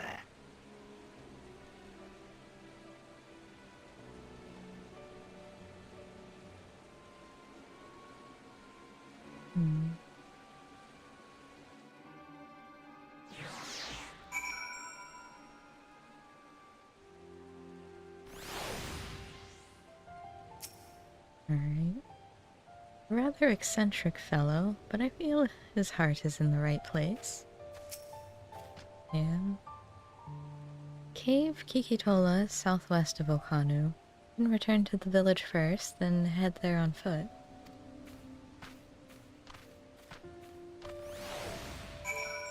Okay.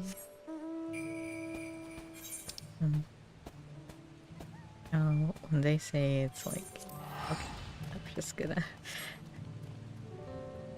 You will very quickly understand my laziness.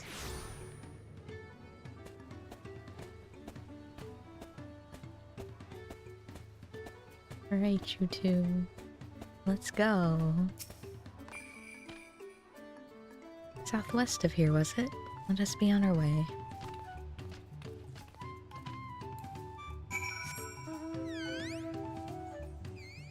Oh, this one has a lean too.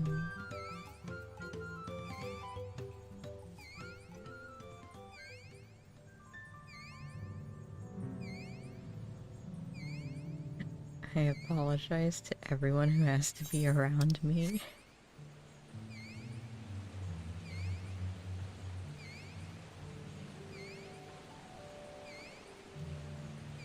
Oh, there they are.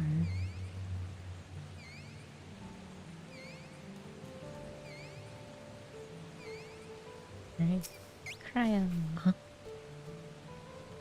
Look, you can see the falls at the back of the cave. These hollows must have been carved out by the constant deluge of water from above. Cave Kikitola, as promised. Home to many deadly creatures. Venture inside if you feel confident, but I'll conduct my own search out here. You can spot Ra Abakiksha by its green-hued glimmer. Bring anything matching that description to me. I shall help scour the inside of the cave then.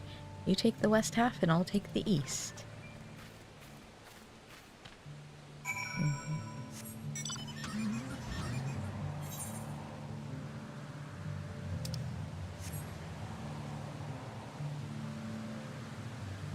This sure is a cave. I don't know if I should be driving my car around in here. You know, it's fine. Oh. Is that the first ether current I've seen here? Huh? Oh, found it. Okay.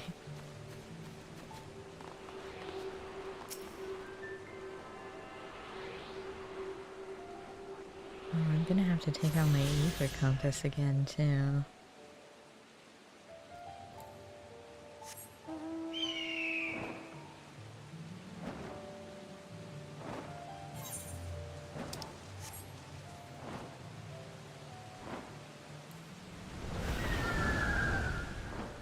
Imagine if that aggroed things.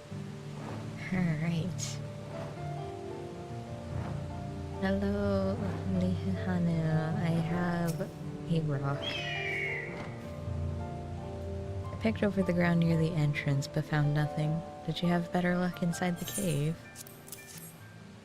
Found a rock. Yes, this is a Bakishia. Along with Kryle's contribution, we have more than enough for our needs. The stones you've brought shine very brightly. I thank you both.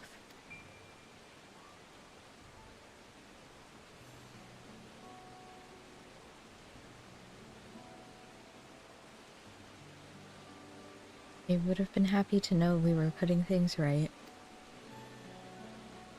Truth be told, a good friend of mine was meant to be festival leader for this year's Ikihana. But when that big storm hit, he did not survive. It fell to me to carry on in his stead. That was why you agreed to Woklamat's request, despite your initial reluctance. Yes, it hurt to hear, but she was right. Though I must mourn, I cannot let my grief consume me. Her words made me realize that the path to my recovery, our recovery, is already laid out before me, and I will walk it, for myself and for my friend.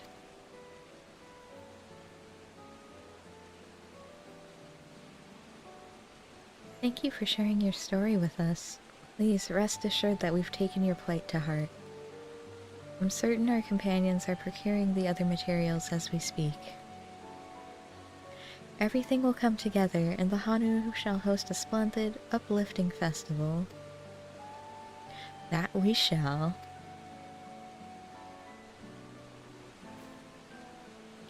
With that, let us return and deliver the Avakishia to Wokavu's waiting hands.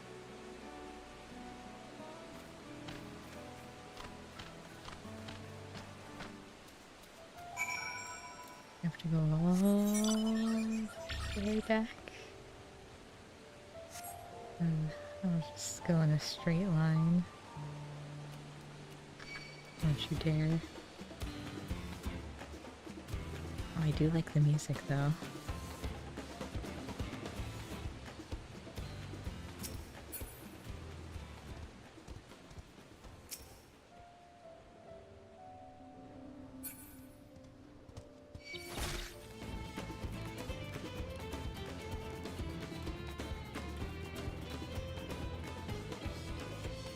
Whee!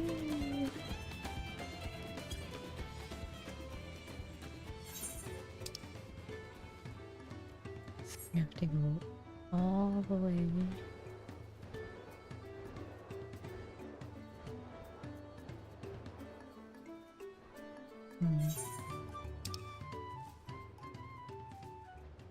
I should probably swing by and get that part of the map too.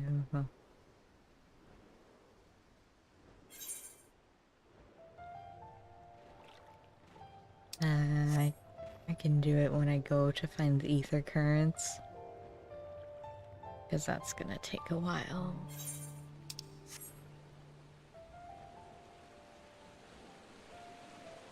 I'm gonna get the mata-matas. I'm sorry, these ones are stink shells. My bad.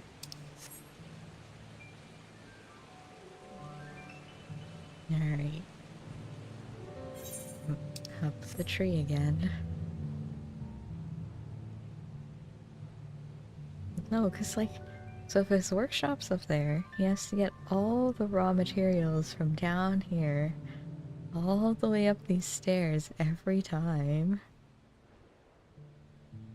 Like, that doesn't...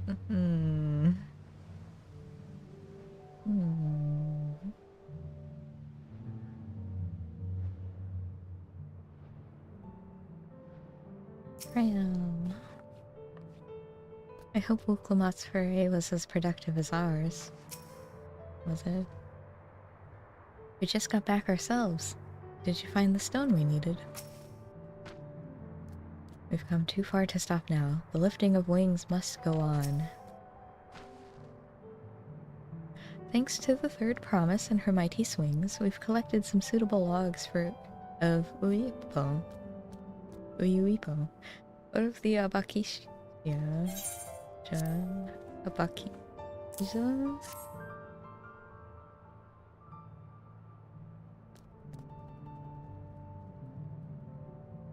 Yes, these are excellent samples, and goodly quality too. At this stage, you've likely surmised that the lifting of wings encourages the crops to grow. But not exactly how, eh? Well, you're in for a treat. If all goes to plan, the results should be spectacular. Now, to get to work crafting these pieces for the float. I could use an assistant versed in the arcane arts to enhance the Uipo's conductivity. Then I'd be delighted to help. Everyone else should head back to Okanu. We'll join you at the float once the work here is complete. Okay. You gonna carry the logs, Kryle?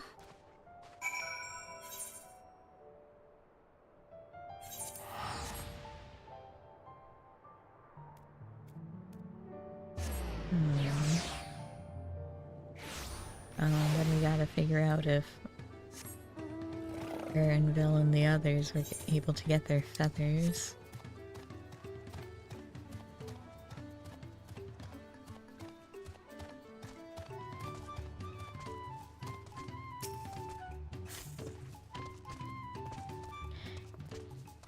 Gathering the Uipo was a trial in and of itself. At first, Ukevu criticized everything I did, and he suddenly yelled, "I've spoken ill of the third promise and must punish myself," and proceeded to slam his head into an Uipo tree. I told him not to worry about it, again. It was like snuffing out a candle. He's an odd one, that's for sure.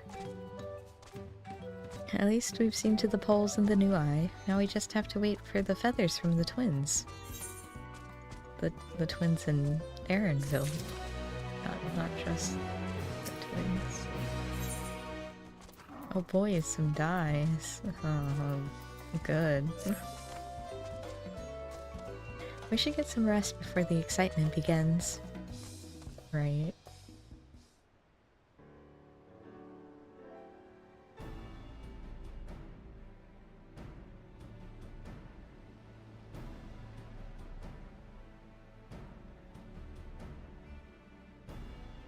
Over there, by the float.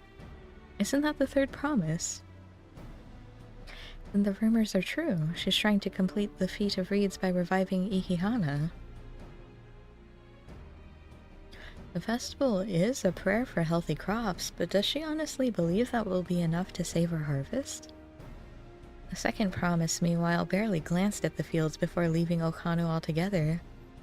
Maybe we asked too much of our young claimants.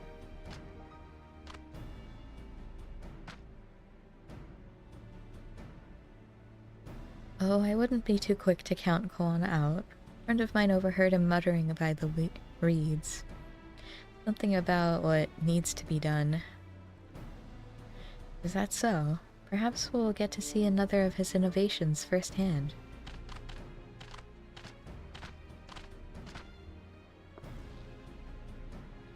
That sounds like our Koana.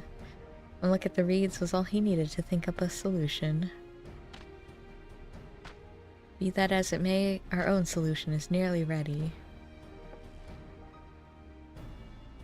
Indeed. As soon as the others get back, our long-awaited festival can begin.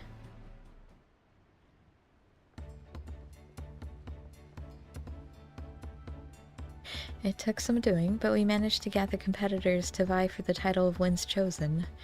The winner was only too happy to donate his feathers. And you should have seen it. He called forth an incredible gust that sent his feathers sailing for Malms. We had to turn ourselves, but it's more difficult than it looks. Poor Aaronville's twirled in the air for a moment before landing on his foot.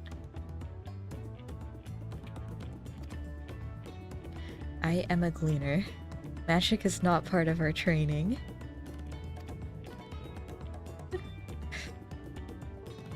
As for us, we've brought the wood and gemstone replacements crafted by Wokevu. All that's left is to attach them. Has it been decided who will ride the float?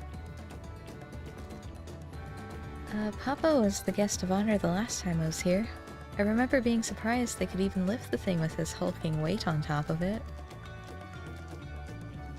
The rider must be a personage of great esteem, which is why an invitation is usually extended to the Dawn Servant. This time, however, I have another in mind. Oh, who is it?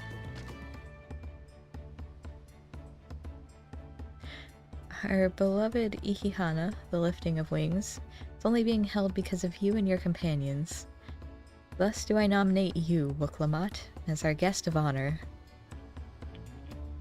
Huh? Me?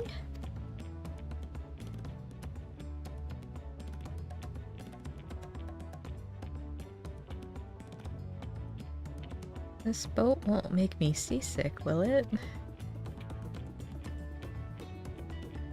I don't think so. Then weigh anchor. I can hardly refuse a request from one even more enthusiastic about the festival than me. I would be delighted to ride your float. Thank you, Wooklamat. I have rules for the rest of you as well. We'll be carrying the festival float in a slow procession towards Kozanoaki, where the sacred likeness of Kisha-Ihi is ensconced. What I'd like you to do is clear the path of dangerous wildlife, so that the procession can move along unimpeded. Consider it done. You expect me to sit still until Wokevu has finished with the float? Let me come along and help with the clearing. As you know, I'm not much for fighting. I'll stay behind and assist Wokevu with the repairs. If you aren't sure where you need to go, the path I spoke of begins at the south of the village, branches off to the east. It'll lead you across the bridges to the Stride of the Sun.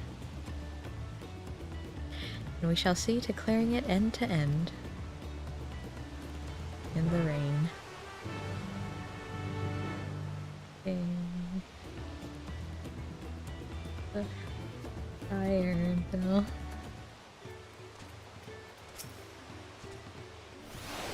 I'll get to work. By the time you're done mashing monsters, the float will be good as new. With my lack of combat skills, I would only get underfoot. Happy hunting.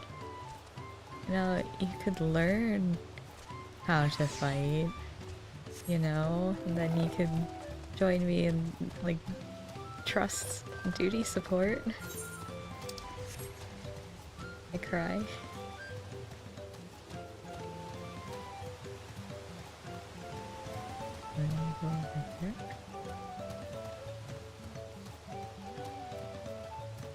Alright, you guys.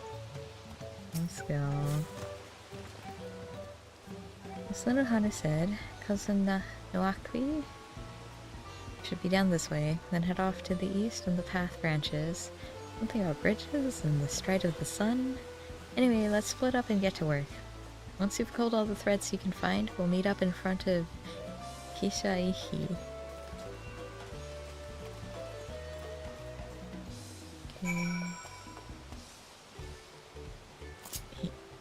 Okay.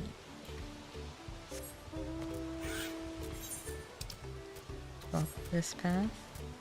Oh, a Tucalibri. Combination of a toucan and a Calibri. Alright, time to fight.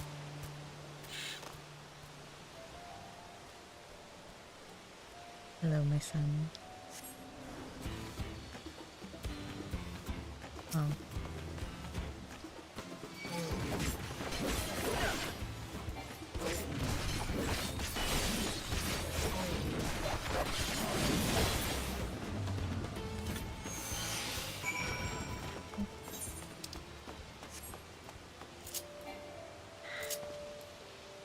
Maybe I should turn off the umbrella for now.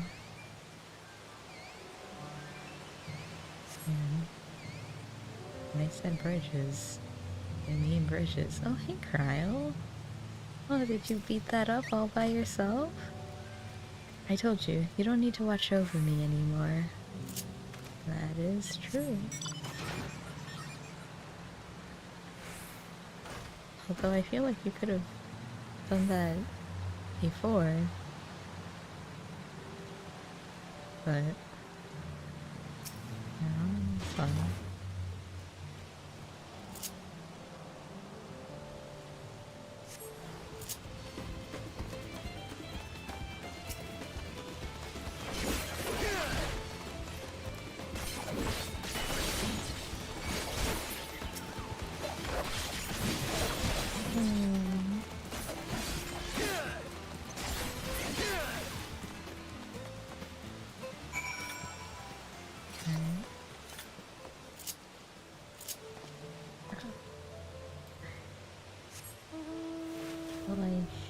I like having the umbrella when I'm in the cities, just not like when I'm out here.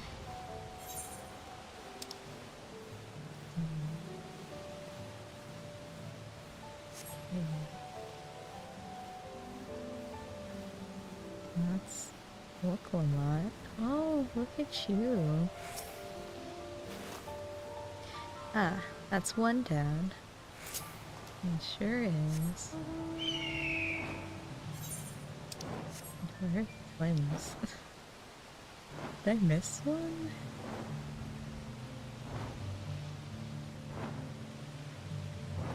I feel so slow. Oh, there's Alpha now. You beat up some frogs, good for you. At this rate, we'll soon have the route to Kosanuakwi cured. Alright.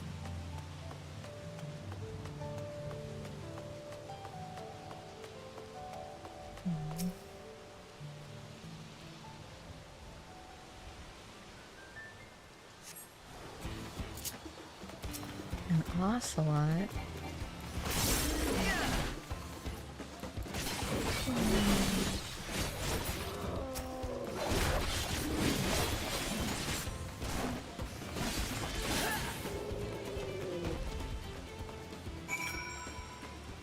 Right, and then we go north.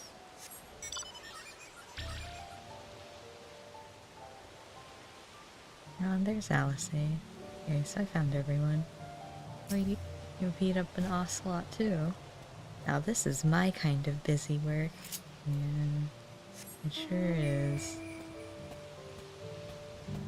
This is the stride of the sun, but it's raining.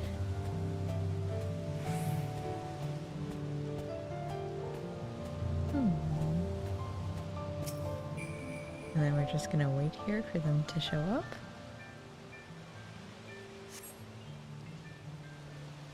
I guess.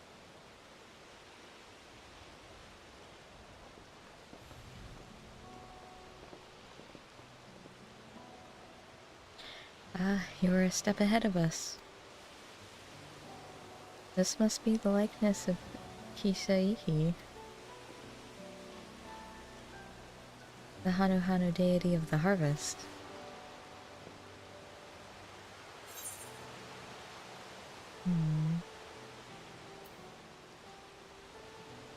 Reminds me of something I saw in Academia Nighter. It does.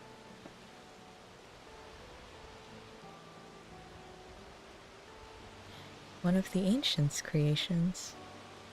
'Tis possible a vestigial memory of that time endured, a subconscious recollection from the inheriting soul, providing the basis for an entirely new religion.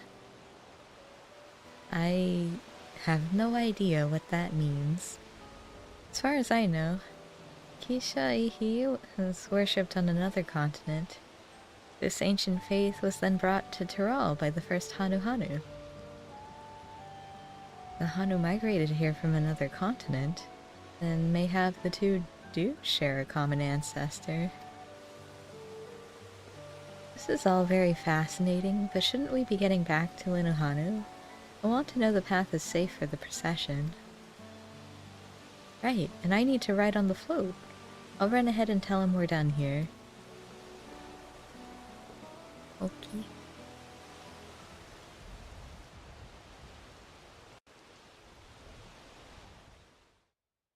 Meanwhile, in Okanu, oh boy.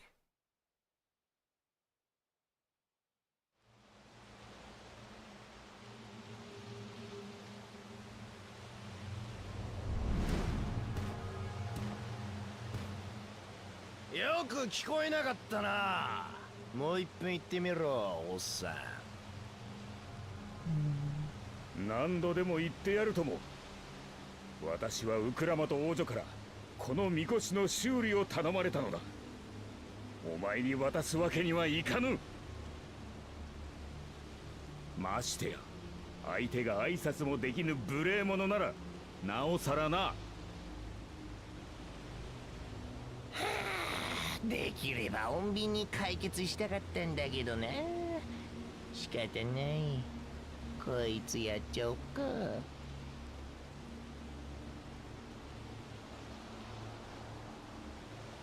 面倒なことになった。ああ、急いでくれ。何？ウクラマとか。下がってウケブ。みこしは俺が守る。怖いなら出しゃばらなければいいんだよ。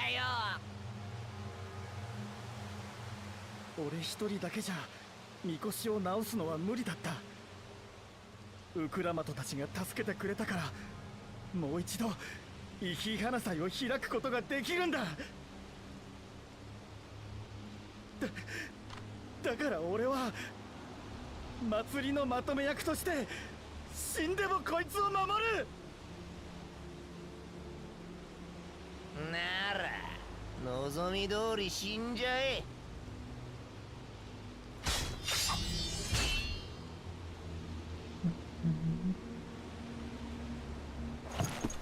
待ちやがれ爆撃者。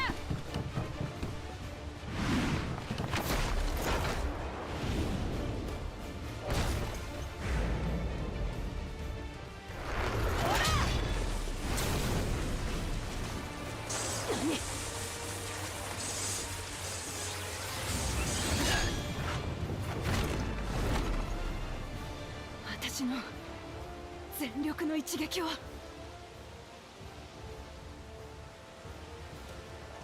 これが君たち劣等種との差だよ。もっともっとだ。泣いて許しを請うまでその身に刻み込んでやるぜ。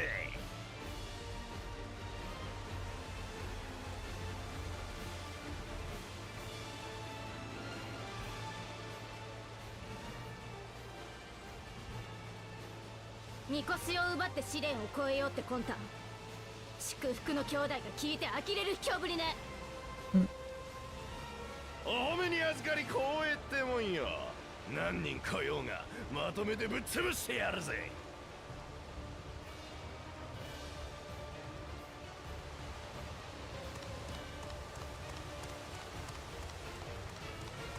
待ってくれお頭。あんたが本気で戦えば死人が出ちまう。あっちの方はうまくいったって報告が届いた。だからこの場は。ならここで無駄な体力を使うこともないに。命拾いしたら。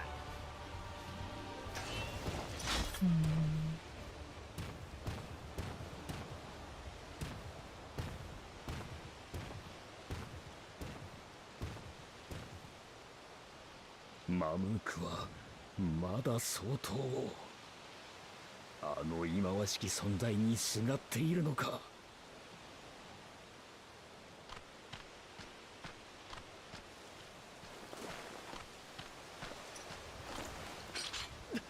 大丈夫か。死んだりしないよな。へっ、そう簡単に死ぬ私じゃねえよ。それよりイヒー花さえ済んだろ。あ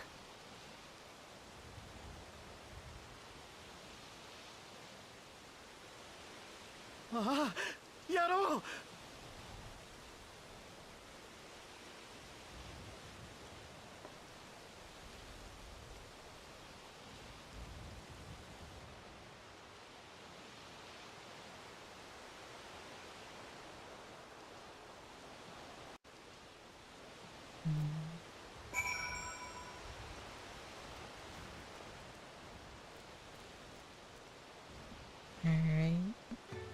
to talk to all of my friends.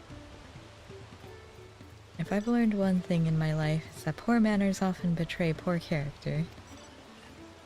Ooh. A tense encounter. I'm thankful Alphino thought to share those link pearls. He waited for us to leave so he could steal the float. A coward and a thief. Given the nature of the rite of succession, I expect such altercations are inevitable. Yeah. I'm thankful we made it back before anyone was seriously injured. I'm glad we kept the float out of the cool judge's clutches, but gods, he brushed me aside like I was a bothersome gnat. Thank you for coming to our rescue. I tried to protect the float, but against that two-head, might as well have not been there at all. Nonsense. You stood your ground and bought us the time we needed to make it back. You were incredibly brave.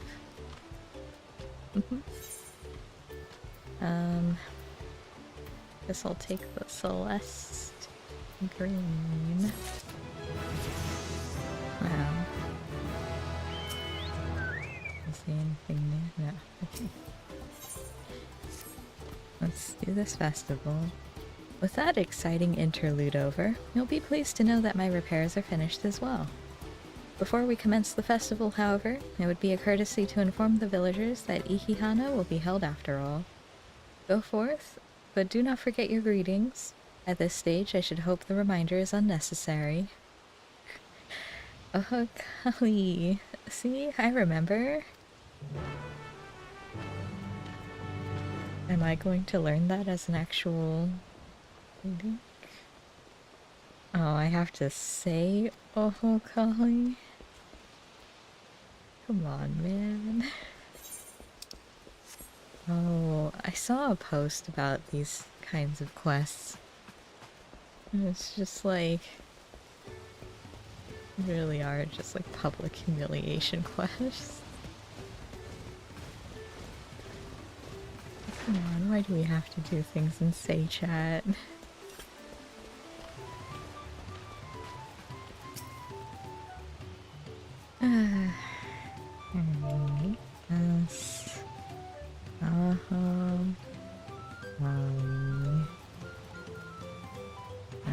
Do you have to do it too?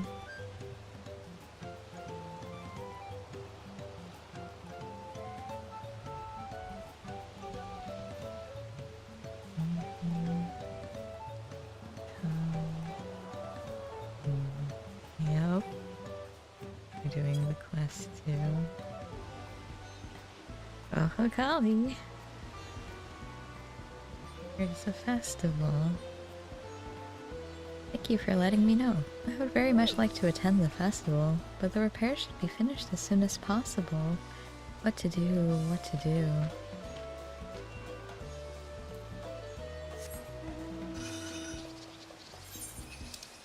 I hate these quests.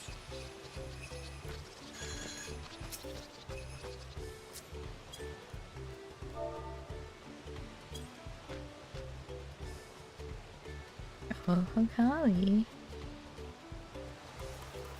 Festival is about to begin. What do you expect me to say? Besides, of course I'll be there. Cleaning up the storm's aftermath may have been hard on us all. The lifting of wings is tradition, and a joyous one at that. I won't sit here brooding my days away. Give me a moment to get ready.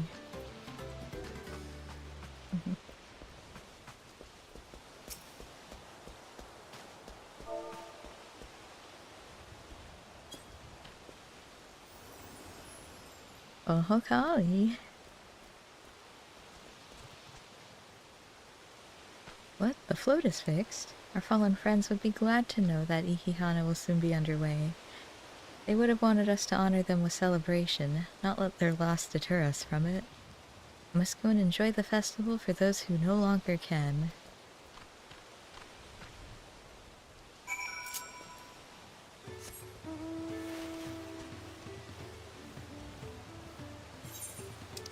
going back to the float. Ooh.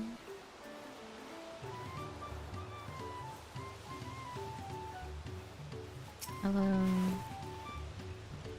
Hanu were pleased to hear the festival was going ahead, I imagine. They sure were. That as well. Once your friends return, the lifting of wings can begin at last.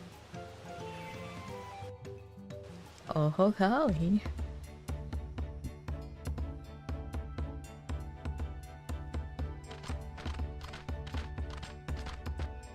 It's so sunny. Festival's so great it made the rain go away. 集まったのはこれだけか。何、イヒ花祭が始まればハヌハヌ族はじっとしていられまいよ。そうだそうだ、ウケブの言う通り。さあさあ、みこしに乗ってくれ、ウクラマト。イヒ花祭を始めるぞ。よっしゃ、わかった。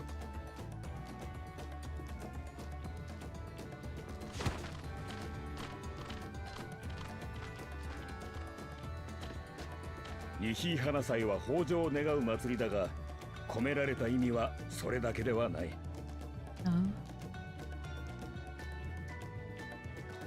担ぎ手と乗り手、両者の友情が末永く続いていくことを願う杯事でもあるのだ。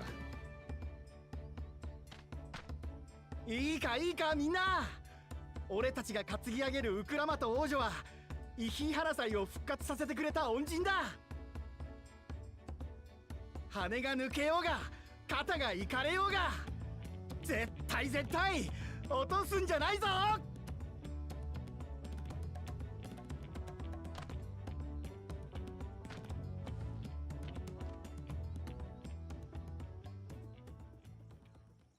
せーの、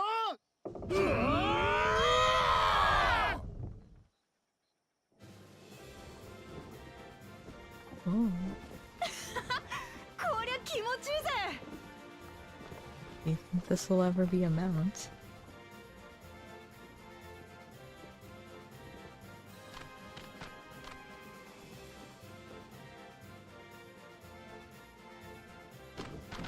腹が減ってるからって見てるだけでいいのか。担ぎたいやつはついてこい。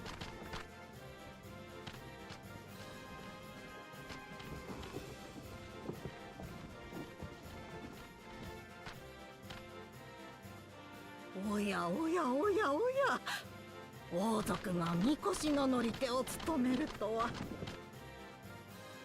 あなた以来じゃないですかねえ、グルージャジャ。よ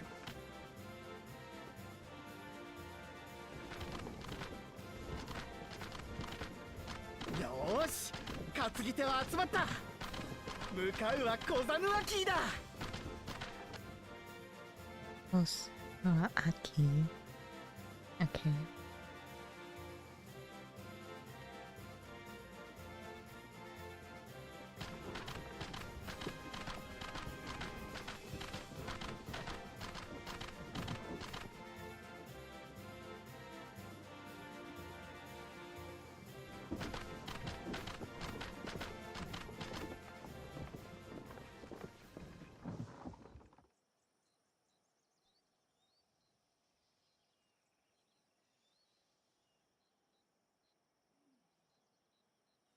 さあ見るがよい。ここからがイヒ花祭の真骨頂だ。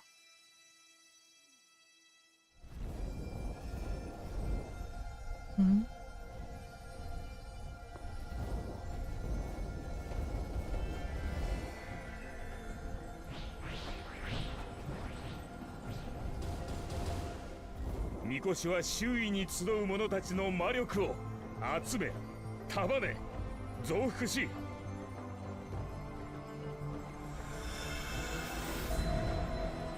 ケーツハリー像を通じて大地に注ぎ込み、地脈を刺激して流れを加速させる。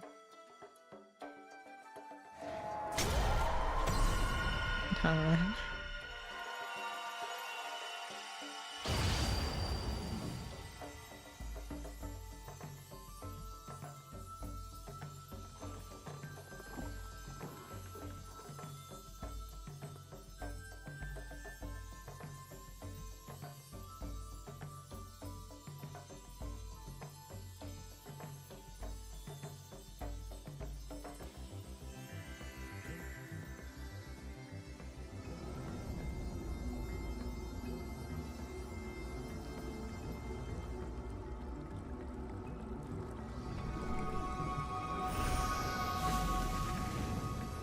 Oh.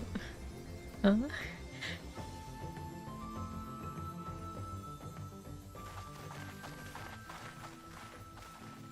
おお、足が。 Wasn't expecting it to be instant. これがイヒイ花祭の豊穣魔法なのね。みこしがマグだって話、本当だったのか。すげえすげえよ。こんなの今まで知らなかったぜ。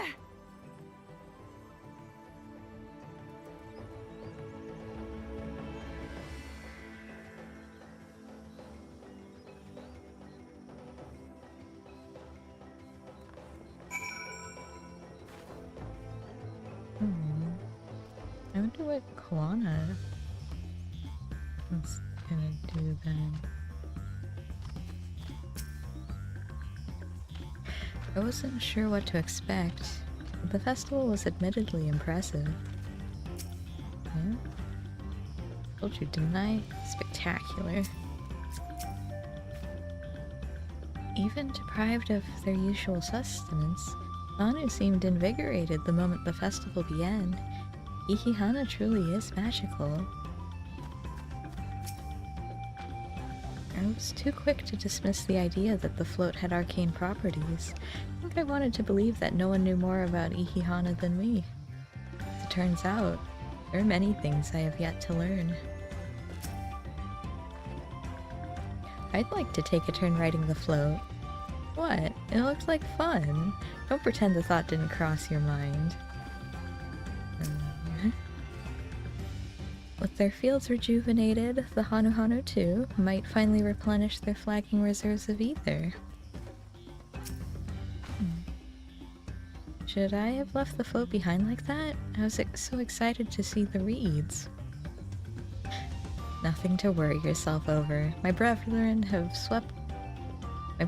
been swept up by festival fever. Last I saw, they were taking turns at the carrying poles on the way back to the village. Please feel free to look over the fields and enjoy the sight of what you've accomplished.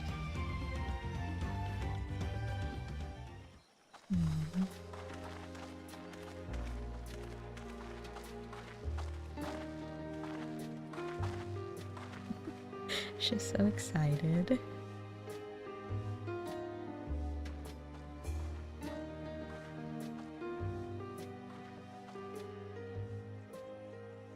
全部が元気になったわけじゃねえのか。一度の豊穣魔法ではこれが限界ということだろう。これから何度もイヒイ花祭を繰り返せば全ての足が活気を取り戻すはずさ。この場合、試練はどうなるのかしら。心配は無用ですよ。足の不作を解決することは偶然ではできません。たとえ一本でも元気にできたなら、それは試練に本気で向き合った証です。みこしがマグであることを見抜き、解決策をイヒイ花祭に求めたのは実にお見事。しかし、あれほどの効果を発揮したのは私が小鳥だった頃以来でしょう。それはつまり、みこしの修繕を怠ったことでマグの力が弱まり、イヒイ花祭が形骸化していたということ。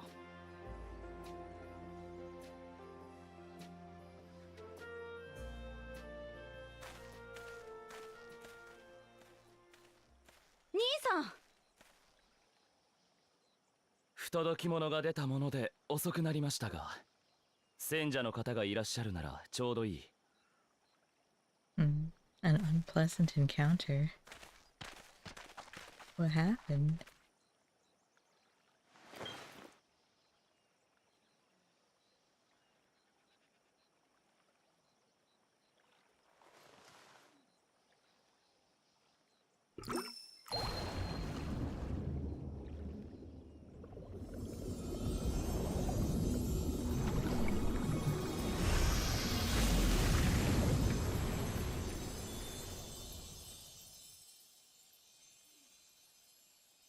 Oh, これは素晴らしい。はあ？水を垂らしただけで足が元気になっちまった。足の不調は地脈の流れが滞っていることが原因だった。あなたはそれを水のエーテル伝導率を高める錬金薬を流すことで解消したのですね。水の流れにも簡易的な地脈としての役割を与えることでエーテルが効率的に流れるように。これもひとえにシャーレアン魔法大学で培った知識と賢人たちの協力のおかげですよ。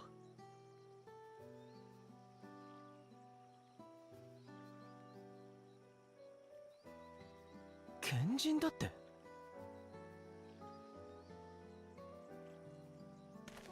いいかイラマチ、これが凸国の知識と技術だよ。うまく扱えばこんなにも簡単に物事を運ぶことができるのさ。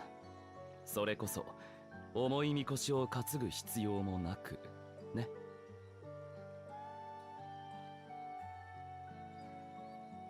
はあ、やっぱ兄さんはすげえな。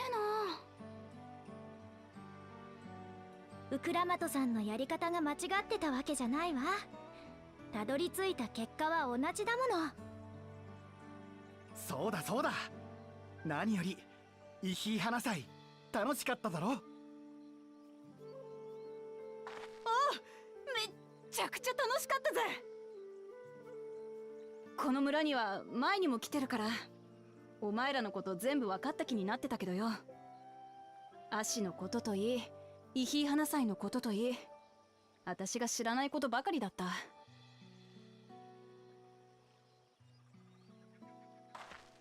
だけど今度こそちゃんと分かった気がする。そしたらよ、もっと好きになったぜ、この村とお前らハヌハヌ族のことが。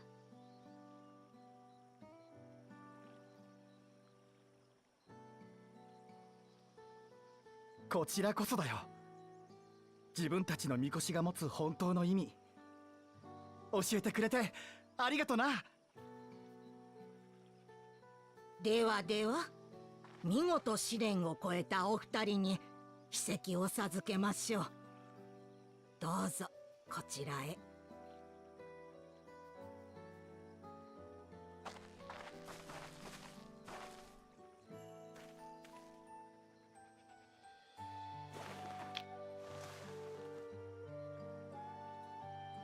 これが秘跡？早速石板にはめてみましょう。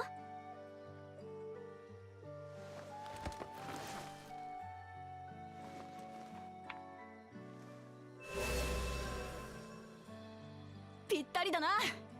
残るはあと6つだ。では僕はこれで。Okay, bye. ったく、兄さんは余韻も何もあったもんじゃねえな。ウクラマト、次のイヒー花祭の季節にも来てくれよな。今度はトライオラの王様としてさ。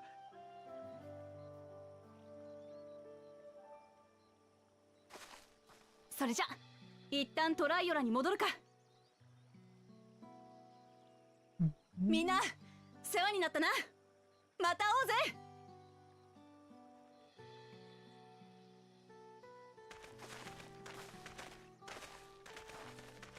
The next is Urkapacho. この国もまた面白くなりそうだ。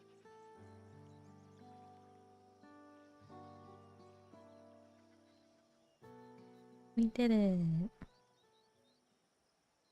Oh. こいつがコーナー王子の作った錬金薬。試作品らしいが中身は同じはずでさ。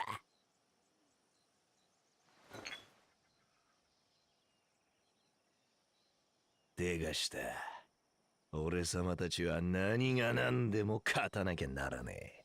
そのために使えるものは使っていかなくちゃな。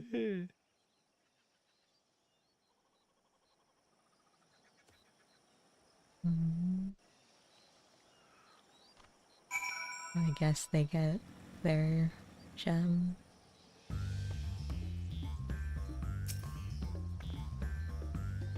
Where is Bakuljaja gone, I wonder? What did his follower mean by their other prospect?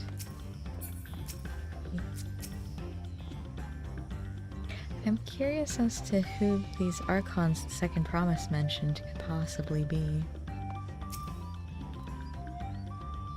Well, Kalana seems a decent sort. He strikes me as a man who likes to keep others at a distance. Yeah? And two-headed troubles aside, Woklamat completed the feat and earned a keystone. That's all that matters. Yeah, true. My journey has just started, and already I've met so many wonderful people. Look, Abu for one. He's a bit eccentric, but anyone could stand to be as respectful of other cultures as he is. And Linuhanu. It warmed my heart to see him honor his departed friend through Ihihana. Help others do the same. I can't help but feel excited thinking who else I might meet over the course of the contest. Come on, let's head back to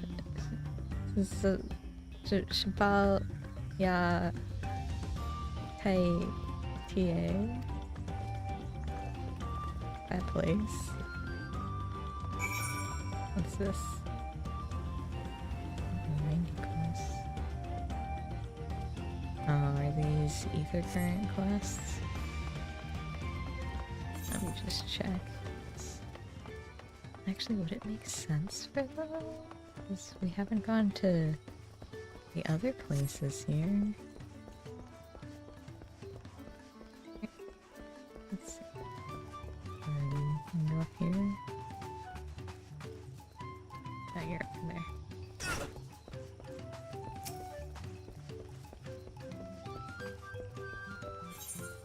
Oh, you are an ether current. Alright.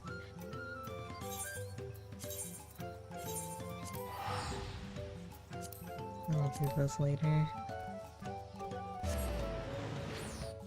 It's like, I still have to find the actual ether currents, so... You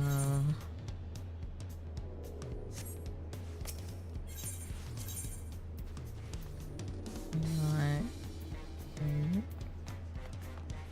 This one.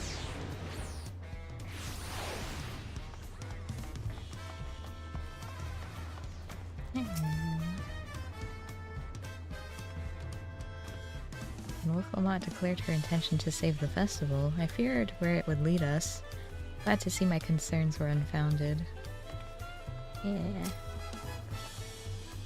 And just like that, we found an elector and won our first keystone. I knew I was right to trust your instincts. Come on, let's keep things moving and march onwards to Urkapacha. Chances are good we'll find an elector there as well. Before we do anything, however, we should see what your opportunistic Pelu friend has to say.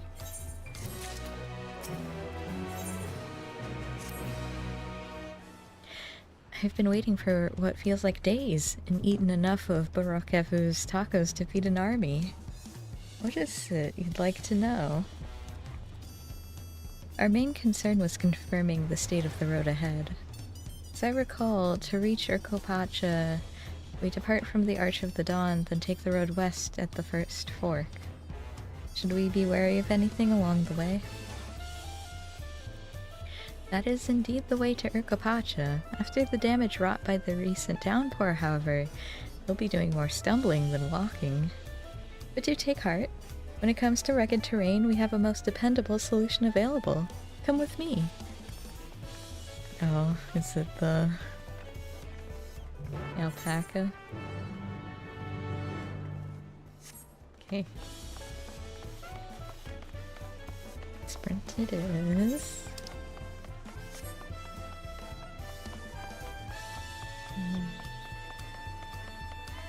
Alright. Oh, are we gonna ride an alpaca?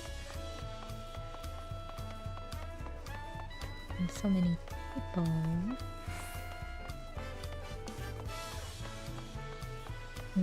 Although, based on how Wooklamat felt about them, I don't know if I would be worried about riding an alpaca.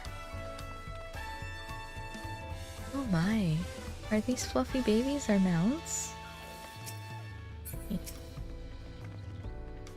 With Hello all being small is confusing enough, but those masks make it almost impossible to tell men from women, let alone guess at their age. I suppose. Why did it have to be alpacas?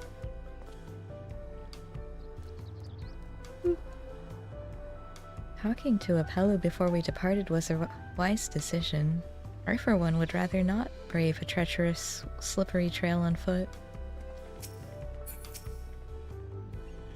The beasts are sure-footed, that's for certain. Why do you have to say it like that?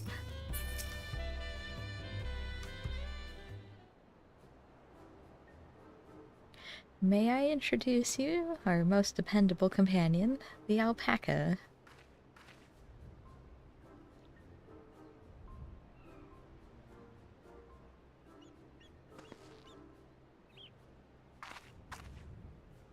These animals can traverse Urkopacha's steep mountain trails as if they were gentle fields, all while carrying heavy loads. Our merchants would be lost without them. So they fill much the same niche as our chocobos back home. You don't have alpacas in Eorzea? Alpacas are native to Yogg-Turaul. Eorzea has its chocobos, and the Eastern lands have their horses. Why go to the trouble of breeding another pack beast in a place which ill suits its qualities and where it's not needed anyway? But must we ride these little monsters? Get the impression you aren't fond of alpaca. What gave that away, Kryl? When I was small, and being a bit naughty, I went around pulling on their wool. One of them spat on me, and it was the foulest stench you can imagine. I see. What are they like to ride? Alpacas bred as mounts are inquisitive and docile. Even those without experience find them easy to handle.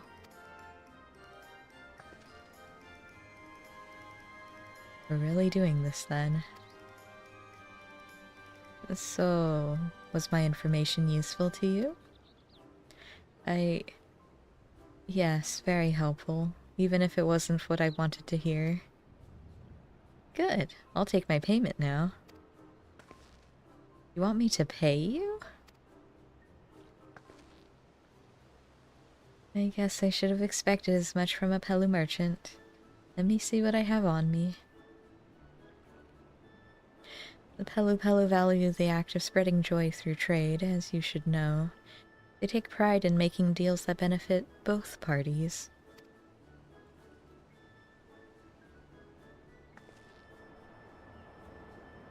Here you go. A fair price for your fair advice.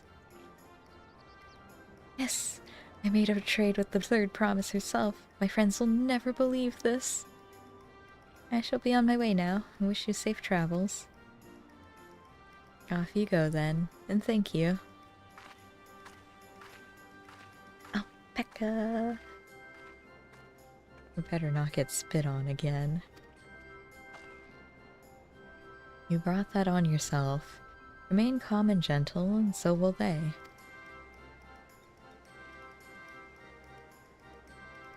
still not happy about this. But if we need to ride alpacas to reach Urkapacha, then that's what we'll do.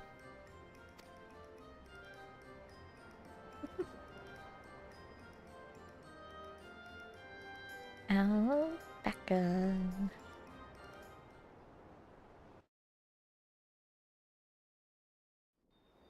Oh, it just brings us there? Okay. Look at us go! トラルの古き詩人は歌う。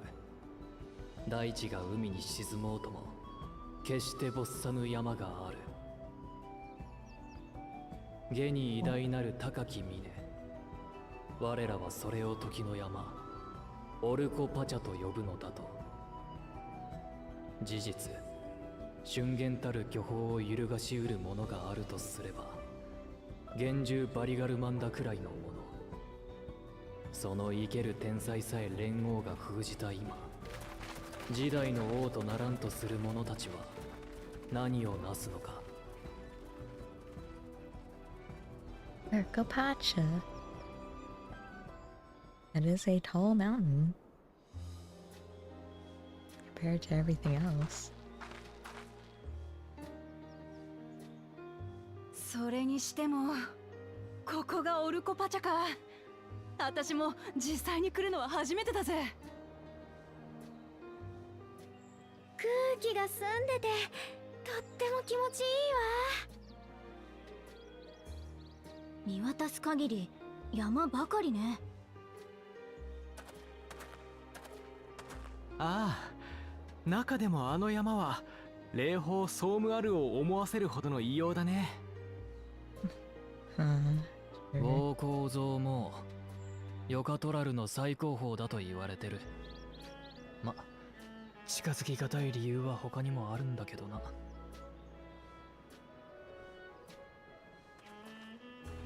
聞かせてもらっても？ああ、あの山は。おや、あなたはウクラマト王女じゃないですかい。こんなところで何を？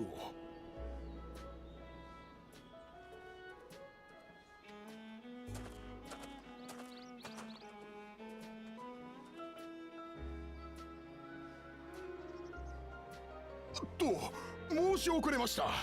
私はトライオラで織物職人をしてるボロノックというもんでさ。よろしくな、ボロノック。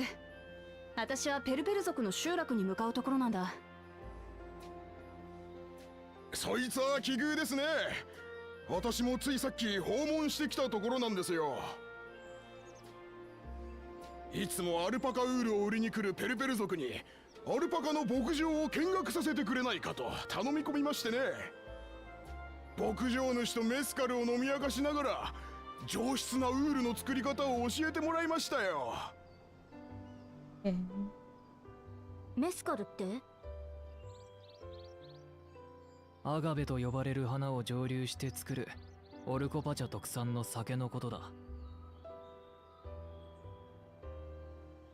まあ酔っ払って気分が良くなったせいでアルパカウールを例年の3倍買うって契約しちまったんですが、その分負けてくれたからよしとしておきます。おっと、つい立ち話が長くなっちまった。それじゃあっしはこれで。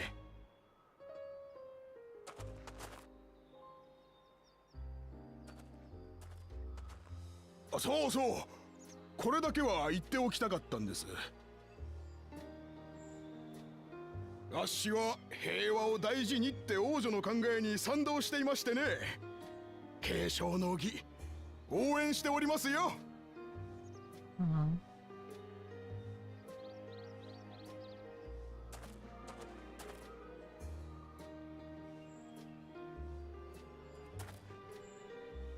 今の話を聞く限りではペルペル族は商売人としてやり手のようだね。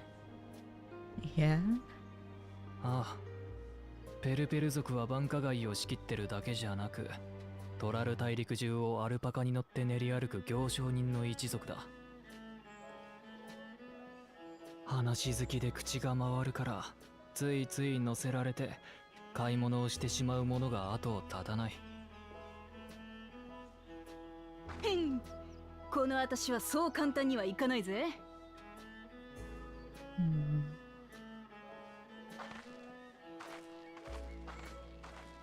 ペルペル族の集落ワチュンペロは街道の分かれ道を下った先だぞ。間違えてはぐれるなよ。バカにすんな。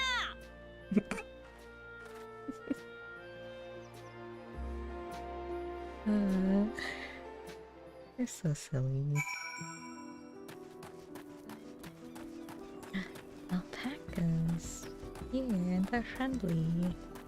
And then there's some not so friendly looking things in the distance.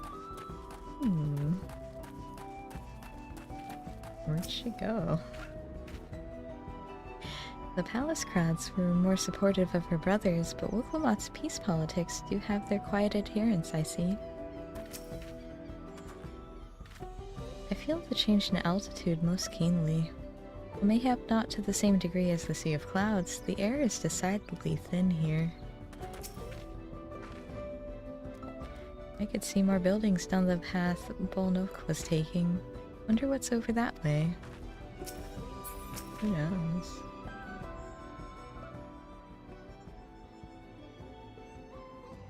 This is it.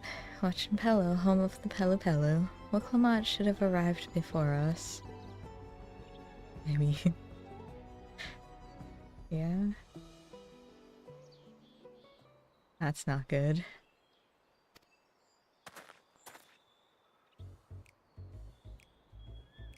You've come all this way for the right of succession? Oh, so this means I'm exchanging words with the future Dawn servant. Please, the outcome is far from decided, but it is a possibility. How fortunate, then, that I deal in cloaks woven from especially luxurious alpaca wool. Such a garment would look magnificent when draped over the shoulders of our budding ruler. And a nation's ruler should dress her best for her adoring people, yes? Finery for our finest lady, that's right. Come, third promise. My well-stocked shelves are but a few steps away. Finest lady. I like the sound of that. Alright, I suppose a quick look wouldn't hurt. What did we just talk about? Erinville, when did you...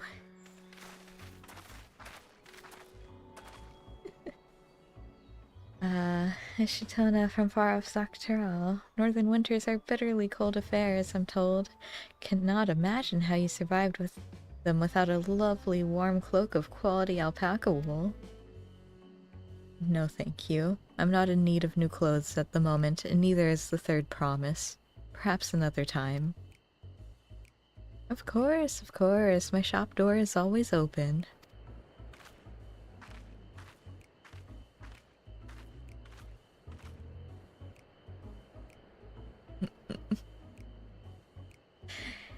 You were saying something about not being easily charmed? I was just... As I mentioned previously, the Pelu people live for bringing happiness through trade. They won't cheat you or sell you defective goods. They will, however, disarm you with their deft turns of phrase, and unwitting customers like Wuklamot fall prey to this affable approach time and time again. The only recourse is a clear and firm refusal. They won't pursue the matter should you make your disinterest plain. Interesting. A valuable insight into the minds of the Pelu Pelu. Let us all take Erinville's words of caution to heart. Especially you, Wuklamot.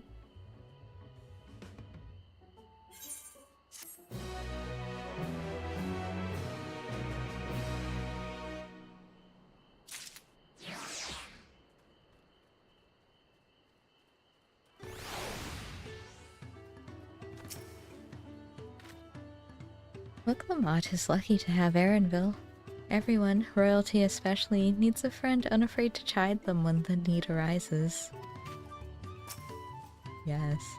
It would seem the Pelu Pelu are also partial to coffee. But thanks for the insight? All these houses and buildings are made to Pelu Pelu size. And mine too, come to think of it. I feel like most of us could probably fit. We might have to duck though. I swear, I let her out of my sight for one moment. Not my finest moment, I'll admit. But now that we're here, let's do what we came to do. Find the Elector. Allow me to propose a strategy then. Kyle, Alice, and I will speak with the merchants.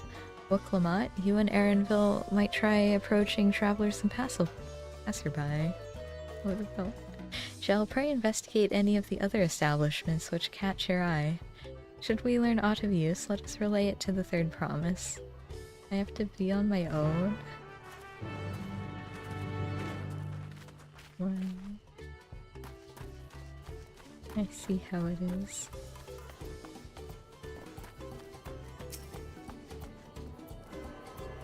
Alright, let's go talk to that distillery worker, I guess. Hello, you. Dawn Servant's Elector? Ah, I thought you were a new face in town. Here for the right of succession, I take it. Me, I don't much care who sits the throne so long as they keep Tyrell peaceful. Well, then you only really have two options. People tend not to be in the mood to relax and sip our excellent mezcal once arrows and spears start flying, if you know what I mean. Speaking of which, would you like a cup? A joy shared is a joy doubled, I say. No. Oh, right, yes. You were asking about that Elector business.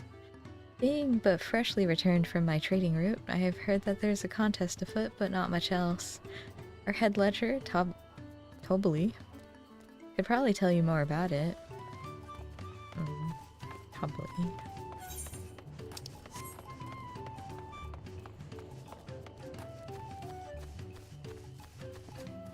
It's a good thing these cacti don't hurt me. Electors. Ah yes, I've heard all about the right of succession. They're looking to put a new ruler on the throne, eh? Personally, I'm rooting for Zeral Jah. If the first promise wins, he'll look to expand our sphere of influence. That means access to more resources and more customers. In the thousands column, potentially. So many new trading opportunities to spread happiness far and wide. Others have come around to my way of thinking, so I've begun crafting goods inspired by the resilient sun. Would you care to purchase something? No. No, I would not. Very well. You said you wanted to know about the Elector. I could help you, but I won't. I can tell you're no supporter of Zeral Jah or his policies. Yeah. You know, I guess we don't especially know what he wants, do we? Right, Mabaloo. Oh, you're pink. Well, hello there, I'm Mabaloo. Did you have a question for me? Sorry, I don't know about any electors. You should take a moment to see our prized alpacas before you leave, though. Oh, but be sure to admire them from a respectable distance. Get too close, and our nervous darlings may be tempted to spit on you, and that stuff stinks. It happened to a visiting buyer not so long ago. Tobley, that's the head rancher, was so mad at me for not giving a proper warning. No one makes a mistake without Tobley noticing. He knows everything that happens on this ranch. Hey, why am I not going and talking to Tobley?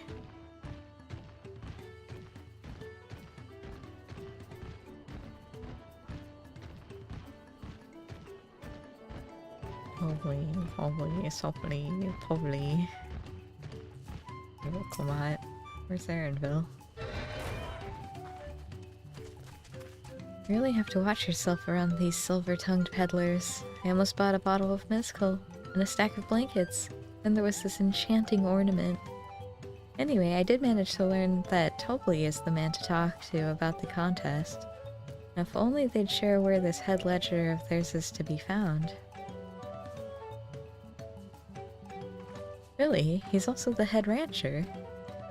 Well, the Alpaca Ranch is not far from here. I say we pay it a visit before the others return.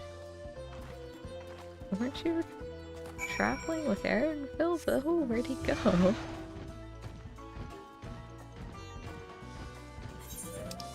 Like, did you just leave him behind? Can't believe they made us walk here and walk all the way back to Wolflamont to walk back here.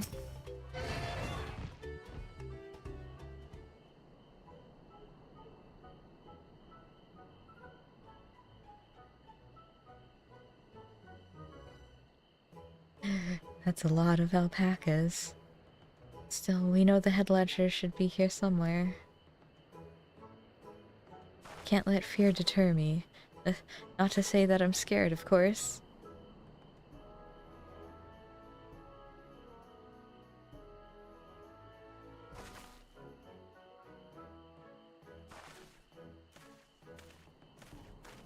Excuse me, is one of these workers Tobli? Tobli? Oh yes, he likes to mingle with the ranch hands and keep an eye on things. I can't tell you which one he is, though. You can't? Is this part of the contest? All I can say is that Tobli often mentions his favorite pungent subject. He also can't resist a profitable trade, but who among us could, am I right? Still, if you bring him a very good deal, he might let his identity slip. So it's like a game. Easy enough. All I have to do is offer Tobli a deal he can't ignore. No problem at all. Well, maybe one problem. I don't think my purse is deep enough to pay everyone we think might be Tobli. Let's ask some questions first to narrow down the field. Great, we can meet back here to share our impressions. Okay.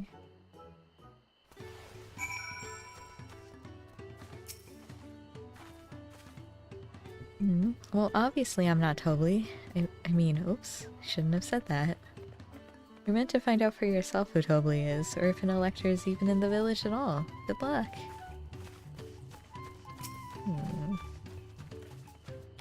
Ah, a visitor from across the salt, if I'm not mistaken. Be warned, the alpacas will spit if you startle them. I suggest you keep your movements slow and deliberate.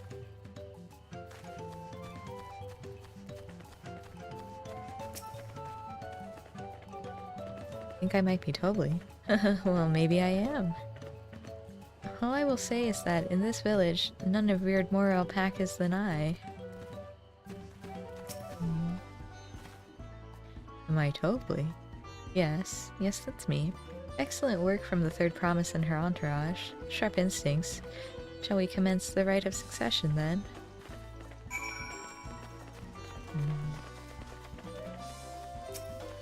I think I was the one talking about spitting. The diligent one. I see we're both done with our interrogations. So who do you think it is? I have my suspicions, but let's hear your pick. Diligent one.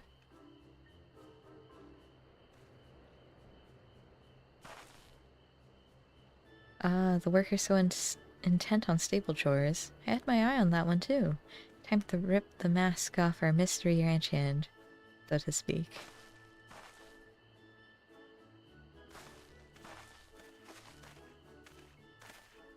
We know it's you, Tobli, and to prove it I propose a deal. A generous sum of coin for confirmation of your true identity.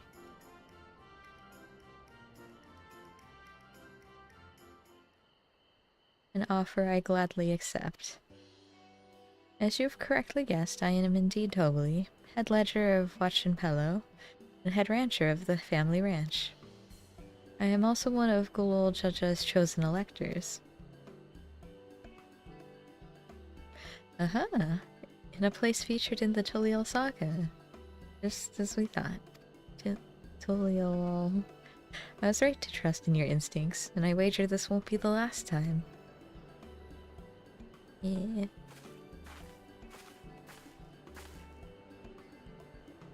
She found you out fair and square, Tobley. And I'm glad she did. Would have been a pity had her bid ended here.「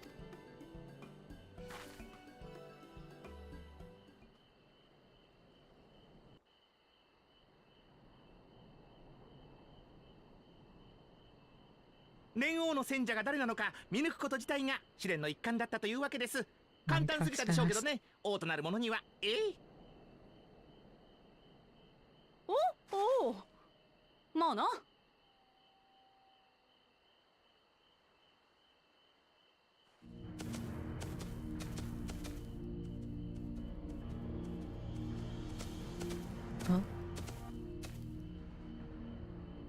兄さん。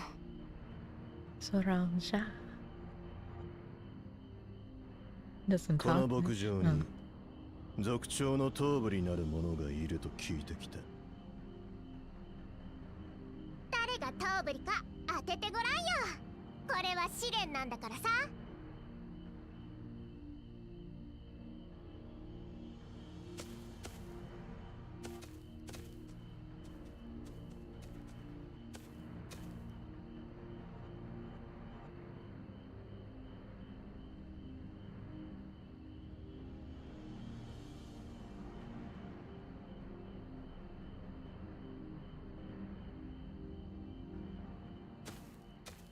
お前が頭部だな。問いかけるまでもなく当ててみせるとは。いやいや、お見事です。お二人を試すような真似失礼しました。早速始めましょう。試練の説明を。連王からは伺っております。どんな試練を出すも私の自由と。いろいろ考えましたが、これにしますよ。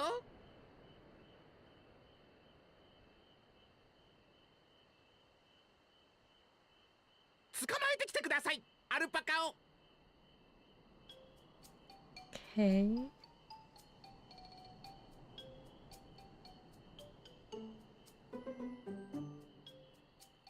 私は少しばかり苦手だけどさ、アルパカって人懐っこい動物なんだろ？だったら難しい試練じゃなさそうだな。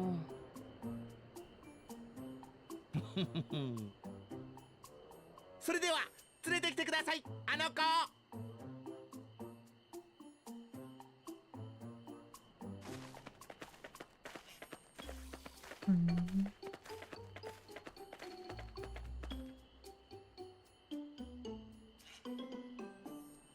このアルパカは特別な個体でしてね。少し近づいてみてくれますか、ウクラマタ王女。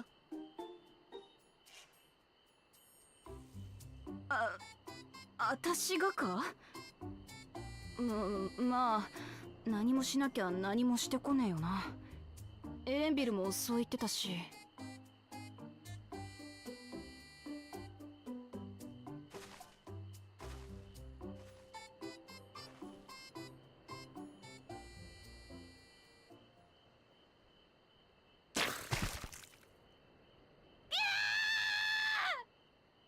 こいつ唾吐きやがったぞ。うわ、くっせえ。気持ちは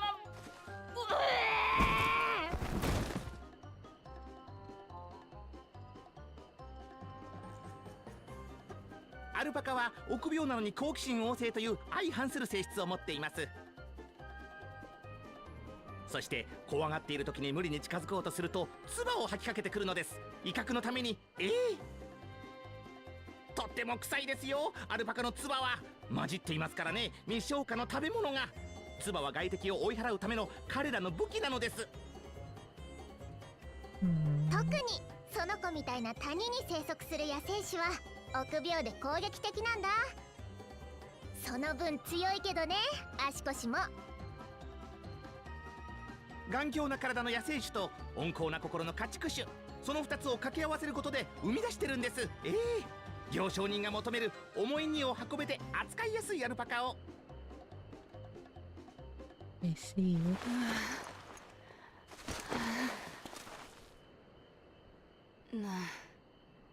なるほど、よくわかったぜ。今の説明で別に唾を浴びせる必要はなかった気がするが。野生のアルパカの捕獲、それが試練か。お察しの通りです。しかしアルパカの捕獲は見た目ほど簡単ではありません。万全の準備をするといいでしょう。お仲間と共にね。そうそう、一つ言っておきますが、野生種が生息する谷に立ち入っていいのは継承候補者だけ。アルパカが見てくれるわけですよ。時代の王として史跡を得るのにふさわしいかをね。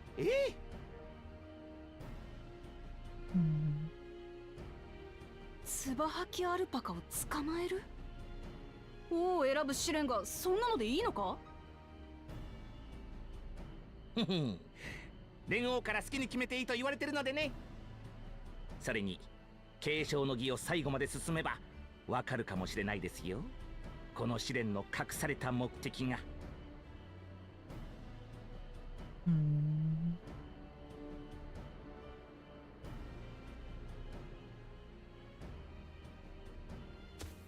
行くぞ、すぐに終わらせる。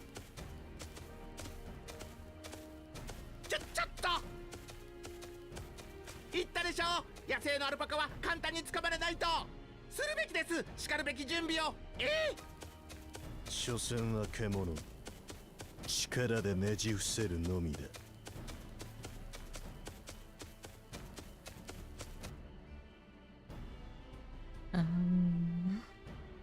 これまでなんとなく苦手だったアルパカだけどさ、今日ではっきりと嫌いになったぞ。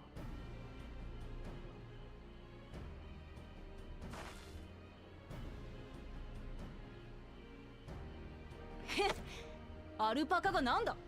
唾さえかけられなければあんな動物。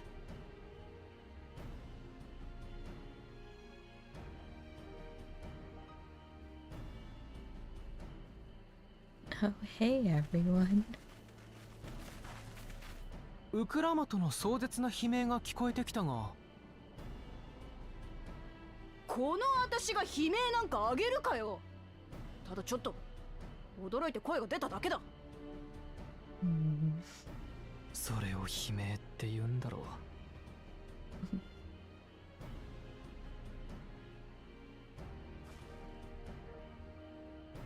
連王の戦者は見つかったの？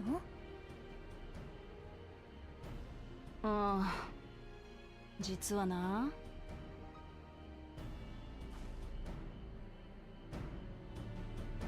But this one's a solo trial. Good luck, Wukalamat.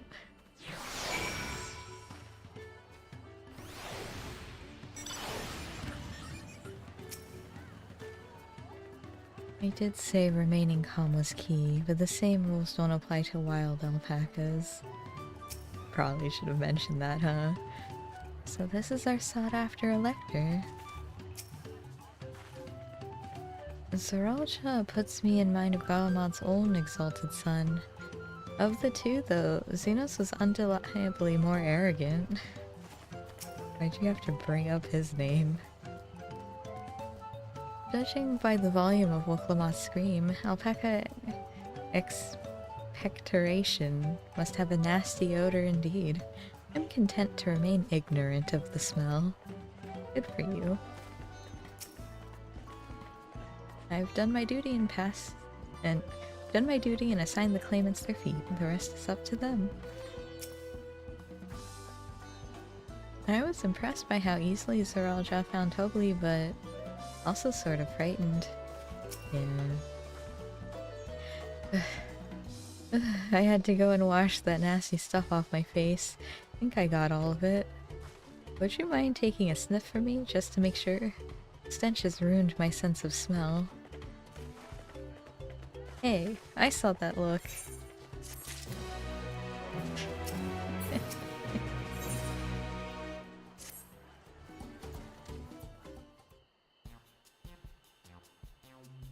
As Wukalamat helped demonstrate, the Valley Alpaca are wary of people. Getting close enough to catch one will not be an easy task. You might have warned me about that earlier. have enough trouble with tame alpacas. How do you expect me to wrangle a wild one? With the proper saddle. Infuse the leather with a relaxing scent that soothes the spitting beast. Wonderful. Give me one of those then. Have you perhaps forgotten we are a clan of merchants? If you want a taming saddle, you'll need to find a saddler and make them an offer. They don't come cheap, of course. Crafting a saddle will cost you the equivalent of 10 pel. In the thousands column. You mean 10,000 pel? I don't have that kind of coin.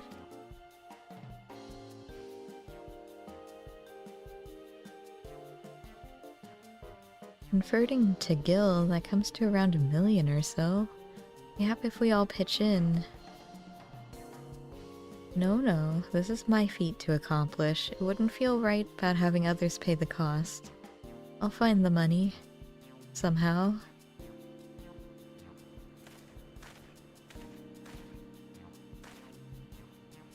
In that case...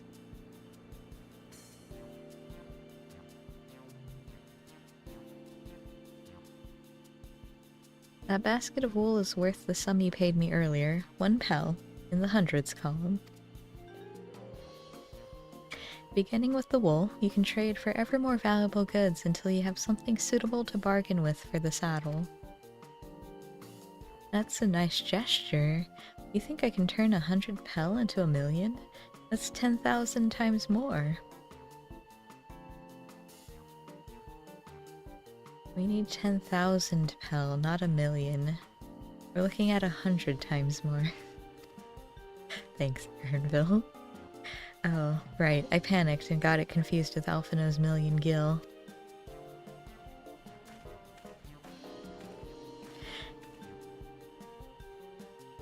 I'm not so sure about this trading idea. You were almost talked into buying a cloak you didn't need mere moments after you arrived. But I hate it when you're right. Then let me help you with your deal making.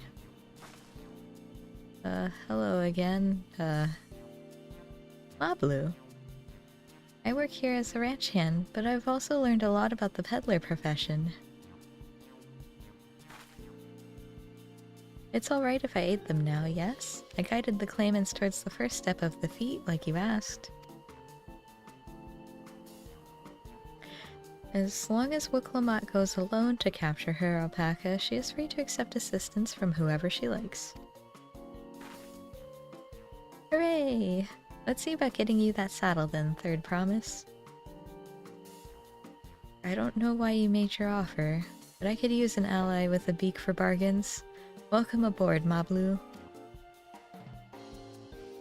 Should the rest of us stay behind, perhaps? Maybe easier to haggle over prices without so many voices chiming in. Yeah, stay here and pitch in with the ranch work. With Mablu gone, I'll need extra hands to tend to the alpacas. Gladly. Although, Jel, I think you should go with Wiklamat. You've seen markets and bazaars the world over, and surely have sage advice to share. I don't know about that. In that case, you should also hold on to the alpaca wool. If it's misplaced or soiled in some way, you'll have nothing to bargain with. As if I'd do such a thing. But I'll leave the wool with Jel anyway, the better to keep my hands free.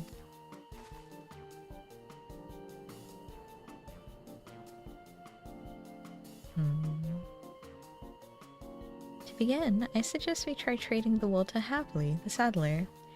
He won't agree to the deal, of course, but it'll give us an idea of how much he'll accept for his wares.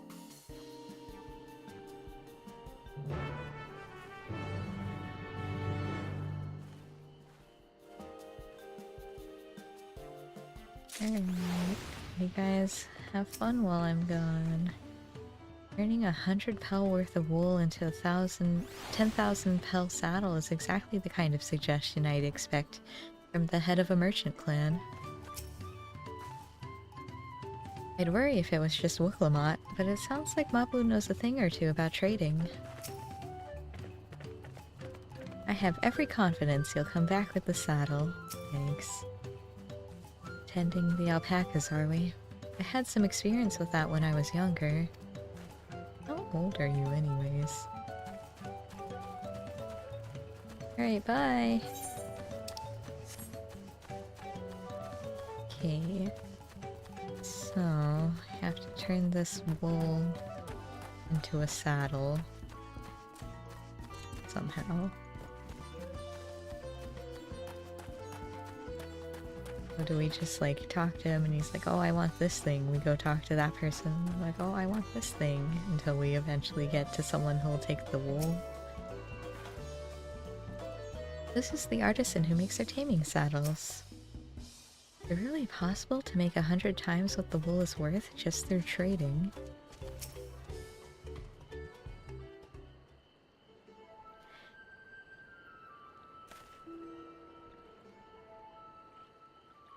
Hello. Something I can do for you. We've come to bargain. I need one of your special taming saddles to catch a wild alpaca. Saddle, is it? And how will you be paying for it?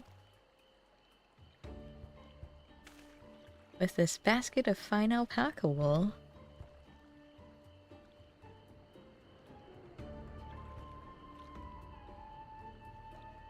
What use does a saddle maker have for wool? Besides, this would barely cover the cost of a single strap buckle. Offer me something I actually want. Like what? And what might that be? Mescal. I like to nurse a cup at day's end while I inspect my finished work. Bring me a jug of quality stuff and you've got yourself a deal. This bodes well for us, Third Promise. Such mescal can be had for only 5 pel in the thousands column.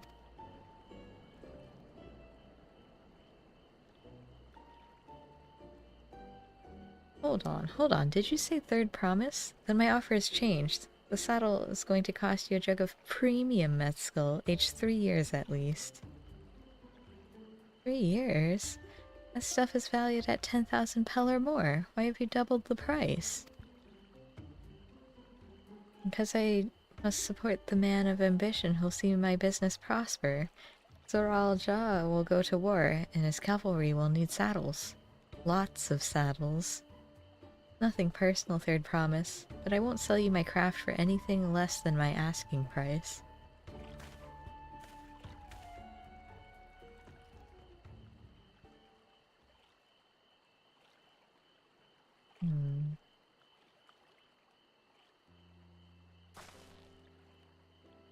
Can't say that I blame him. I'm known for championing peace. Peace is unlikely to bring him more customers.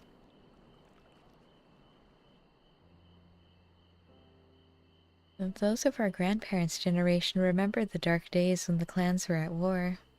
Many of these Pelu pray for your victory, Wooklamat. The younger ones, though, to them strife and bloodshed are as children's stories. They think themselves safe from these horrors and take the peace we now enjoy for granted. Still others are unsatisfied with this quiet prosperity and crave the future the Second Promise envisions. They've become obsessed with innovations like the dirigibles that have made trade swift and easy. Then you have those like Havli, convinced that the First Promise's plans for conquest will afford them opportunities for great profit. But what about you, Mablu? Aren't you of the younger generation? At least a year or two younger than me, I'd say. Oh, I was raised on the old tales. I've memorized the accounts of what it was like when the Yokoi ruled our village. That's why I offered to help. I want you to become Dawn's servant, to keep our nation from going back to the way it was. Well then, I guess I better make sure I win the contest. For the type of mezcal the saddle maker wants is so very expensive. Weren't we expecting to need that 10,000 pel from the outset? Nothing's changed, we just need to get on with it. I may not have a head for trade or the stomach for alpacas, but I won't give up with the piece of Tuliolol on the line.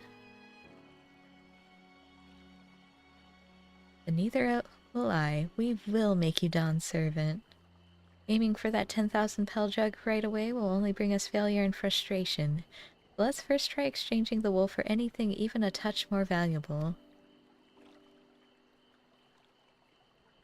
The trick is to find someone who needs alpaca wool and is willing to trade at a loss to acquire it. Someone who supports your bid for the throne, for instance.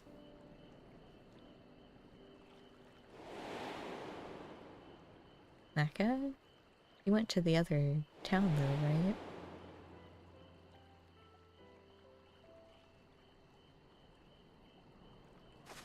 Of course, the Weaver. Bolnok was his name, I believe. He went out of his way to say he agreed with my vision, and he was here to buy wool. I think I remembered the direction he was going, but for now, let's head back to the road where we first met him.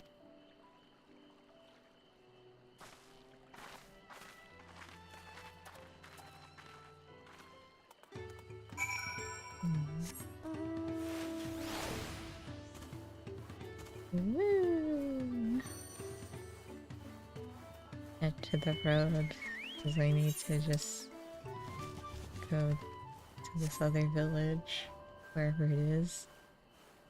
As Alice said she saw more houses that way, right?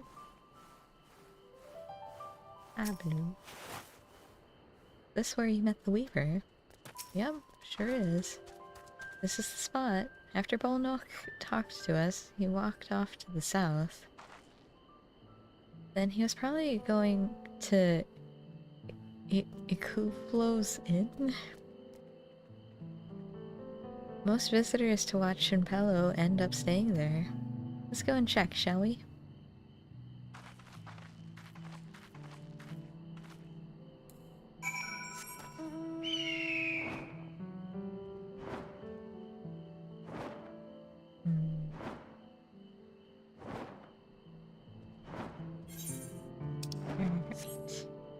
Inn. What could possibly be here?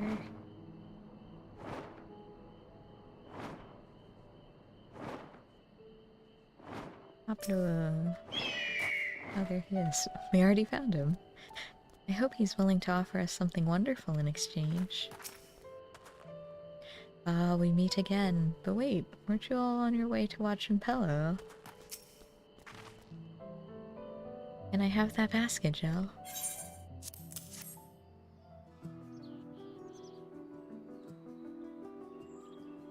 Thanks. Now let's see if we can turn a profit. Oh boy.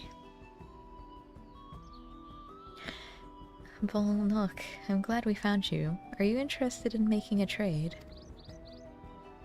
Third promise, you wish to do business with me? Might I ask what this is all about? The feat that we must accomplish.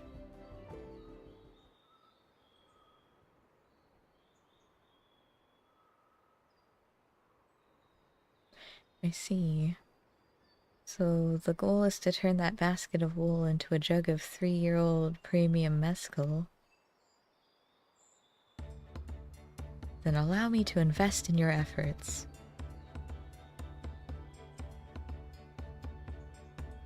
Peace in Tyrol is what allows me to cross freely into the lands of my suppliers.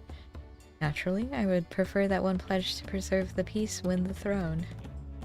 Thus do I humbly offer you this wool poncho, a small token that I pray contributes to your victory.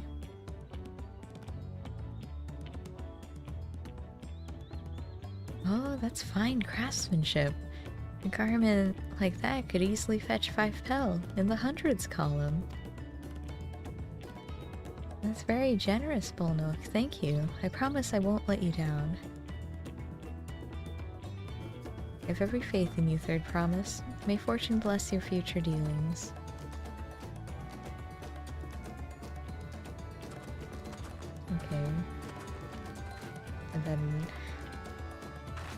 believe you quintupled your investment with your first deal. We're off to a spectacular start. Only because Jill remembered our weaver friend. All I did was hand over the wool. That's not true. The connections you build with people are vital. This is one of the most fundamental precepts of trading, one which you've instinctively mastered. You think so? I know so. Now let's take our 500 pel poncho and trade it for something even more valuable. Here, Jell, you take the poncho. If I lost it somehow, Aaronville would never let me hear the end of it. It's true. I'm surprised he hasn't brought up how bad of a frog I am. All set? Our next deal is waiting to be found. Alright.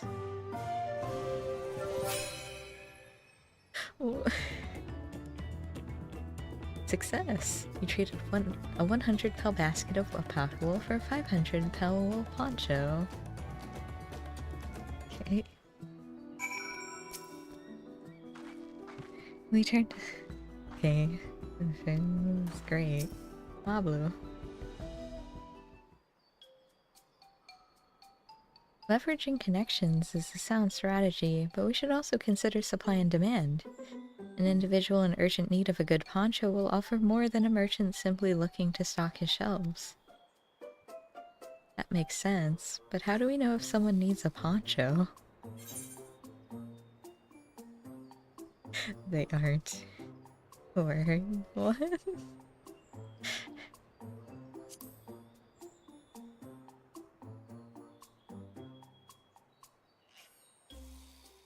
That's the obvious answer, isn't it? We look for a person without a poncho and hope that they're eager to buy ours. Yes, there you go. We'll find the demand for our supply. So where should we begin our search for prospective buyers? There are any number of places, but we could do worse than starting right here at the inn. There might be interested travelers.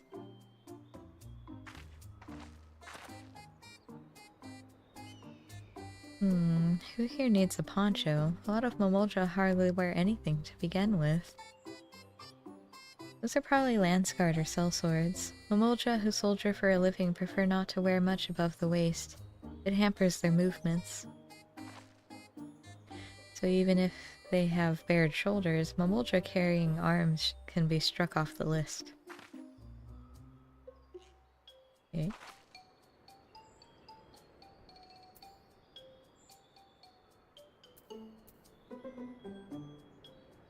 Oh, so that one has a weapon. That a weapon? That one already has a poncho. Was it this one? I can't tell if they have a weapon. Let's see. No cloak or cloak.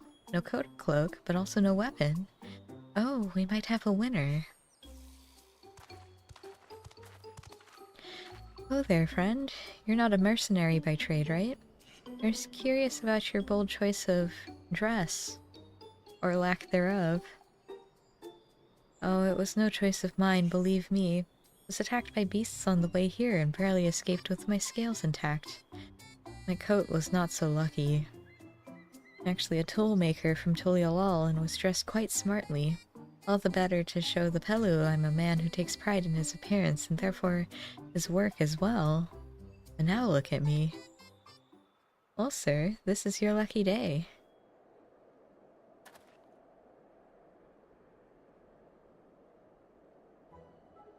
What a splendid poncho. This would be the perfect replacement for the coat I lost. We'd be willing to part with it if you'd like to make a trade.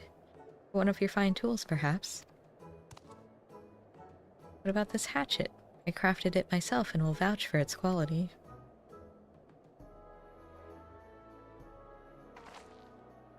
Blade looks sharp, and the haft well made. I'd value it at 1 pel in the thousands column. It's snowing.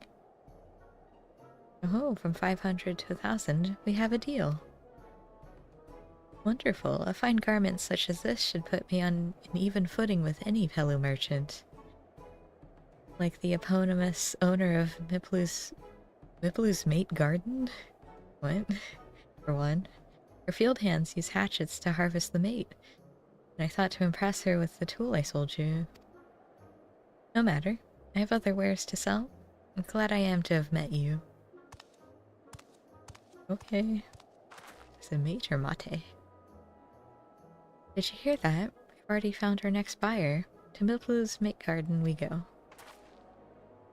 Yes, but it's a fair distance on foot. We should take alpacas.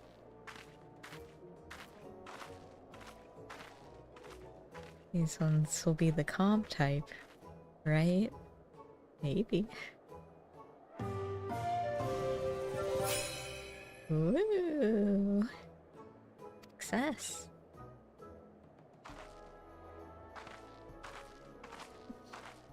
Poor Wooklamat.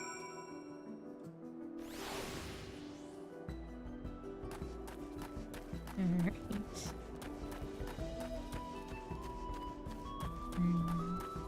Here? Alright, Mablu. Get us an alpaca. Well done recognizing that toolmaker as a potential customer. If you have a mind to change professions, you'd make an excellent merchant. Sure. Before we get moving, you should be the one to hold this. A hatchet? But it's just a small axe. You use axes all the time. With that, I suppose we should hop on the alpacas Mablu has so kindly provided. Okay, let's go. Ready to go? Let's mount up. Look at them go! Wow. Oh. Is someone running from that silver lobo, or is that supposed to happen? Knack for riding. Wow.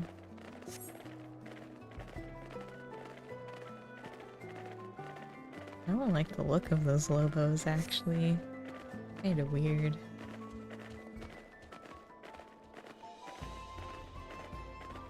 Ah, mountain. Sure is tall.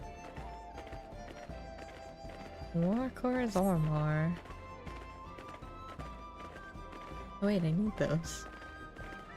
I'll come back for them, I guess. Highlands be- Wait, they belong to the giants? Oh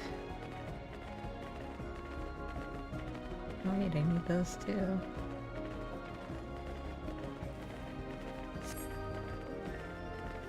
Papa loves working with alpacas. He wants to become a peddler.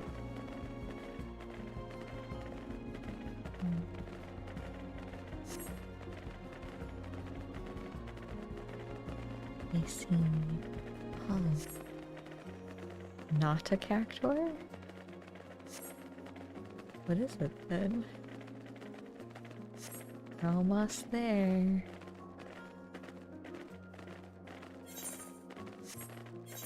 And there's no, like, teleports besides that one, huh?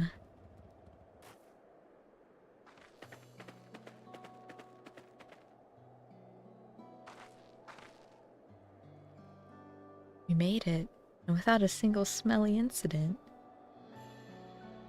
I sent the alpacas back to Kluvo's Inn, so we'll walk along the main road when we return to the village. Speaking of roads to travel, you were adopted by the Dawn Servant, weren't you, Third Promise? That I was. Then perhaps you understand. I was an orphan too, you see. Bubbly took me in. Took in all the ranch hands, actually. All of them. Yes, and everyone works hard at their chores, grateful for the opportunity to repay the head ledger's generosity. Yet here I am, the only one wanting to go off and be a merchant.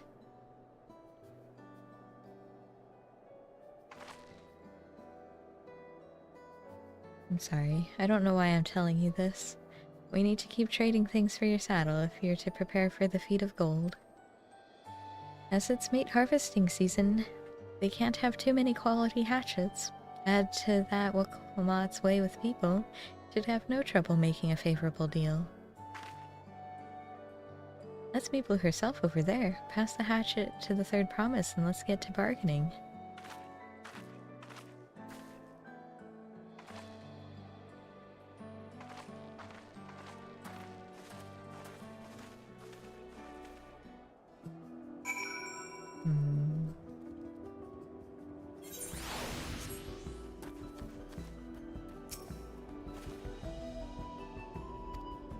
Okay, here you go, Woklamot.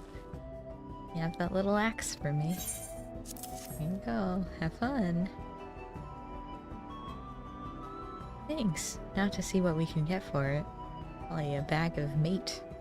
Whatever that is. You're Meeplu, the owner of these fields? I have a mind to trade if you're interested. Well, the third promise. I might be convinced to entertain a proposal. What do you have on offer? This hatchet, forged by a seasoned artisan, the razor edge of this exceptional tool will make light work of your crops.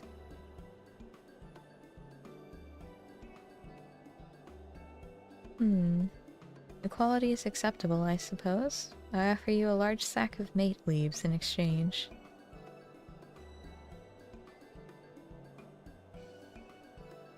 A sack of mate leaves is valued at 1 hell in the thousands column, the same price as the hatchet.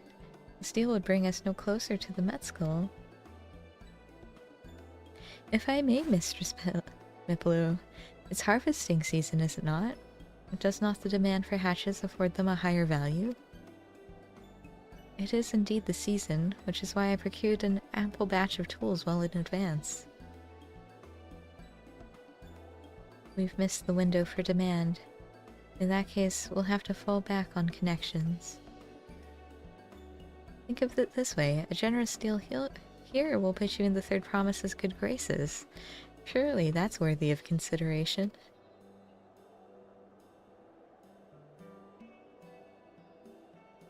I do not wish to give offense, but I must tell you that I stand with the second promise.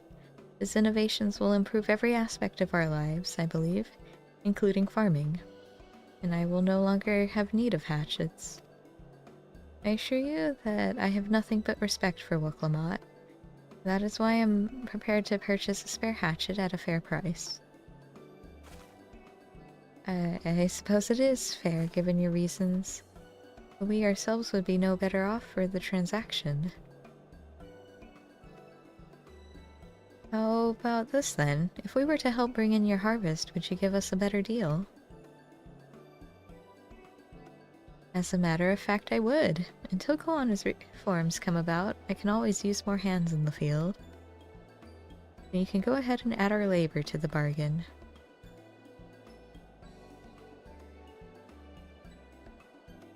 Added value to tip the scales.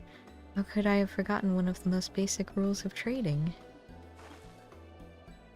You can rest here if you like, Mablu. Jill and I have mate to gather. Me? Oh no, I'm helping too. Off to the fields then. Mind you pick the healthy leaves. I'll take 5 good bundles from each of you.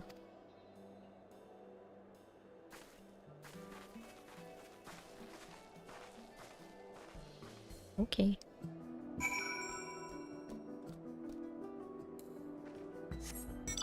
How did I get into this? What even is the stuff we're harvesting?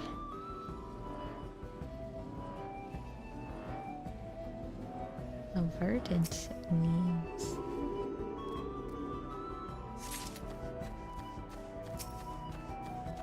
Oh, these are just like trees.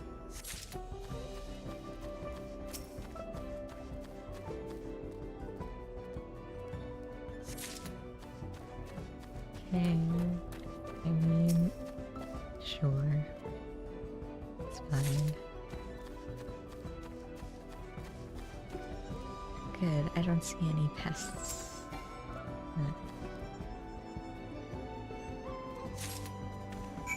Alright, did it. just feels kind of weird to have snow here. Oh. Gotta grab that.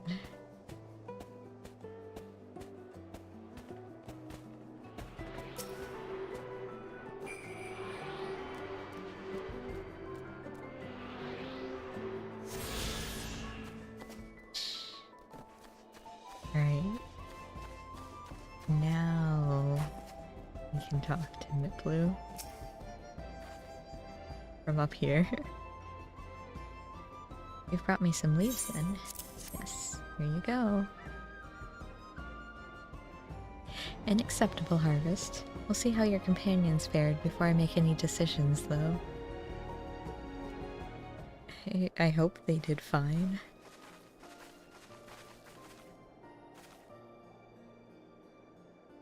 Here, brought our share as well.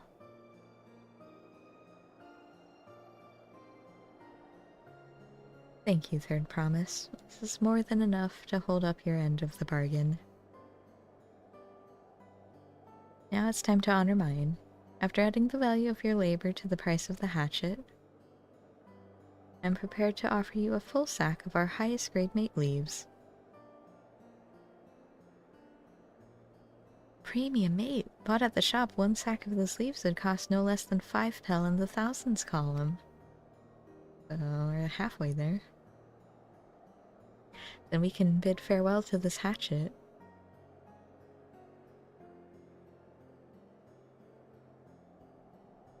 I'll give it a good home. Talk of the contest aside, I'm glad we could come to a mutually agreeable trade. As am I. All the best with the rest of your harvest. Bye.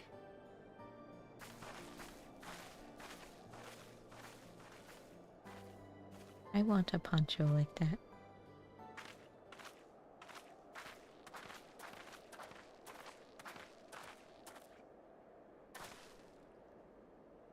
Pablo, what's wrong? It's as I was saying before. Even after everything Tobli's done for me, I'm planning to abandon it all and become a merchant. Then I needed your help after forgetting a basic rule of trade. How can I expect Tobli to accept my decision then? So you intend to give up then?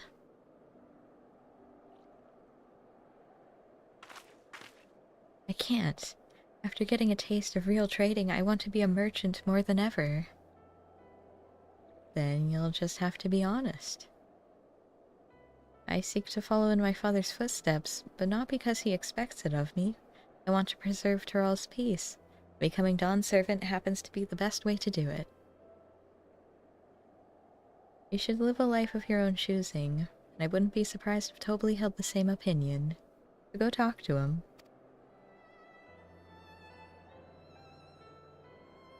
You're right. It's better to find out for sure than worry over what he might say. Thank you for the advice.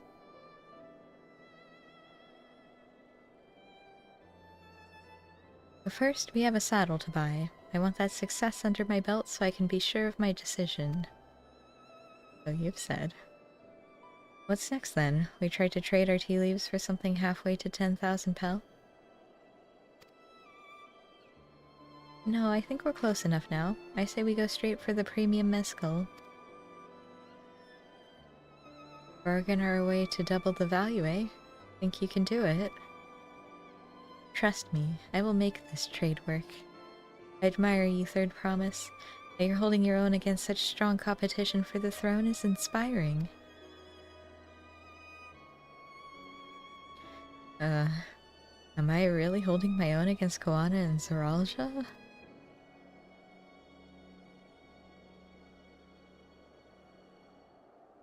I mean, of course I am. I'm Woklamat of the Dawn's Promise, after all. After all that talk, I'm being honest. Oh, Woklamat. We did it. Now we just gotta get a drink, and then we get our saddle.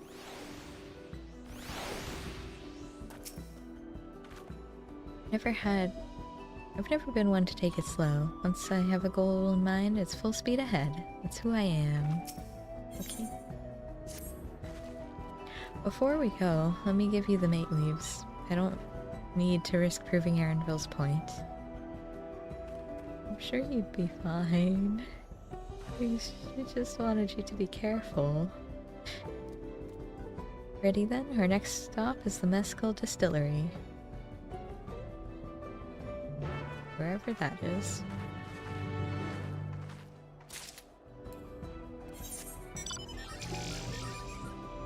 Oh, it's back in the city. Alright. I did want to kill the hunt marks I had. So I'll do that really quick.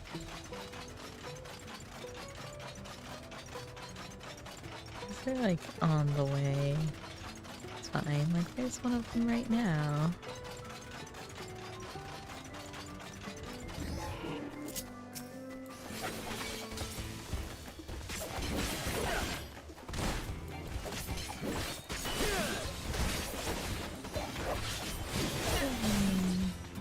Oh.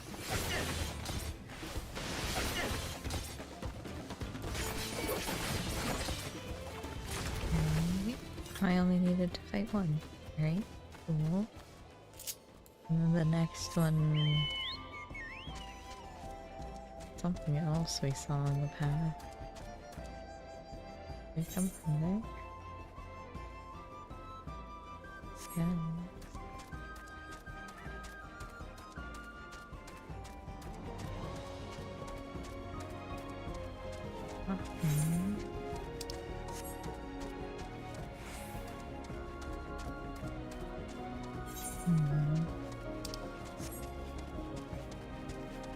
Alright, where's this other enemy?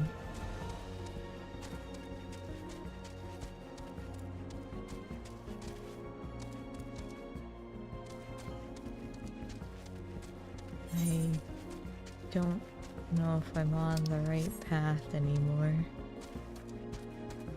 Oh no.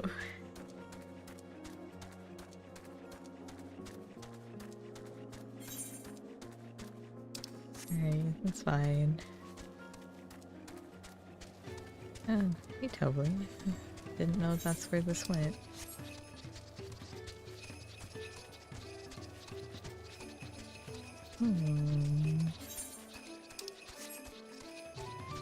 Guess I'll have to find that other enemy later. Oh. We'll want to speak with a man by the name of Gobley. Even among his fellow distillers, he's regarded as a master of the craft. He knows the value of his product. If we're to convince him to trade for twice what the leaves are worth, we're going to need targeted information. It means asking around and taking in the gossip. If you could talk to people here in the distillery, Jell, perhaps Wicklemont could do the same at the village entrance. Meanwhile, I'll head to the north side and see what I can learn. Okay.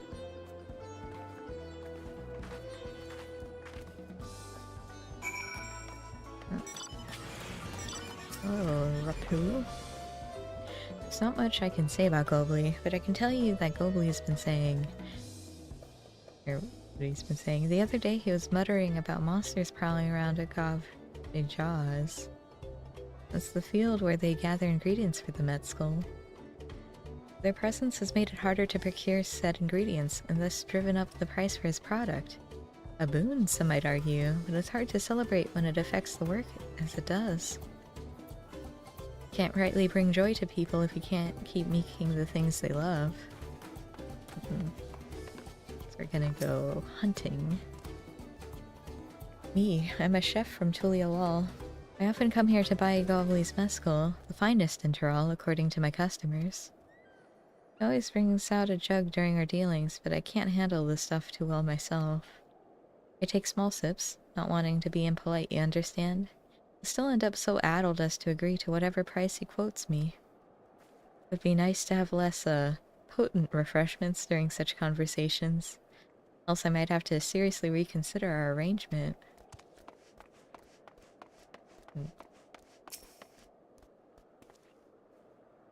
Goblin might be a deft-hand at distilling, but he's got no sense when it comes to appearances. Rumor has it he's been invited to the palace for business negotiations. If he presents himself to the court wearing his usual rumpled attire, though, he'll be laughed out of Sunperch. He's disheveled. Brinks. As a monster problem. So, what did you find out?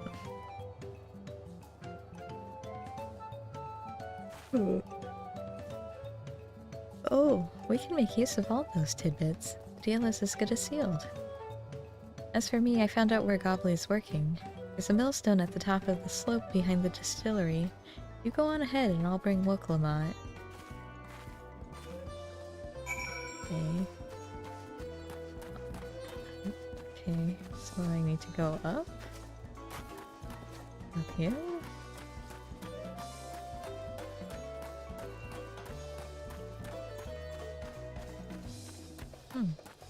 Wow. Look at that alpaca go.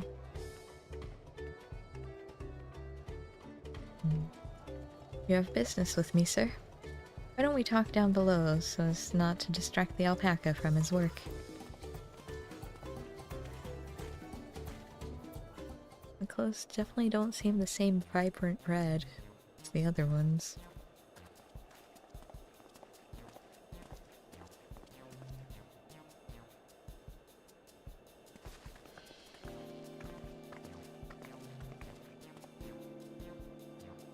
Now what's this about?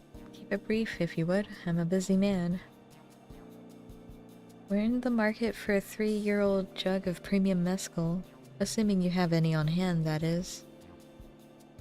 Ah, an excellent choice. I must warn you though, it doesn't come cheap.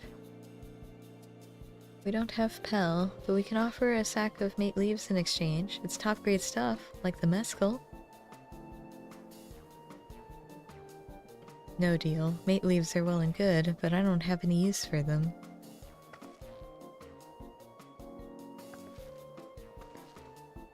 No deal. Just like that.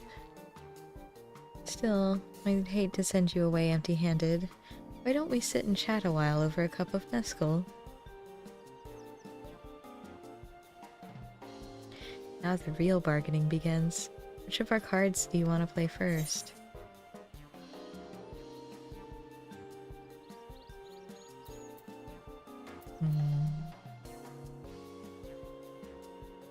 The distaste for strong drink?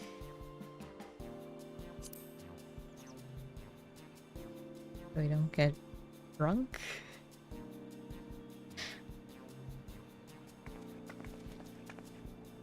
I appreciate your hospitality, but I'm afraid I can't hold my drink. I've heard one of your regular customers, a Hubigo chef, is the same. Seeing as not everyone can enjoy mezcal, I wonder if you might benefit from having other refreshments to offer? Something like mate tea, for instance, and brewed from the finest leaves, of course. Ah, you're right. Absolutely right. I'd noticed a growing reluctance on part of my Hubigo friend, but I did not realize I myself was to blame. Must endeavor to be a better host. Still, even with that added value in mind, no sack of leaves is worth the mezcal you're after.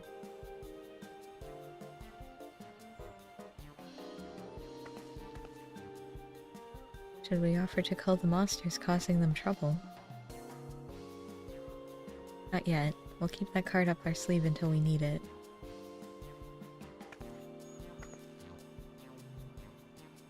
As I expect you're aware, the rite of succession is currently taking place. That's why the third promise has graced us with her presence. When the contest is decided, the subsequent ascension ceremony and banquet will be a prestigious affair. If your mezcal were to be served there, it would bring your distillery immeasurable fame. Wait, could it be that your rumored invitation to the palace was to discuss that very possibility? As a matter of fact, yes. I must admit, I'm still reeling from the abruptness of it all. It would be a great honor and opportunity if I can secure the deal. Well, I should think your exceptional mescal should speak for itself. That said, there's no such thing as being too prepared, and first impressions last. You'll want to be wearing your very best when you walk into Volokshunsa. It would be such a shame to miss this chance of a lifetime simply for want of proper garments.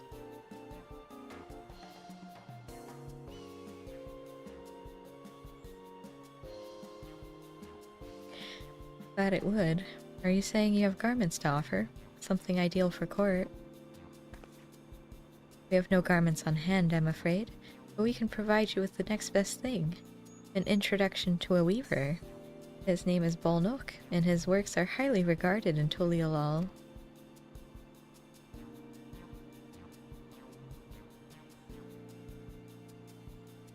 As a supporter of Woklamat and keen observer of palace politics, will doubtless be happy to guide you in the selection of an outfit to fit this golden occasion. It is certainly a tempting proposal, and one of which I should like to take full advantage, but the scales still aren't quite balancing.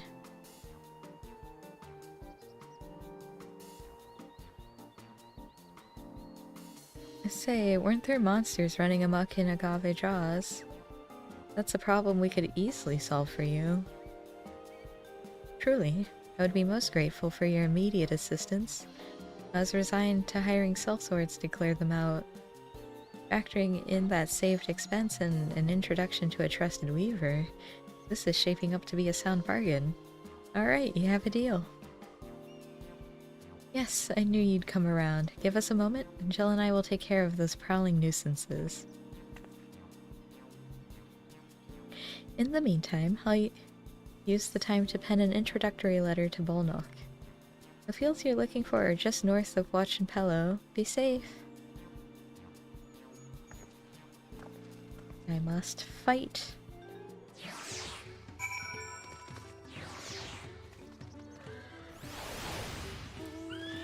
So we go.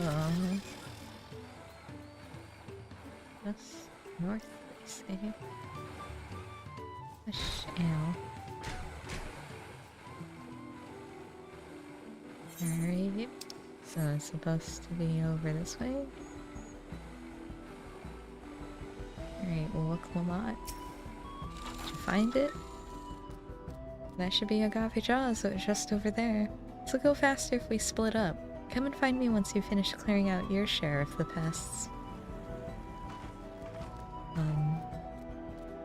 Okay.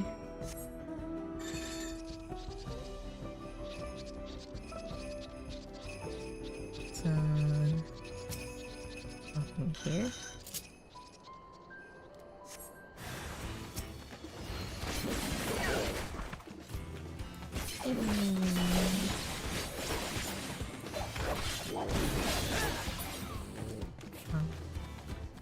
Alright, to the next one. Can I dash to that? Is that a target? No. Not.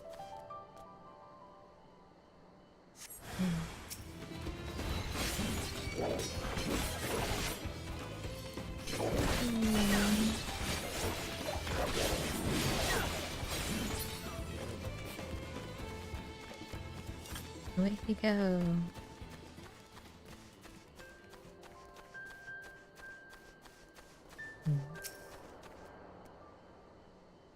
Alright. And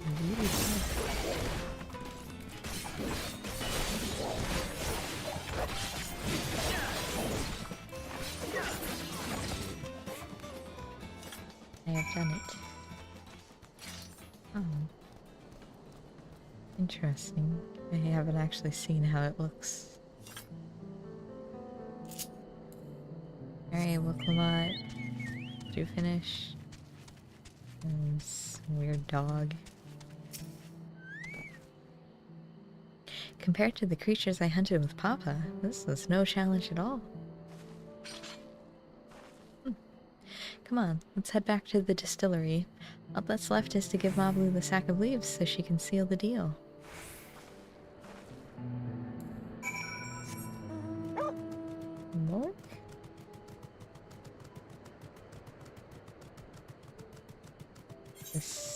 Distillery.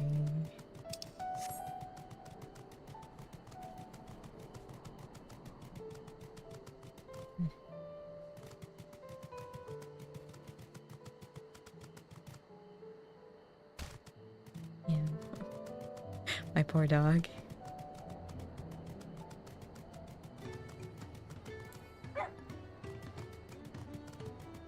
Alright, Mablu. Those monsters were no trouble for you, it seems. Now if I could just have the sack of leaves. Here you go. Seal that deal. Thank you for looking after our precious trading goods. Am I the only responsible one here? Your monster problem has been resolved, Master Gobley. Here are the mate leaves and a written introduction to Bolnock, as agreed.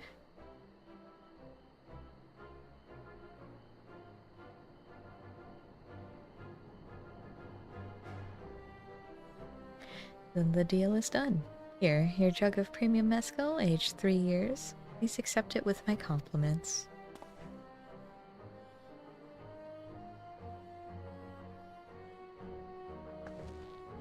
Yes, we finally have the mezcal. Great work, especially you, Mablu. You were the one that inspired me to come this far, Third Promise. Let's not celebrate till we have the saddle in hand. Mablu, is it? You drive a hard bargain, young peddler. Look forward to doing business with you in the future. Thank you, but truth be told, I'm just a ranch hand. For now. Should I ever become a proper merchant, though, I'll be back to strike more deals with you.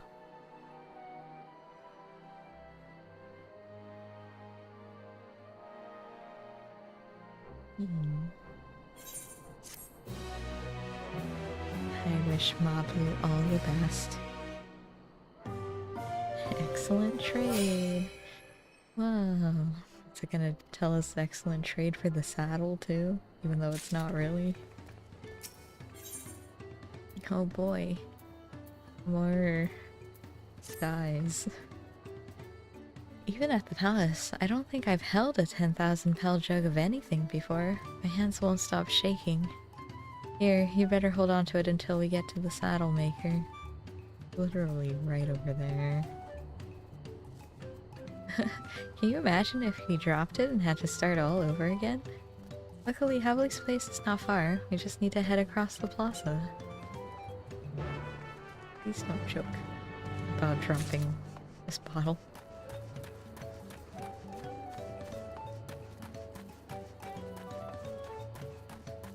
Alright, you. This is it, the trade we've been working towards. Don't drop it. Ew, still in one piece.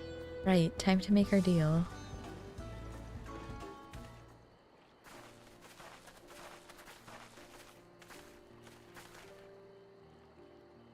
Get your tools ready, saddler. We've brought your precious mezcal.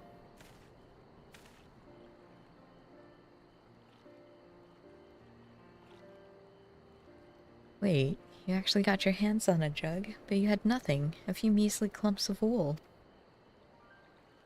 What we had was an aspiring trader with a gift for negotiation.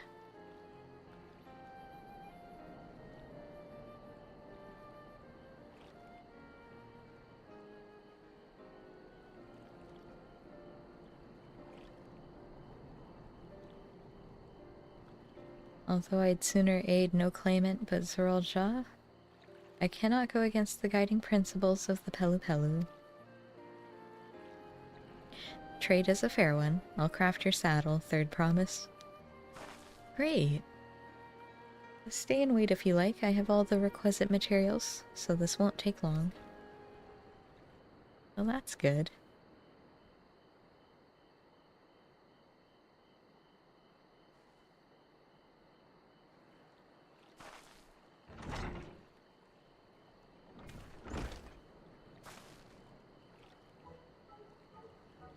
Your commission is ready.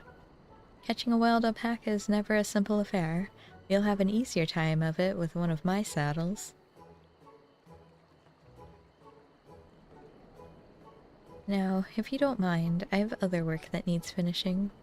I can taste that smooth mescal already.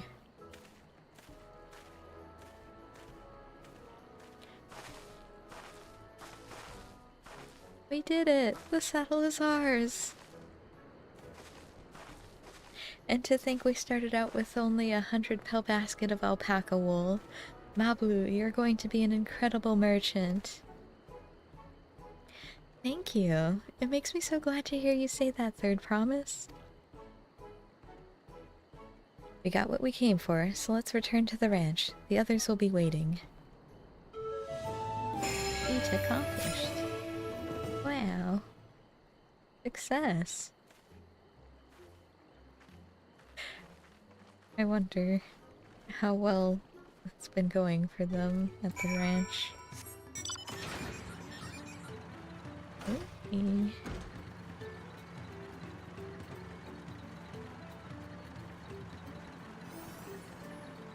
Alright, you guys. We're done. We've been away for some time. I assume trading was productive. You could say that. I made the mistake of startling one and caught a glob of spittle for my trouble. I'm beginning to understand Woklamat's aversion to the animals. Tobly and Erinville have been teaching us how to care for alpacas. One gentle girl ate the feed straight from my hand. That's good. I suppose Kryl and Erinville would be the best suited. We've acquired the saddle then. Yes, and thanks in no small part to Mablu. Before you rush off to catch an alpaca though, let me teach you how to saddle one. I'll bring out one of our wild-born friends so you can practice.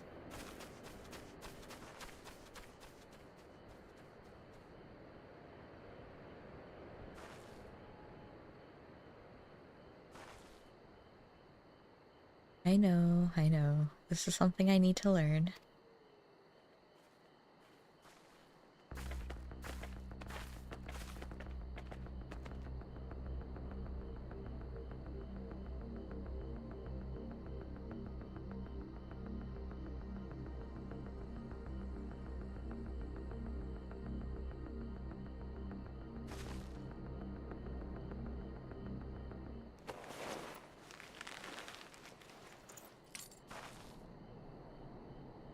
Great sunken gods, I did it!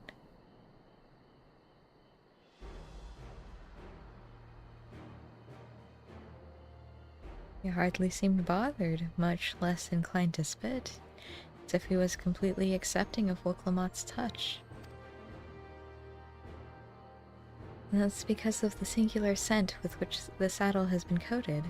Alpacas find it very soothing.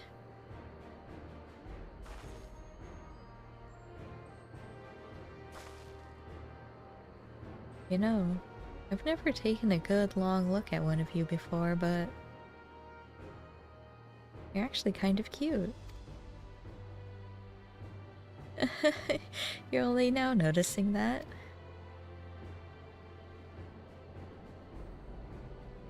Zoralja, he's back. Oh, why is his alpaca gold? Having done exactly what he set out to do.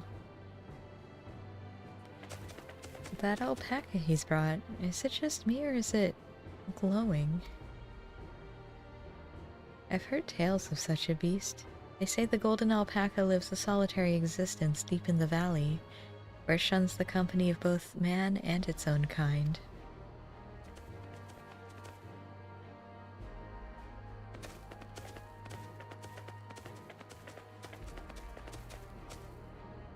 How did he manage to snare a prize like that? A beast knows its betters. Faced with overwhelming strength, it will yield rather than risk death. An apt illustration of how greatly the power of the first promise exceeds yours, Woklamat. That was very unnecessary. Strength alone won't win him our father's throne. I'll be the one to find the Golden City, then Taral can remain at peace. An everlasting desire for peace can only be forged in the fires of war. To unite as one, the people must be taught. They must suffer the horror and the hopelessness firsthand. Exhaustion from prolonged conflict, the wages of war's merciless nature, these are what moved the clans to join in the founding of Tuliolol all those years ago. Consider the younger generation of this village. Since birth have they basked in unbroken harmony. Behold, they regard war not as tragedy, but opportunity. Thus does the resilient son seek to provide education. He offers much-needed lessons in the realities of conquest and a renewed appreciation for peacetime. 'Tis true that war's misery breeds a longing for peace. But I have seen with my own eyes what becomes of an empire forged through the violence you propose, the rebellions it spawned, and the ruins it left behind.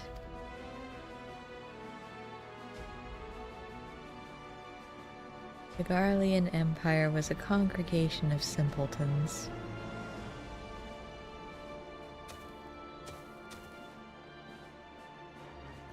The oppressed fought back against their oppressors, as well they should.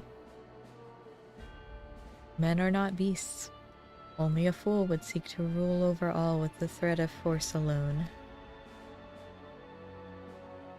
This is why Golol Jaja did not elevate the Mamolja, why he treated all clans with equal respect. However, the first promise has his gaze fixed upon more distant horizons. He would unite not only Tuliolol, but the star in its entirety. What? Why? I need not explain myself to you.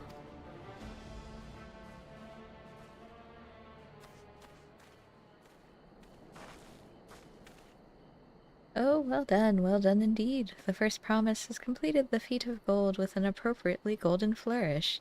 May I present to you your much-deserved keystone?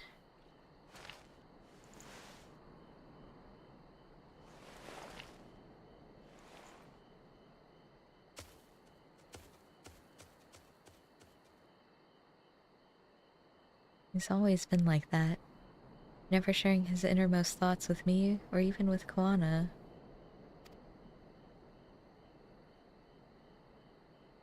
It's like we're not even family.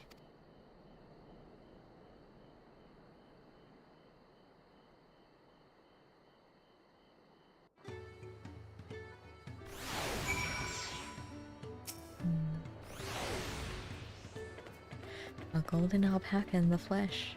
Like the Golden City, I thought them a children's tale.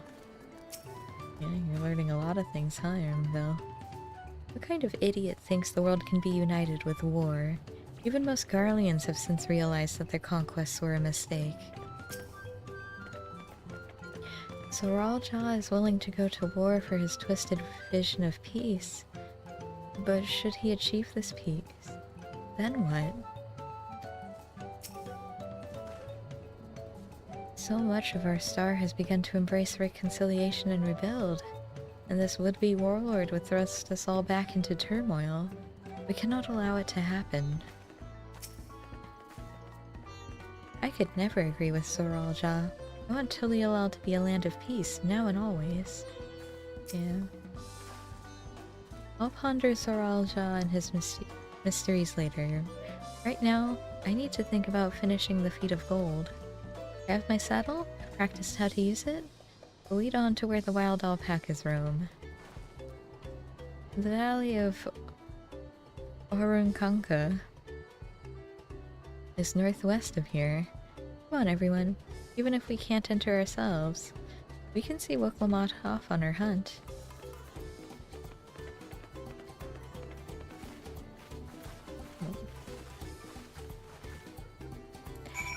Alright.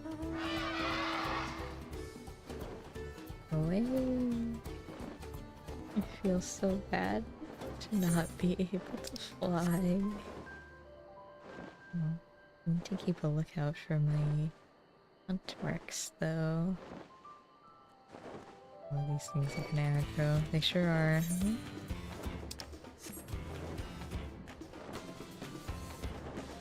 Look, more alpacas.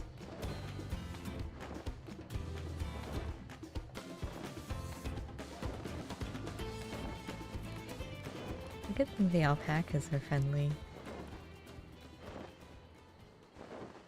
Alright, everyone, I am here.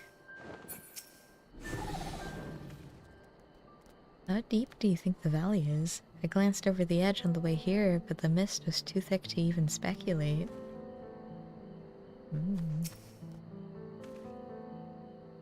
I've never set foot beyond this point. The valley is said to be home to fiends far more ferocious than spitting alpacas. Zeraljaw may have caught his alpaca first, but that doesn't mean Woklamat is out of the running. She can do this.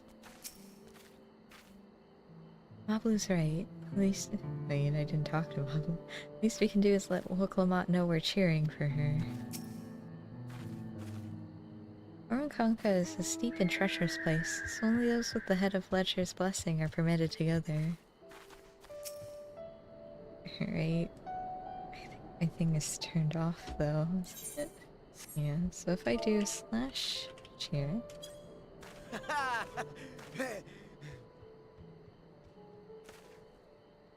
Yeah, it doesn't show up in the text box.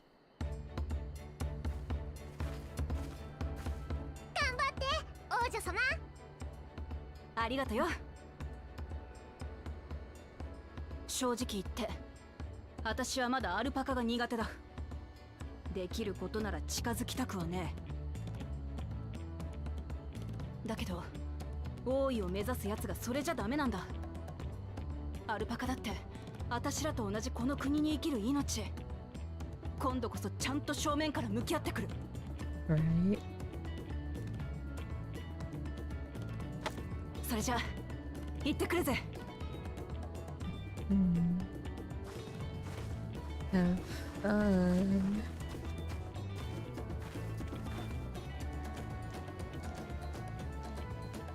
さて、牧場に戻るか、それとも。ここで待ちたい、私。そうね。ウクラマトさんも頑張ってるんだもの。せめて少しでも近くで待っていてあげましょう。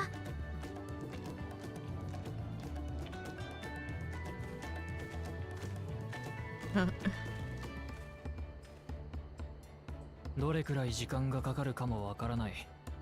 天幕を張るから手を貸してくれ。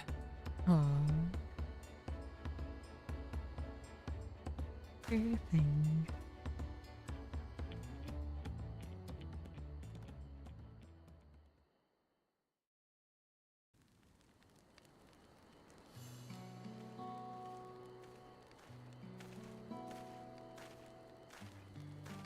さすが腕利きのグリーナー。準備がいいわね。グリーナーって？世界中を飛び回って依頼された品を集めてくる職業のことさ。エレンビルは動物の収集を専門としているんだったね。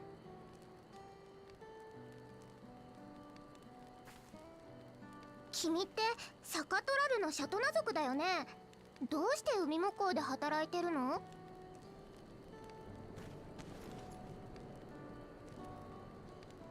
俺だって昔はトラル大陸を出ていくことなんて考えてなかったさ。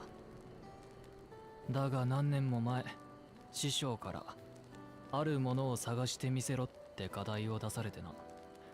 その時こう言われたんだ。それは狭い世界に閉じこもってるだけじゃ見つからない。海の外にだってどんどん出ていくといい。例えばシャーレアンにはグリーナーという職がある。世界中を巡り、様々な文化、風習、自然に触れるんだ。そうした学びの過程で大切なものを得られた時、きっとそれは見つかるだろう。当時の俺はその言葉を鵜呑みにしてグリーナーになったってわけだ。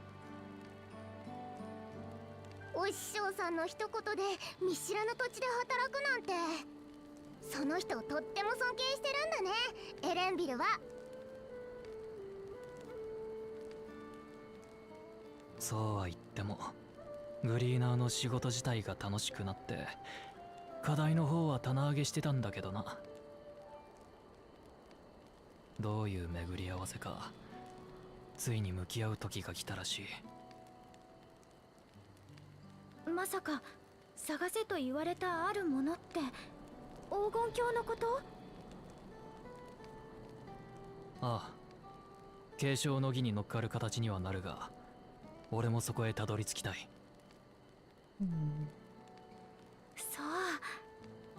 そうなのね。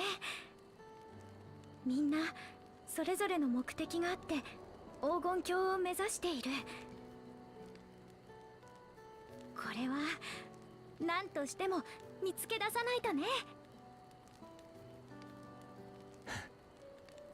そうだな。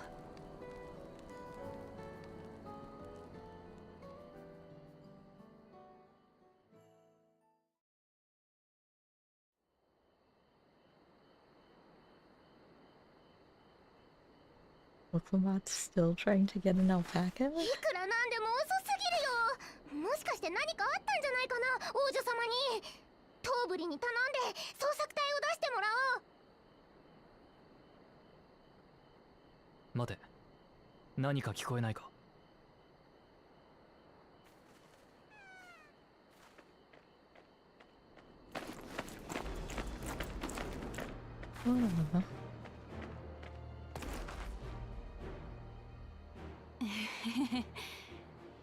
待たせたな。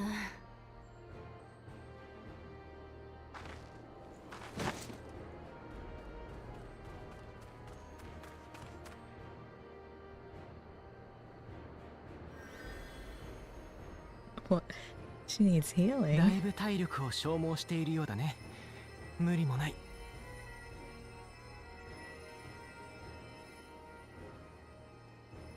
よく頑張ったわね。ひとまず天幕で休め。牧場は逃げやしないんだからな。あ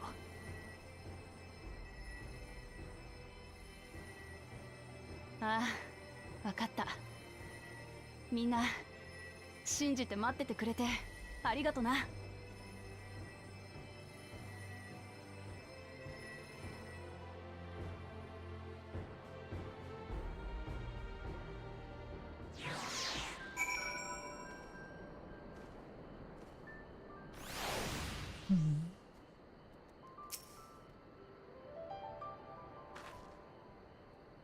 Alphino was quick to lend a hand when dismantling the tent.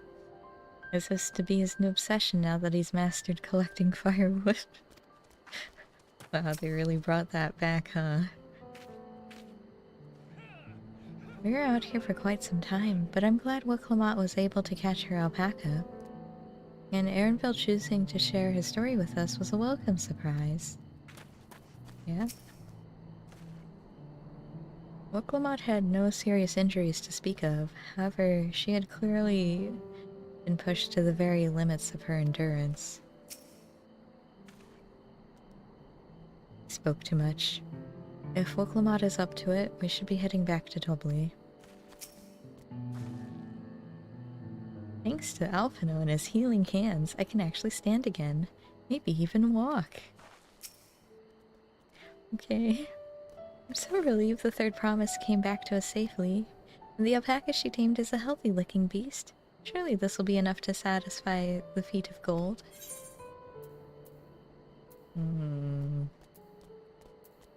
I'll just take this for pieces, thanks. Willamot still seems a bit unsteady on her feet, hardly surprising after she spent the night chasing alpacas. You know what'll melt away fatigue like magic, though? Make tea. I'll run to the ranch and get a pot brewing. That way you can take your time and the tea will be ready when you arrive.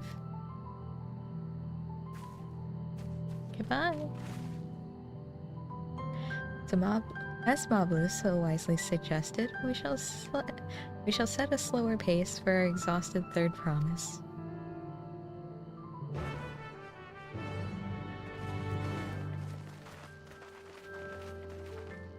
Except I'm just gonna run. It's technically faster to teleport. Technically.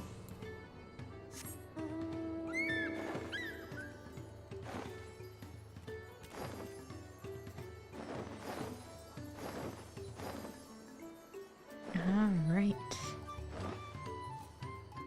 Alright, you totally... Oh, it's Mablu. Okay. Came back ahead of the others, did you? I should hurry along with the tea then. Wiklama can't be that far behind. Did I run ahead? Usually everyone else is before me.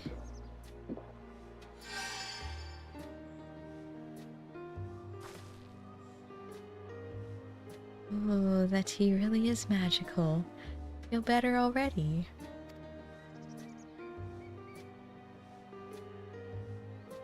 I see you've become more comfortable around our fuzzy friends. Watching this one taught me a lot about alpacas, what grasses and fruits they eat, what sounds they react to, their adorable little quirks. I guess I've grown kind of fond of them.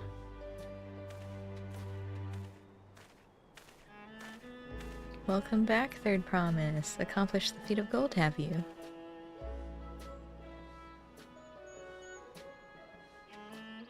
Yes, there's no mistaking a valley alpaca.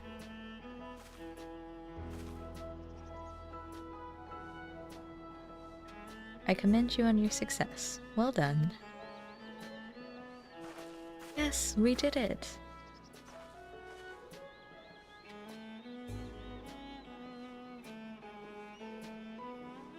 Although, I couldn't find a shiny one like Saral Ja did. I'd be surprised if you had. Golden alpacas are born but once every few decades. They are elusive, solitary creatures that are rarely seen, much less captured, thanks to their innate physical and magical gifts. Only a single other person is known to have caught one before, that being Golol Jaja himself. Papa was chasing alpacas too.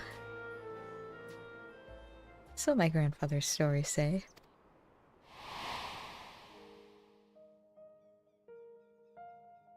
It was before the founding of Tuliolal, in a time where the mountain giants, the Yokoi, held our people in thrall.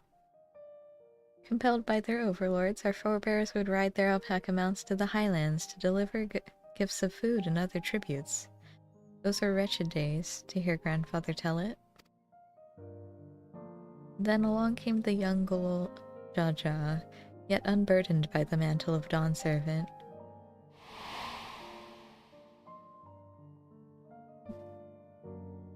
Our people were amazed by this imposing two-headed figure, equal to the Yokoi in stature, and puzzled by his entourage of mismatched companions. Some trembled in fear, believing a new conqueror had come. Yet Golol Jaja showed no such inclinations. He sat and spoke with us, sipping from the cups of mate tea we offered him, and grew somber when he learned of our plight.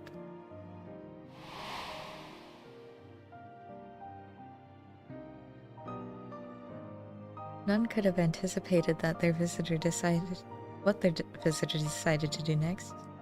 Golol Jaja ascended the cliffs to face the giants and freed the Pelu Pelu from the Yokoi subjugation. He then turned an appraising eye upon our riders and proposed we take to the road to peddle our beverages. This suggestion seemed obvious for one who traveled as he did, intent on fostering amity between the clans.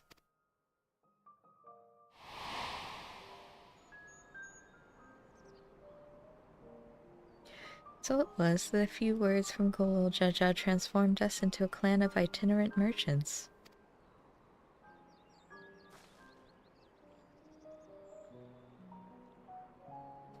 I've never heard the bond Papa forged with the Pelupelu spoken of in that way before. The saga is not so detailed.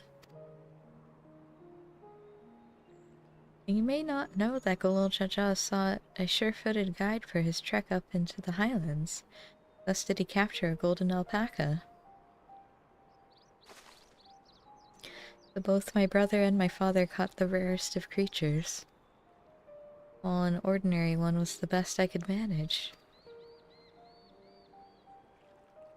The feat required no more than that, third promise, and you brought back a perfectly wonderful beast. Mablu's right. You're a perfectly wonderful beast. If anyone's ordinary, it's me.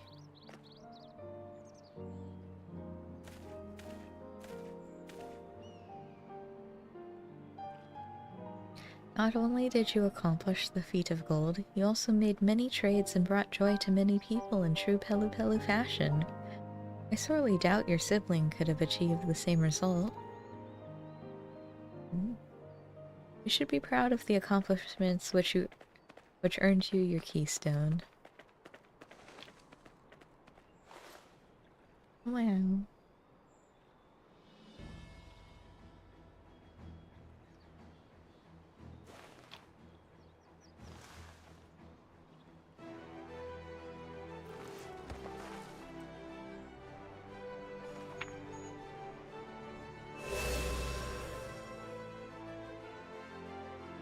I have more to go. You're well on your way, third promise. We'd have been lost without you, Mablu. Thanks to you, I learned so much about the Pelu people and your customs.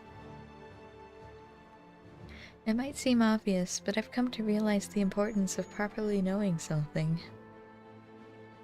It was because I didn't understand alpacas that I was uncomfortable around them. I'm thankful to you as well, Wuklamot. You've given me the courage to say that I wasn't sure I could ever... Courage to say what I wasn't sure I could ever say. Wow, has she not told Tobly?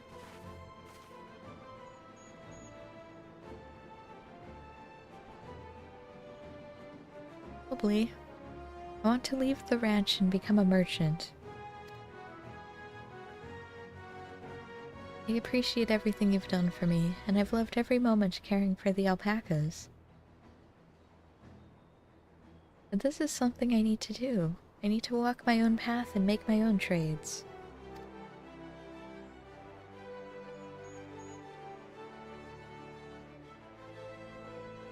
As your parent, allow me to say one thing. I've always tried to give my wards lives filled with as much happiness as I can provide, and never once have I wanted that to be the only happiness you knew. I have my blessing to walk any path you choose, Mablu. It gladdens me to hear you found a calling you wish to pursue with such a passion. Or such passion. You'll make an exceptional peddler, I'm sure of it.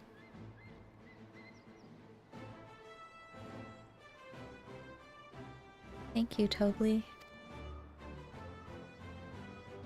What did I tell you, Mablu?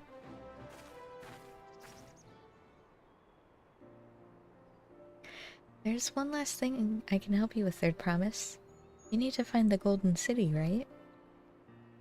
That's the end goal. Then I suggest you talk to the Yokoi. The giants. They once ruled over far more than just Urkapacha and the Pelupelu. 1,000 years ago, they were the overlords of Yoktoral and all its people. During that era, the Pelupelu were commanded to search for a city of gold. They scoured every corner of the continent, but never found any trace of that fabled place. But If they didn't find anything, what could the Yokoi have to tell us? They may not have found it, but the fact that they thought to look for it at all makes me curious. Perhaps there's value in delving into how the legend originated.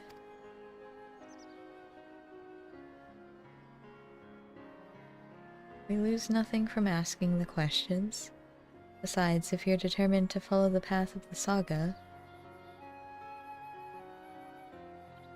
we'll be visiting the giants eventually.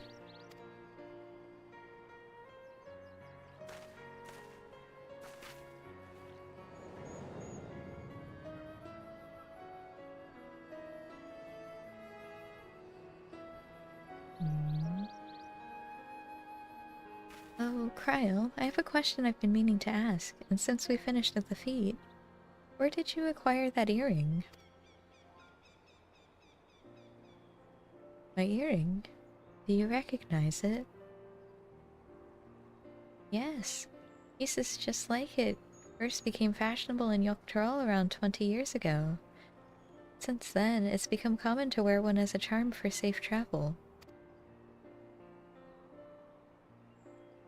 20 years ago, right about the time my grandfather made his journey. If the Dawn Serpent implied the earring was connected to the Golden City in some way, surely there was more to its significance than simple fashion. If you want to know how it first came to be crafted, I could try to find out. Seeing as it's a regular seller for many merchants, I'm curious to learn about it myself. I would appreciate that very much, thank you. Jumping feet first into the peddler business, eh, Mablu?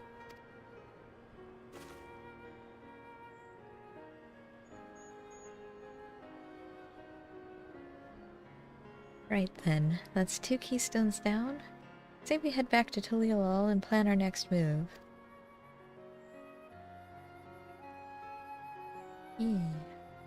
Farewell for now, and thanks for all your help.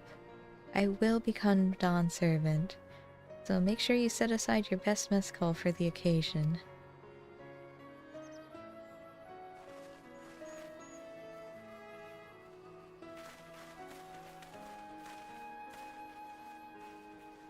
She has a fearsome opponent in that brother of hers, even brought a golden alpaca to heal. You've heard Zaralja's supporters talk. They might see opportunity in his expansionist ambitions, but they find the man himself intimidating, terrifying even. Whereas I've grown to love Wuklamot. Everyone she meets will come to love her too, and that's why she'll win the throne. You might be right, Mablu. You might be right.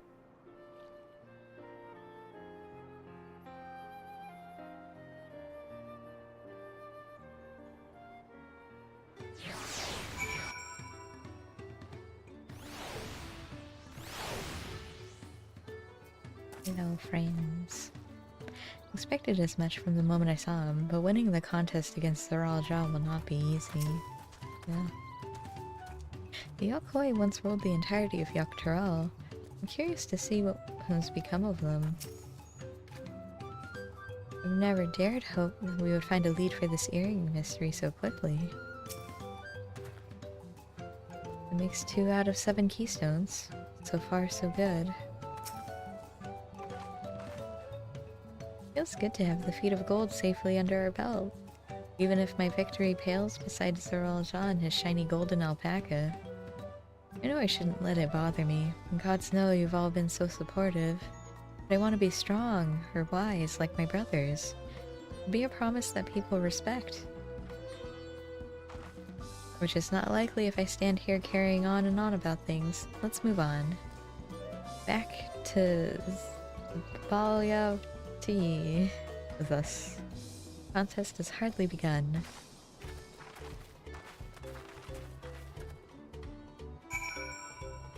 Okay. Go back. I should probably set this as my return point.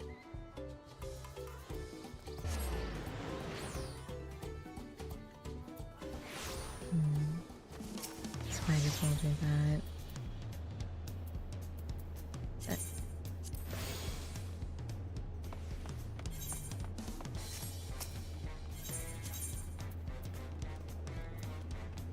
This one.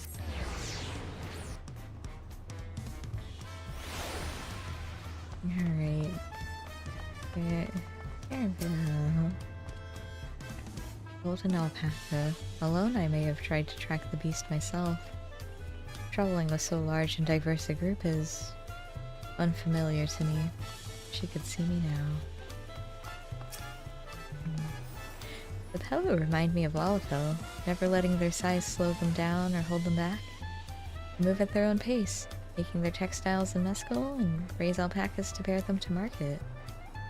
Idle musings aside, we've made a good start on these challenges. Hopefully, we can keep it up. I've heard there are hot springs in Urkopacha. Maybe time permitting. I've not forgotten our obligations to Wuklamad, of course. Having immersed ourselves in the cultures of others, though, my anticipation for the new experiences this adventure will bring us has only grown. Okay. Either Kona or Bakul Jaja appeared to be in Wachinpelo. Imagine they're around somewhere, making progress even as we are. Yet in a contest like this one, 'tis only a matter of time until the claimants are pitted against each other in direct competition. Hey, wait a minute. This is a vista. Here's... looking. Wow.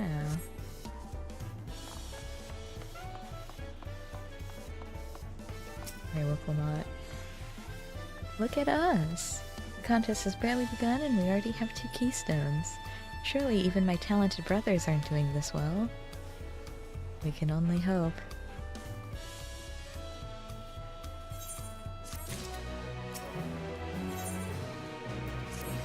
Say the same thing? Yeah.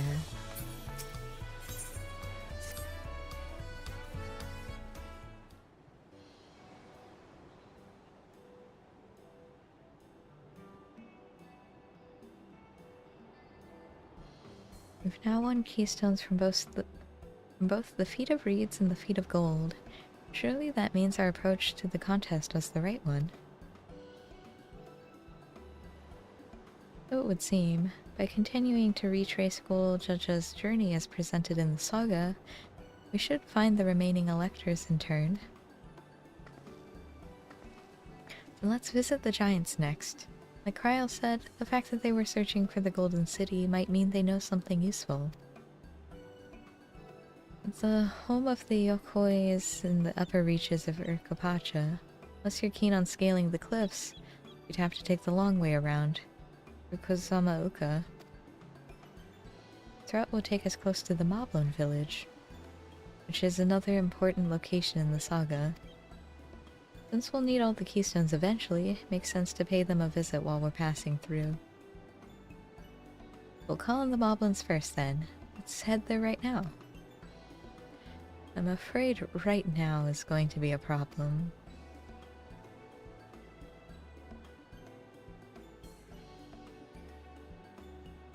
The flight of Wee Wingless, the great stairs leading to the Moblin settlement, collapsed in the storm. What are we to do then?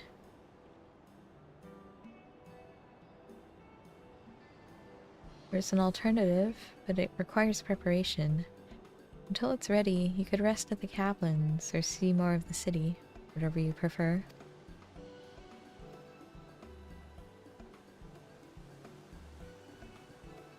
Just to be sure, we'll accept any method of travel as long as it gets us to our destination. Of course, who do you take me for? And as your guide, I will see to the arrangements. Oh, you didn't question that at all. Well, it seems we have some free time on our hands.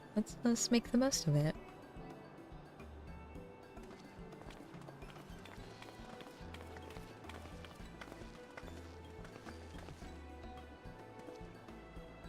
I need to get my axe repaired. I nicked the blade pretty badly when I took a swing at Bakul Jaja. That reminds me, I never got around to introducing you to Rupley, did I? He's the man in charge of Wachumeki Meki, and a good person to know. Want to come along? I'm sure. I guess. Let's go then.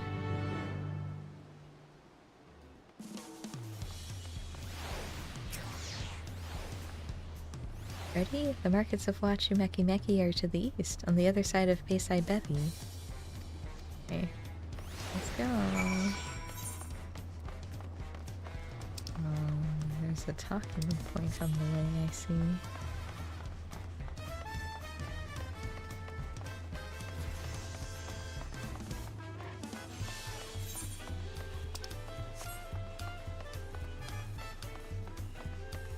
Alright.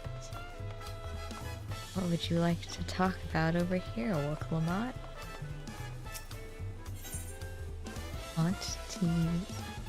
Aunties. Oh. It's tacos. This is Auntie's Tacos, named for its owner here, the lovely T Soul. If you're after the best tacos in Tuliolol, this place sits at the top with the Zabalia of TA. You say that third promise, but you only ever eat it. Old Brooklevel's food. Come and buy mine for a change. Sorry, T-Soul. It has been a while, hasn't it? I swear I'll stop for a bite once the contest is over. Can I actually buy anything from them? No. Okay.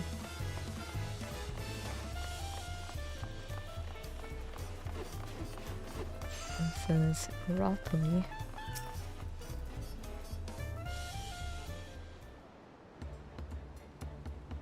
Hello. My, the third promise. How might I assist you this fine morning? Well met, Ropley. I need to buff a nasty neck out of my axe blade. Yes, it's been shipped quite terribly. Trying to cleave rocks again, or were we? Or something like that. Think you can fix it? You stand among Tyrell's most prestigious gathering of artisans and ask this question? 'Tis child's play. We'll have it repaired for you in 2 shakes of an alpaca's tail. Good to hear. I leave it in your capable hands. Who's your companion, if I may ask? This is Joe, a great adventurer I recruited from across the salt. I brought him here to meet you, actually. Thought he might have reason to visit Wachumeki Meki sooner or later. Then allow me to introduce myself. I'm Rupley, humble representative of this grand center of trade. A pleasure to meet you, Joe. Hi. You there. Stop dithering in the shadows and announce your business already.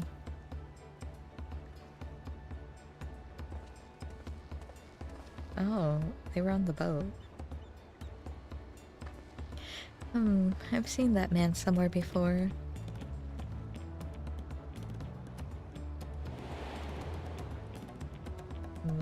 The one with the weird name.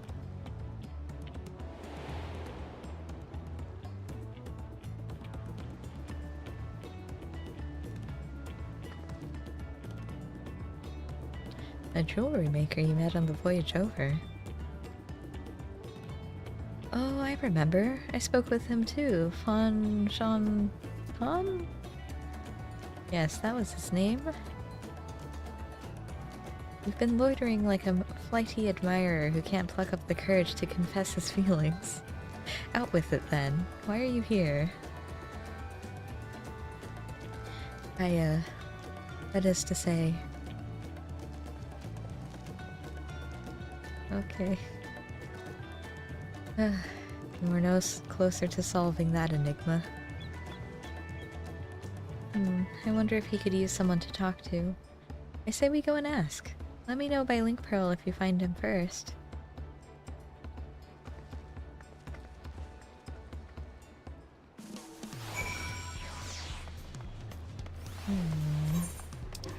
Okay.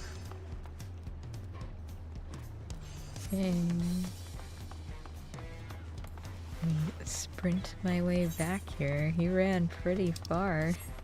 Pretty fast.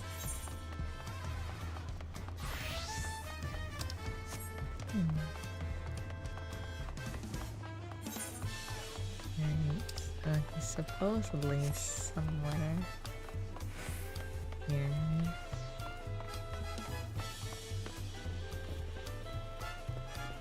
But where could he have gone?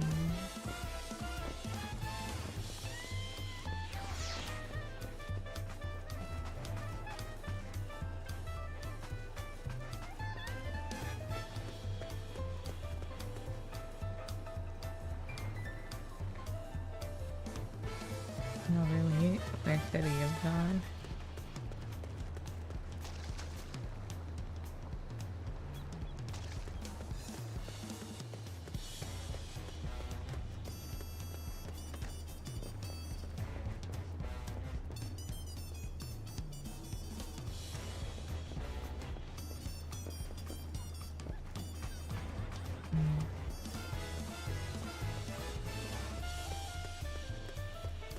Where is this Titan? Oh. Fontanjan, or Fanchantan. You were conversing with Master Ropley. But wait, we've met before, haven't we? On the ship?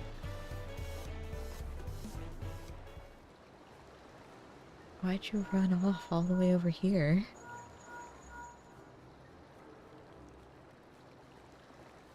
You found him? Good, I'll be right there. Why did you run off like that? Did you have business with Ropley or not? Please, you needn't concern yourselves with my affairs. I'm undeserving of such attention. Huh? What are you going on about? I beg of you, do not ask me to explain. Do not. Sorry, but the more you tell me not to, the more curious I become. Besides, you look like you need a friend. You're too kind. So be it. I suppose I can share with you a morsel of my misery. Before I came to Tulialal, I worked as a goldsmith at the most prestigious jewelry maker in all of Ul'dah, Eslaim's Aesthetics. Oh, it started off well enough, but as the days passed, everything began to go wrong. Compared to the masterpieces of my talented colleagues, my products were lacking. Mediocre. I lost all confidence. Crippling doubt had possessed me, and any veneer of bravado I tried to put forth soon cracked beneath its weight. Thus did I take ship, hoping to find a fresh beginning on new shores. Yet as you witness, I lack the courage to even approach a potential employer, to stand before a man wallowing in the wreckage of his ill-spent existence. Alright then. You offered a morsel and served us the full course.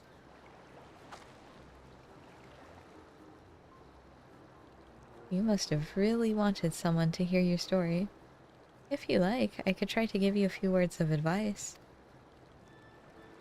Then, you've experience with my predicament, feeling terribly inadequate compared to your undeniably superior peers. Well, when you put it that way,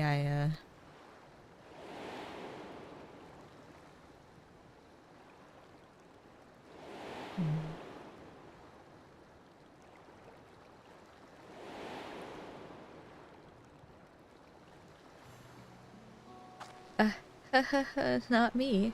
I'm Wuklamot, third promise of Tulialal. Daughter of the Dawn Servant. Oh, of course. You're a member of the royal family. Please forgive my presumptuousness. But what of you? Have you ever measured your work against that of your colleagues and found yourself wanting?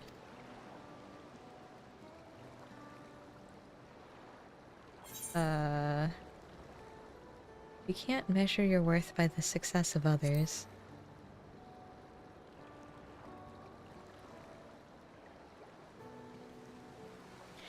How can I not? Should my work not meet the same exacting standards?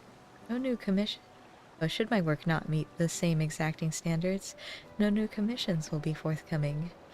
What then was the point of my becoming a goldsmith?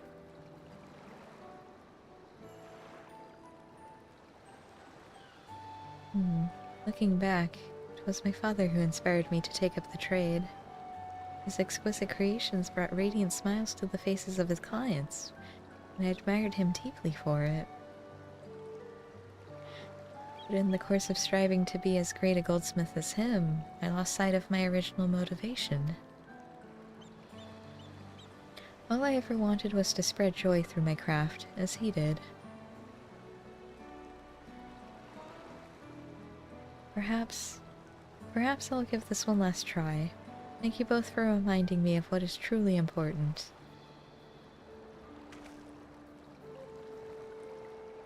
Okay.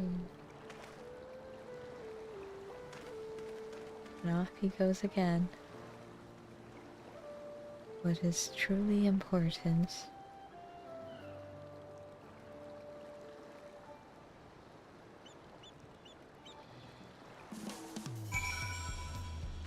Oh, hello. Oh, sorry, Jel. I didn't mean to ignore you. But yes, I'm glad to see Fan Zhantan is giving himself another chance.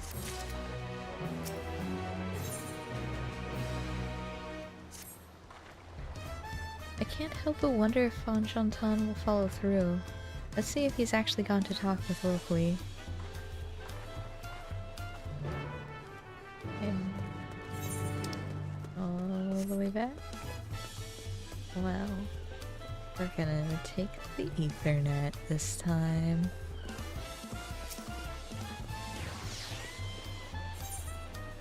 All the way to what's Mecky Mecky.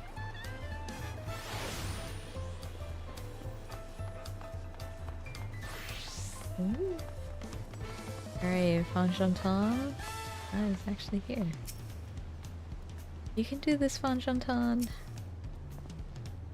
It's kind of you to come, but you needn't worry. I found my courage. Have you?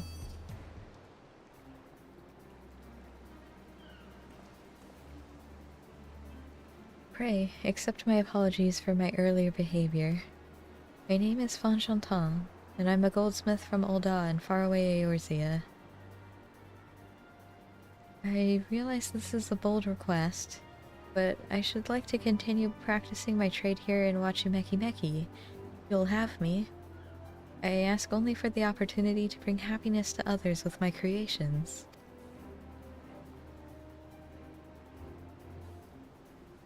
That's what it was about. You were looking for work. Consider yourself hired. Wachumeki Meki is always in need of skilled craftsmen and women. I'll handle the necessary paperwork. Can you start tomorrow? Yes. Yes, of course. I must thank you both again for your sage and timely advice. I don't know that I was all that helpful. But you were. Had you not come to speak with me, I would not have had that moment of much-needed self-reflection.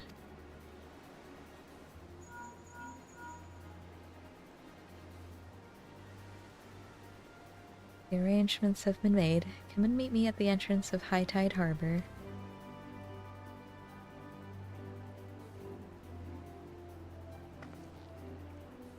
Oh, I almost forgot. Do you have my axe ready, Ropley? Ready and waiting. Behold the sublime touch of a Wachumeki Meki artisan.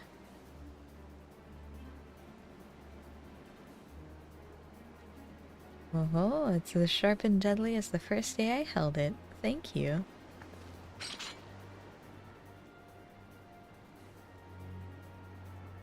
Well, good luck to you, Fan Zhantan. Let me know if that doubt creeps back in. I'd be happy to talk you out of it.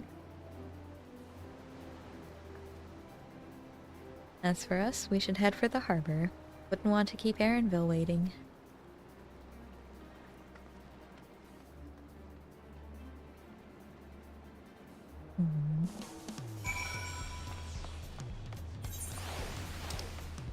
Alright.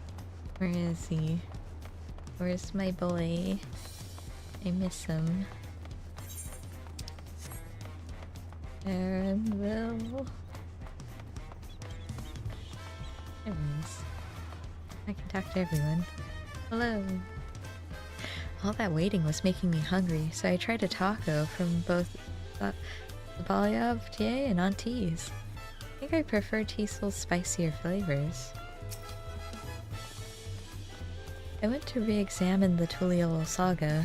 Should we continue apace, we shall soon come face to face, or rather face to knee, with those enormous Yok Hoi. I am told some of them tower over even the hulking Golol Jaja. I wonder what Erinville's alternate means of travel is. Now you ask. I wandered through the Bayside markets and found earrings almost identical to mine. They indeed seem to be a common travel charm, just as Mablu described.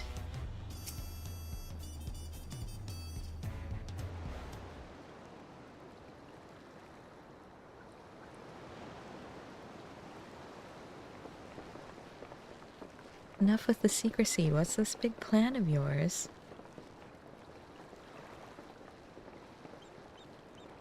Look there. That is my big plan. Those boats. A manatee? What is that? It's a puniti. She'll be pulling our boat upriver. How do you know she won't thrash about and sink us instead? They're gentle and timid creatures, for the most part. She's unlikely to cause a fuss unless you give her reason to.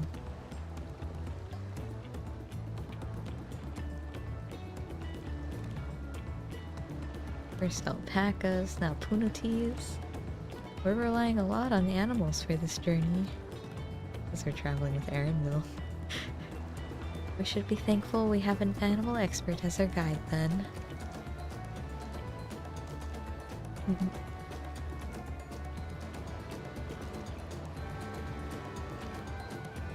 But did it have to be my old nemesis? Another boat?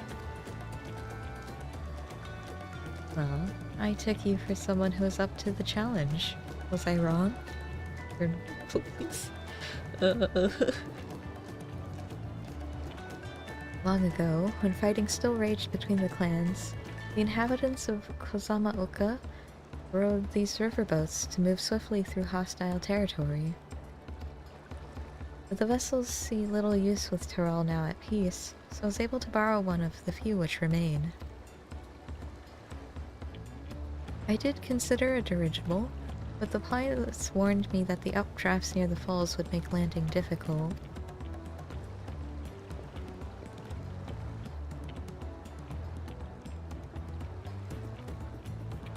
You said you borrowed one. There appear to be several on the water. Wanna...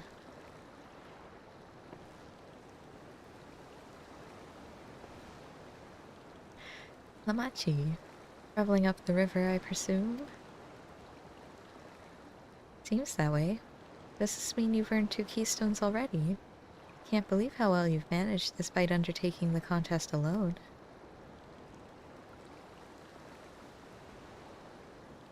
I was never alone. I've had my own entourage with me since the beginning. My friends, it's been, well, not that long. Fancred, Urianshe, what are you doing here? Escorting a promise, the same as you. I've heard much of the incomparable Archons during my time at the Studium. As soon as the contest was confirmed, I thought who better to recruit to my cause.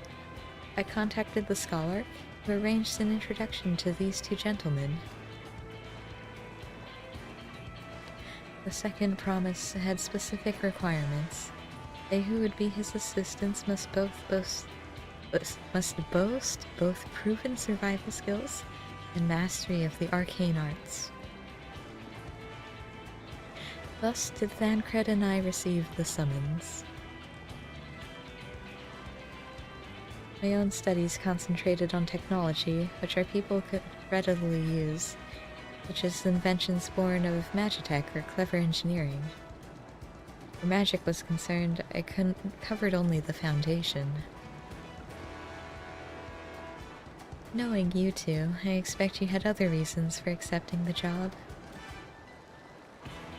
A few. The nation of Tuliolal spans an entire continent. Depending on who wins the throne, the world may be plunged into instability once more. Ever have we striven to preserve peace?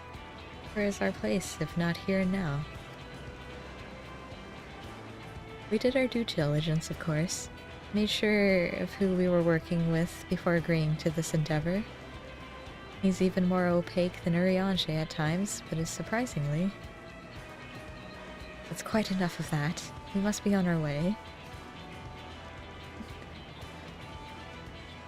Wait, I have one question before you leave. Quana and Wiklamat are vying for the throne. As Quana's entourage, does that mean you're resolved to defeat all his opponents, including us?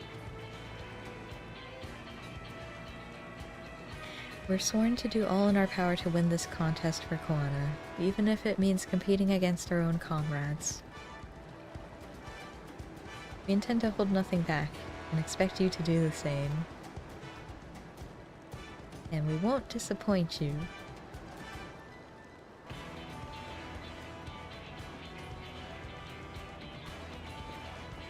And then we just have a Simeon walking around, doing who knows what. I thought you were taking a boat. If even you have been forced to travel on water, then the others will be doing the same. I would rather walk than risk confrontation on a leaky barge with no possibility of retreat.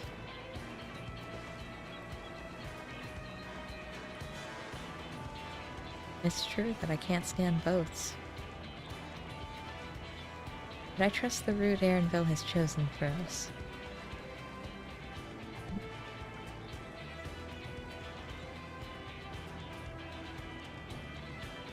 Leave the handling of the Punati to me. Should other wildlife attack us, however, I may have difficulty keeping her under control. Do your best to draw them away, as far from the front of the boat as possible.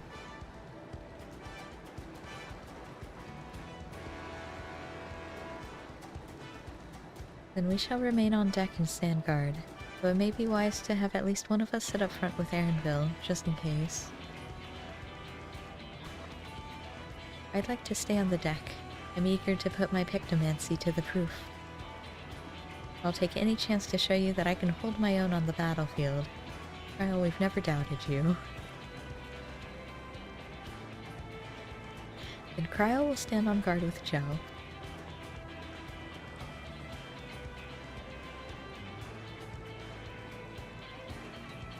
I'll keep Erenville company then. With my blade I can respond more quickly to threats than Alphino. It's true. Thank you. If a fight breaks out, I'll try to stay out of your way. And I shall endeavor to provide aid where it is needed. I can do that as well.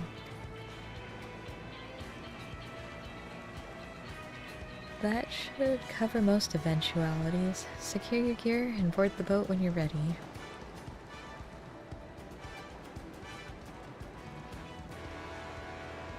Oh, is this the dungeon? Is this panning in? Oh.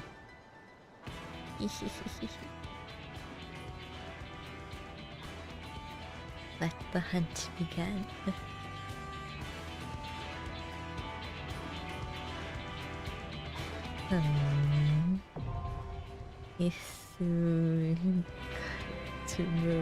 What?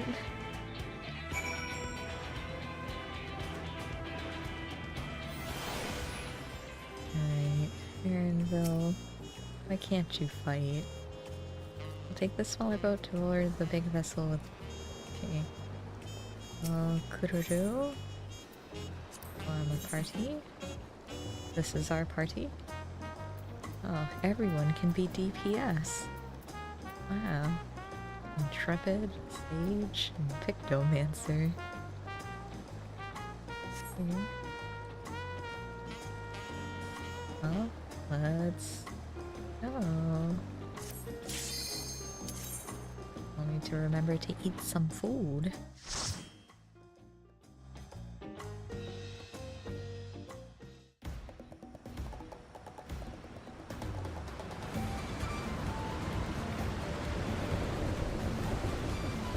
That's their boat.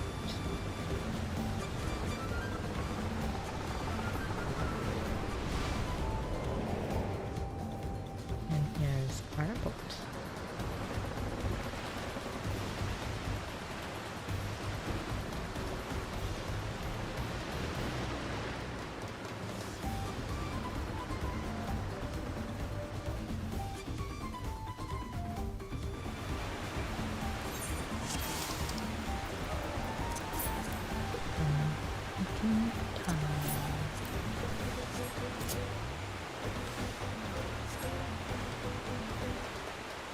If one or more party members are new, I wonder who it could be.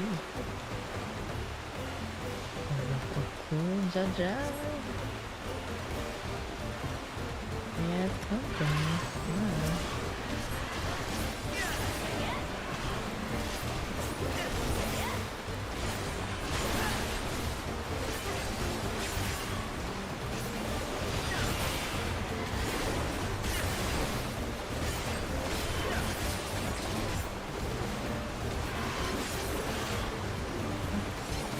I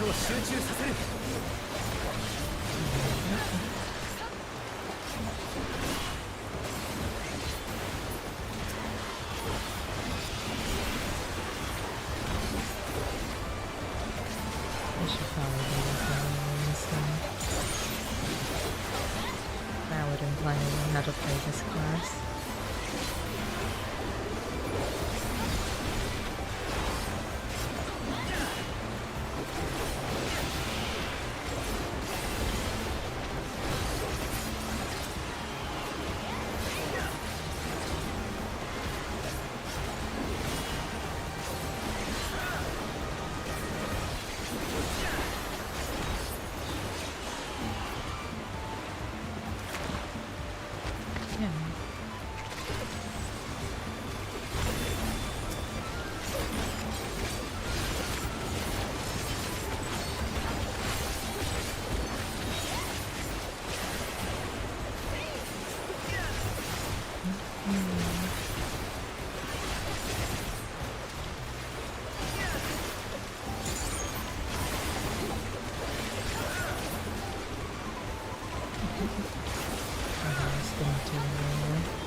Oh, now rain. Oh, do I have to... I brought out my umbrella. Oh.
engage. Oh, nice.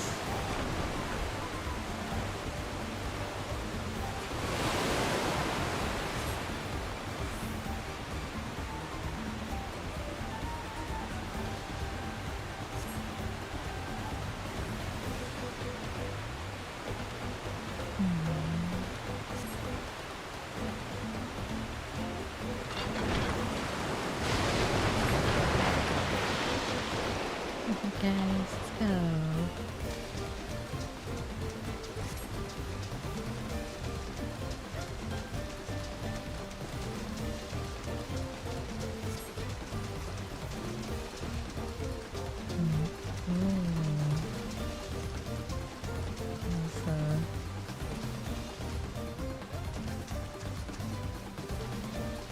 Mother.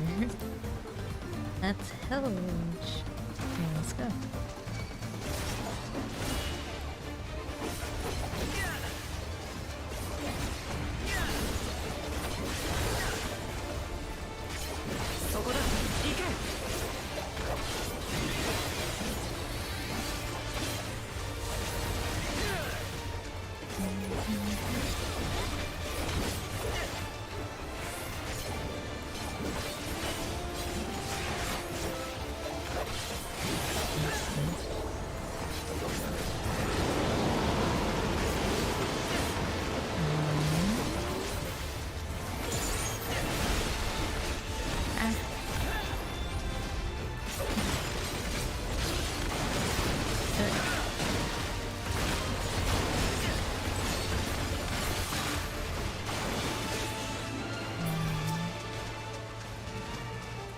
Certainly.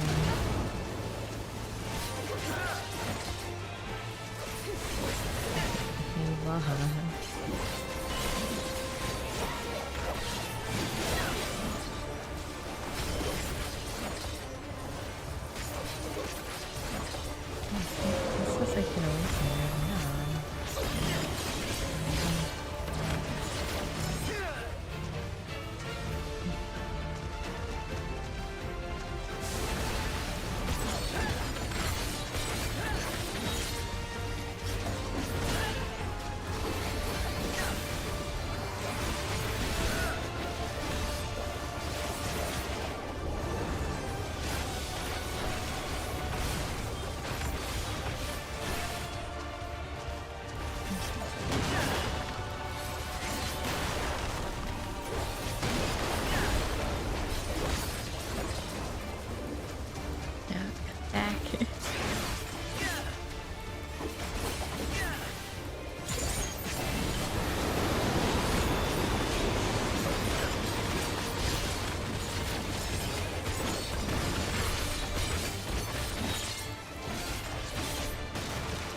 Can't attack anymore.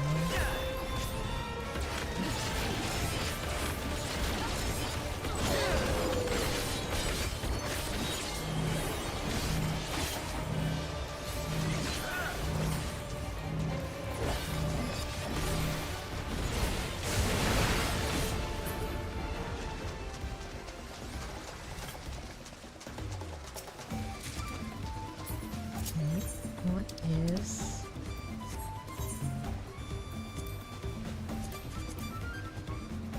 650, which is less than what I'm wearing now. Let's look at this. Ugly. Right.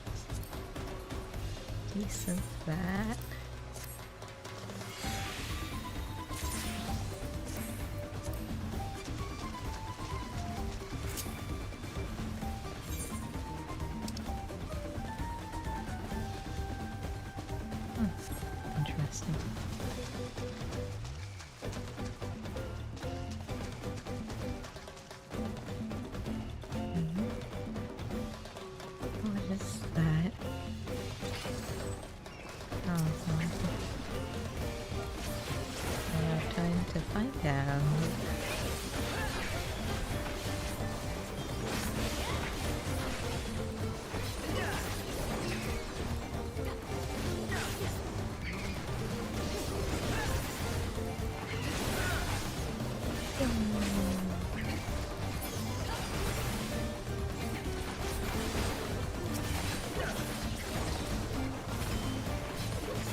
this? Up? Oh. Oh.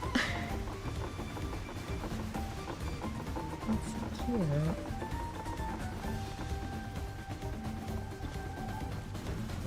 Oh, hey. Yeah.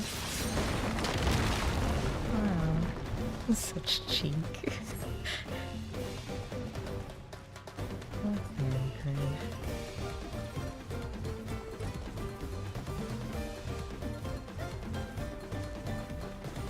Metal. What?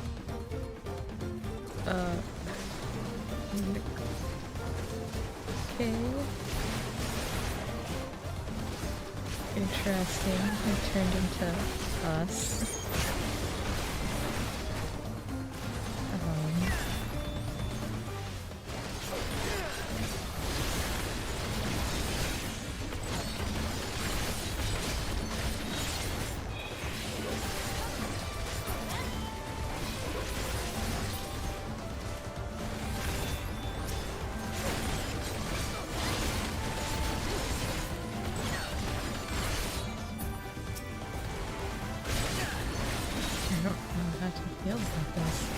The cryo one is like gigantic though.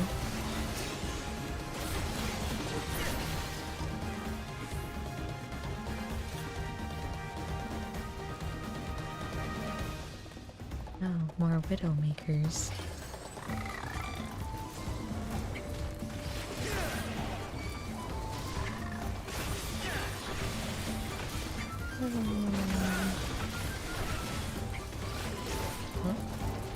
Pull them over here.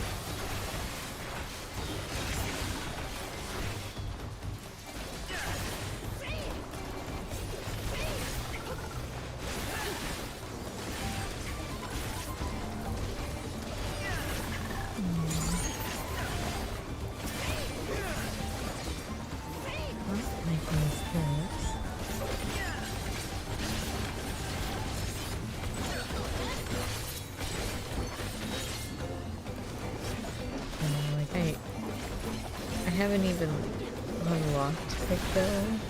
I have no idea what any of those moves are. I know they like summon a Moogle at some point. I think one of their moves is a hammer. Oh, that's one of these. Drowsy. We can't simply say goodbye, can we? I mean, I feel like we could if it wasn't for that wall there. Alright.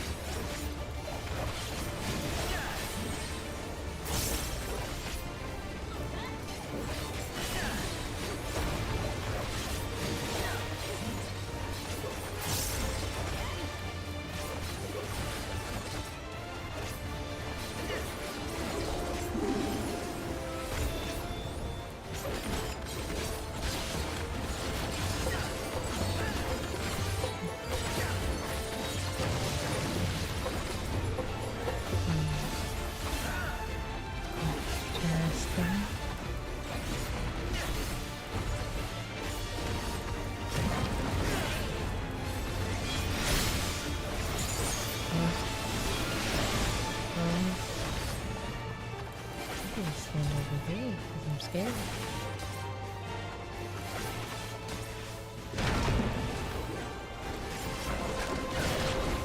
I feel like that was...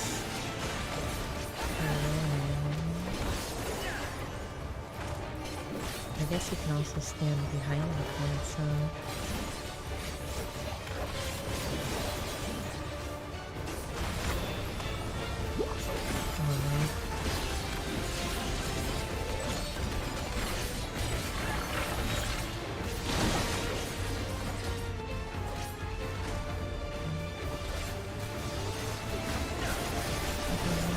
One second.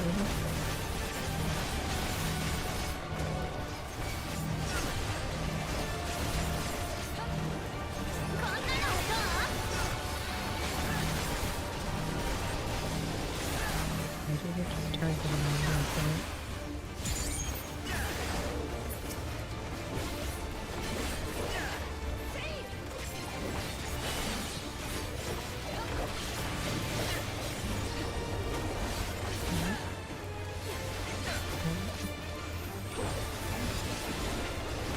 Uppercut? Oh, okay, let's get an uppercut. Whatever.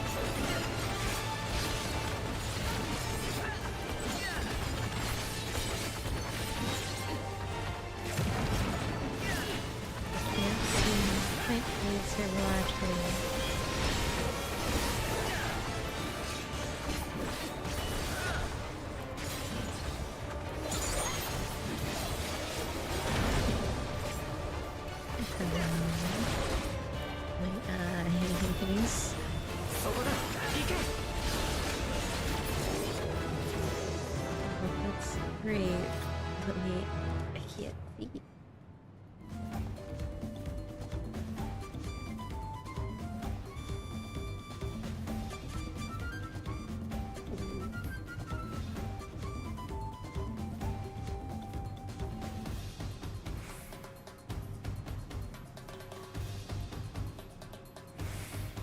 I don't think it's an eyelash or anything.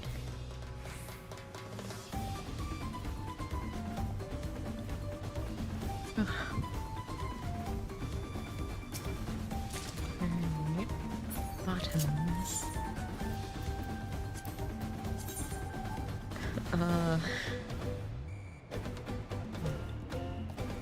This is the style, huh? Oh, they're not dyeable? I'm sorry, I don't really play my Tuner Reaper, and I'm not putting them in command, so... Unless it's... the other. The PK one. That's the only one I'll accept.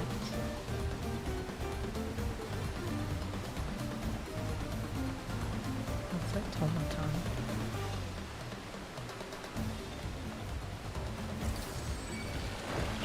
Oh, I see.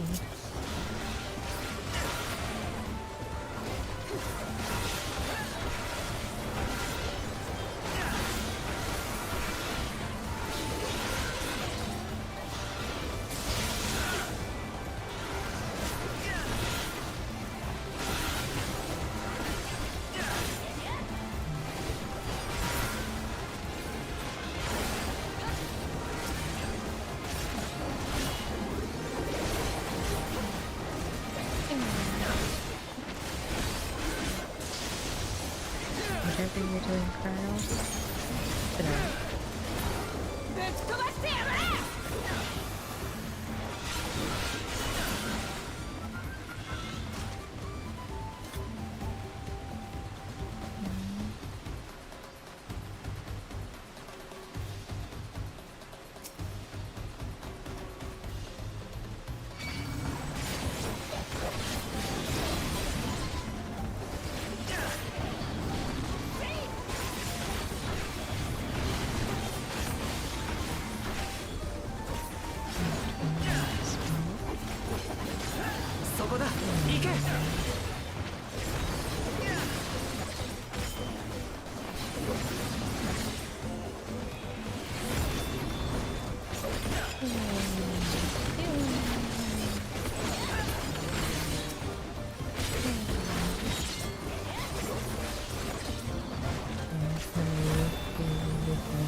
What is that?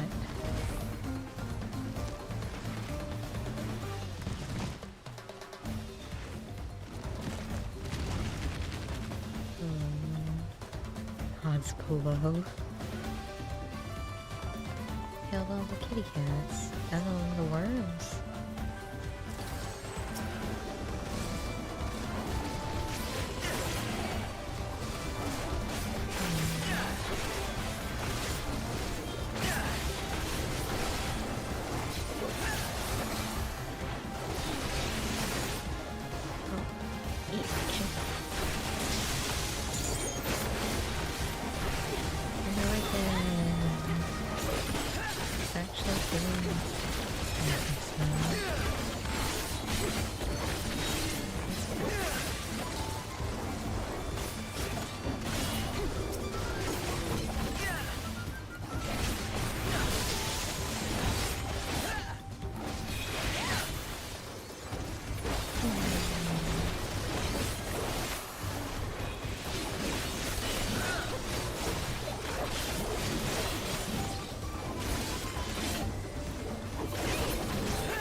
Be a lot of creatures on the way to the next boss.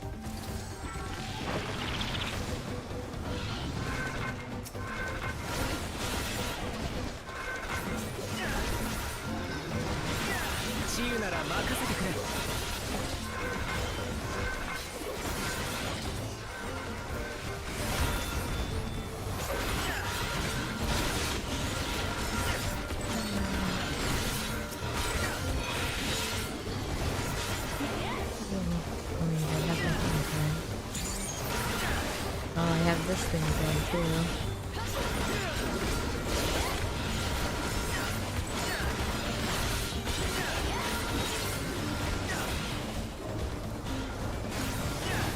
I got the kill. That was so nice.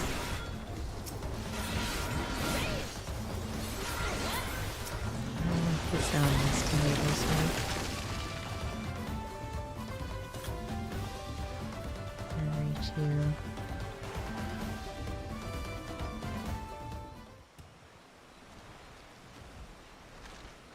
How I want to get Apex Predator. Okay, a polygon. What is it? That's gross.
Guess that's gonna be 2 arms.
Okay.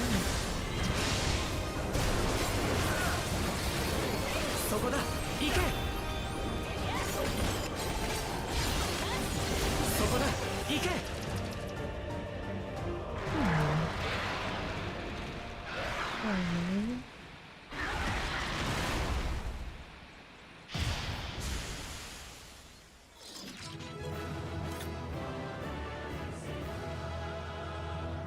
Yeah.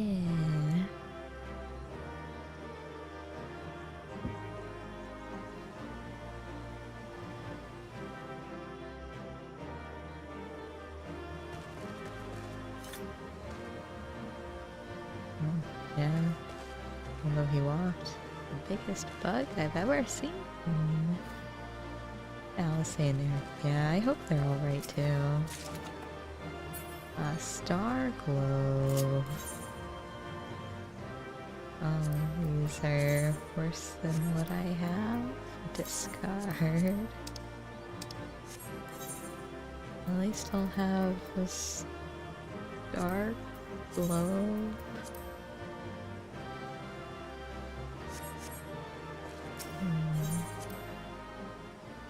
Hmm. Hmm.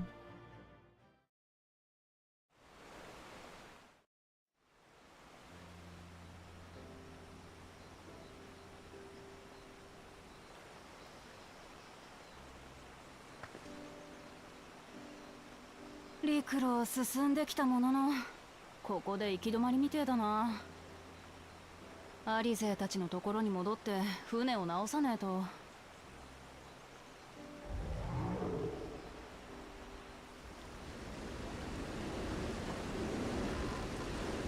みんな無事？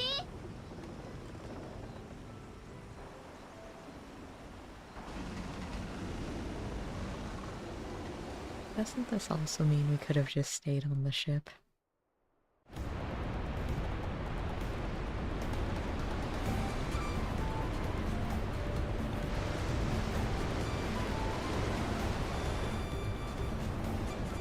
I was worried we might not catch up to you.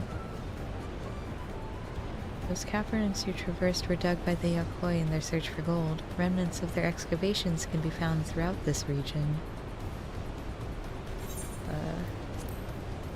Okay. This wasn't voiced by Zen.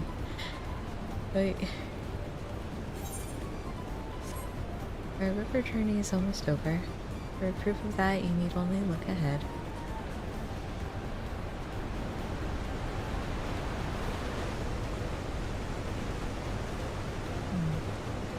I've only turned off the falls were impressive enough from a distance, but it's almost too much now.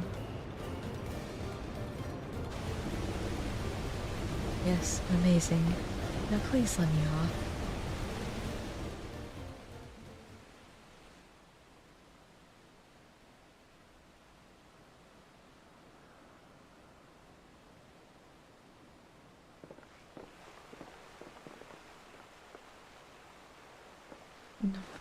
No more boats.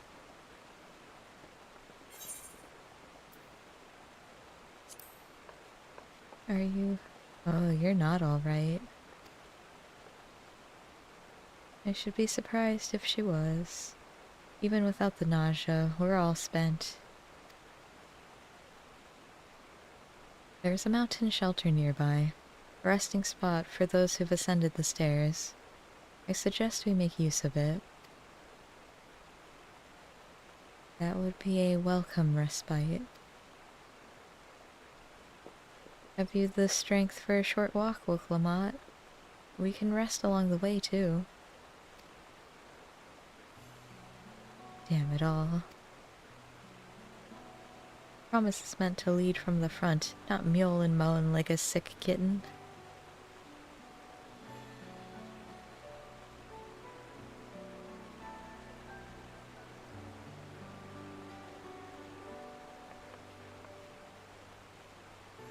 Wuklamot.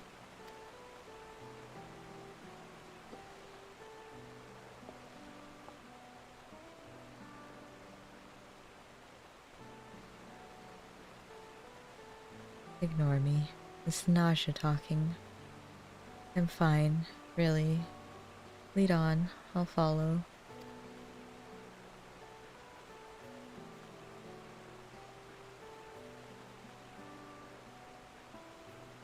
Very well, but if I might say one thing. Just because you're a promise or a claimant for the throne doesn't mean you can't be seen to struggle.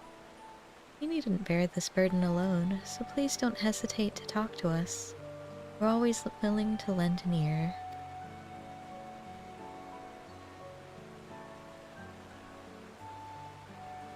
But, Kryl,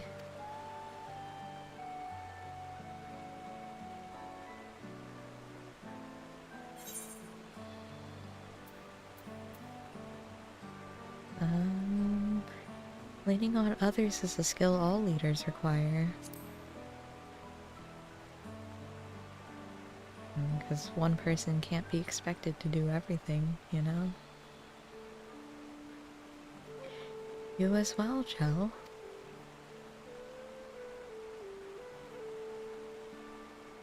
I've always believed this is my problem alone. Perhaps you have the right of it.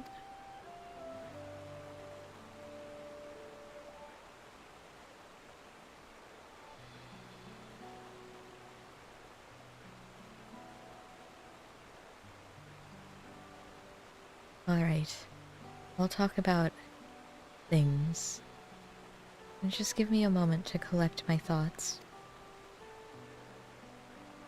Of course, as long as you need. We'll be waiting at the shelter when you're ready.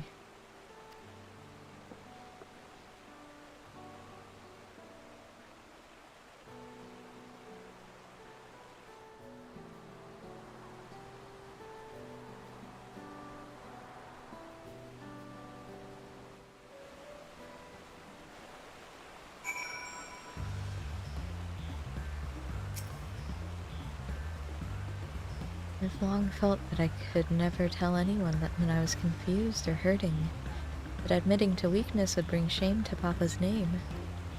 But if you say you're willing to listen, then there are things I'd like to talk about. Come on, let's catch up to the others.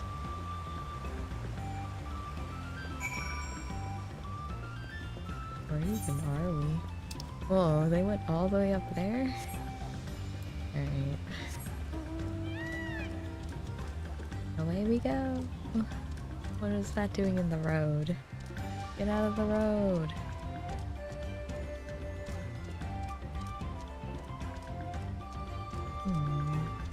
These are interesting lamps. You know, I never did go back and find that hunt mark. Oh. Out. No. Leave me alone.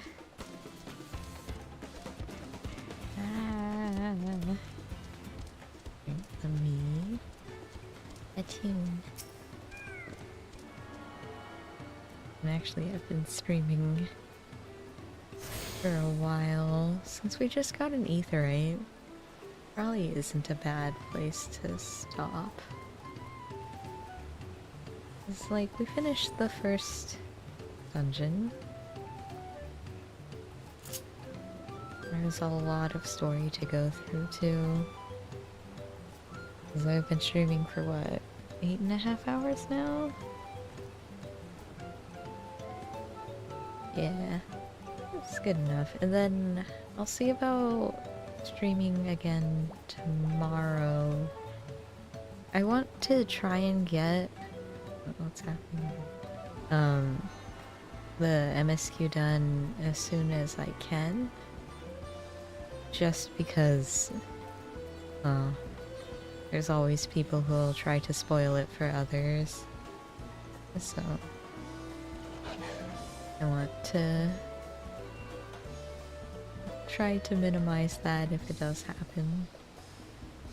But, I mean, usually the Final Fantasy community is pretty good about spoilers. It's just those few bad actors who want to ruin it for everyone. But, oh for now, that is where I'm going to end it off for today. Oh, that was the beginning of the Dawntrail MSQ. So who knows how much we still have left, because that was just a level 91 dungeon. Still have trials and more dungeons to get through.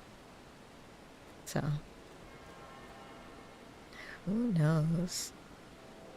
Yeah, so for now, that is where we will call it for today. Thank you for coming out, and I hope to see you next time. Bye for now.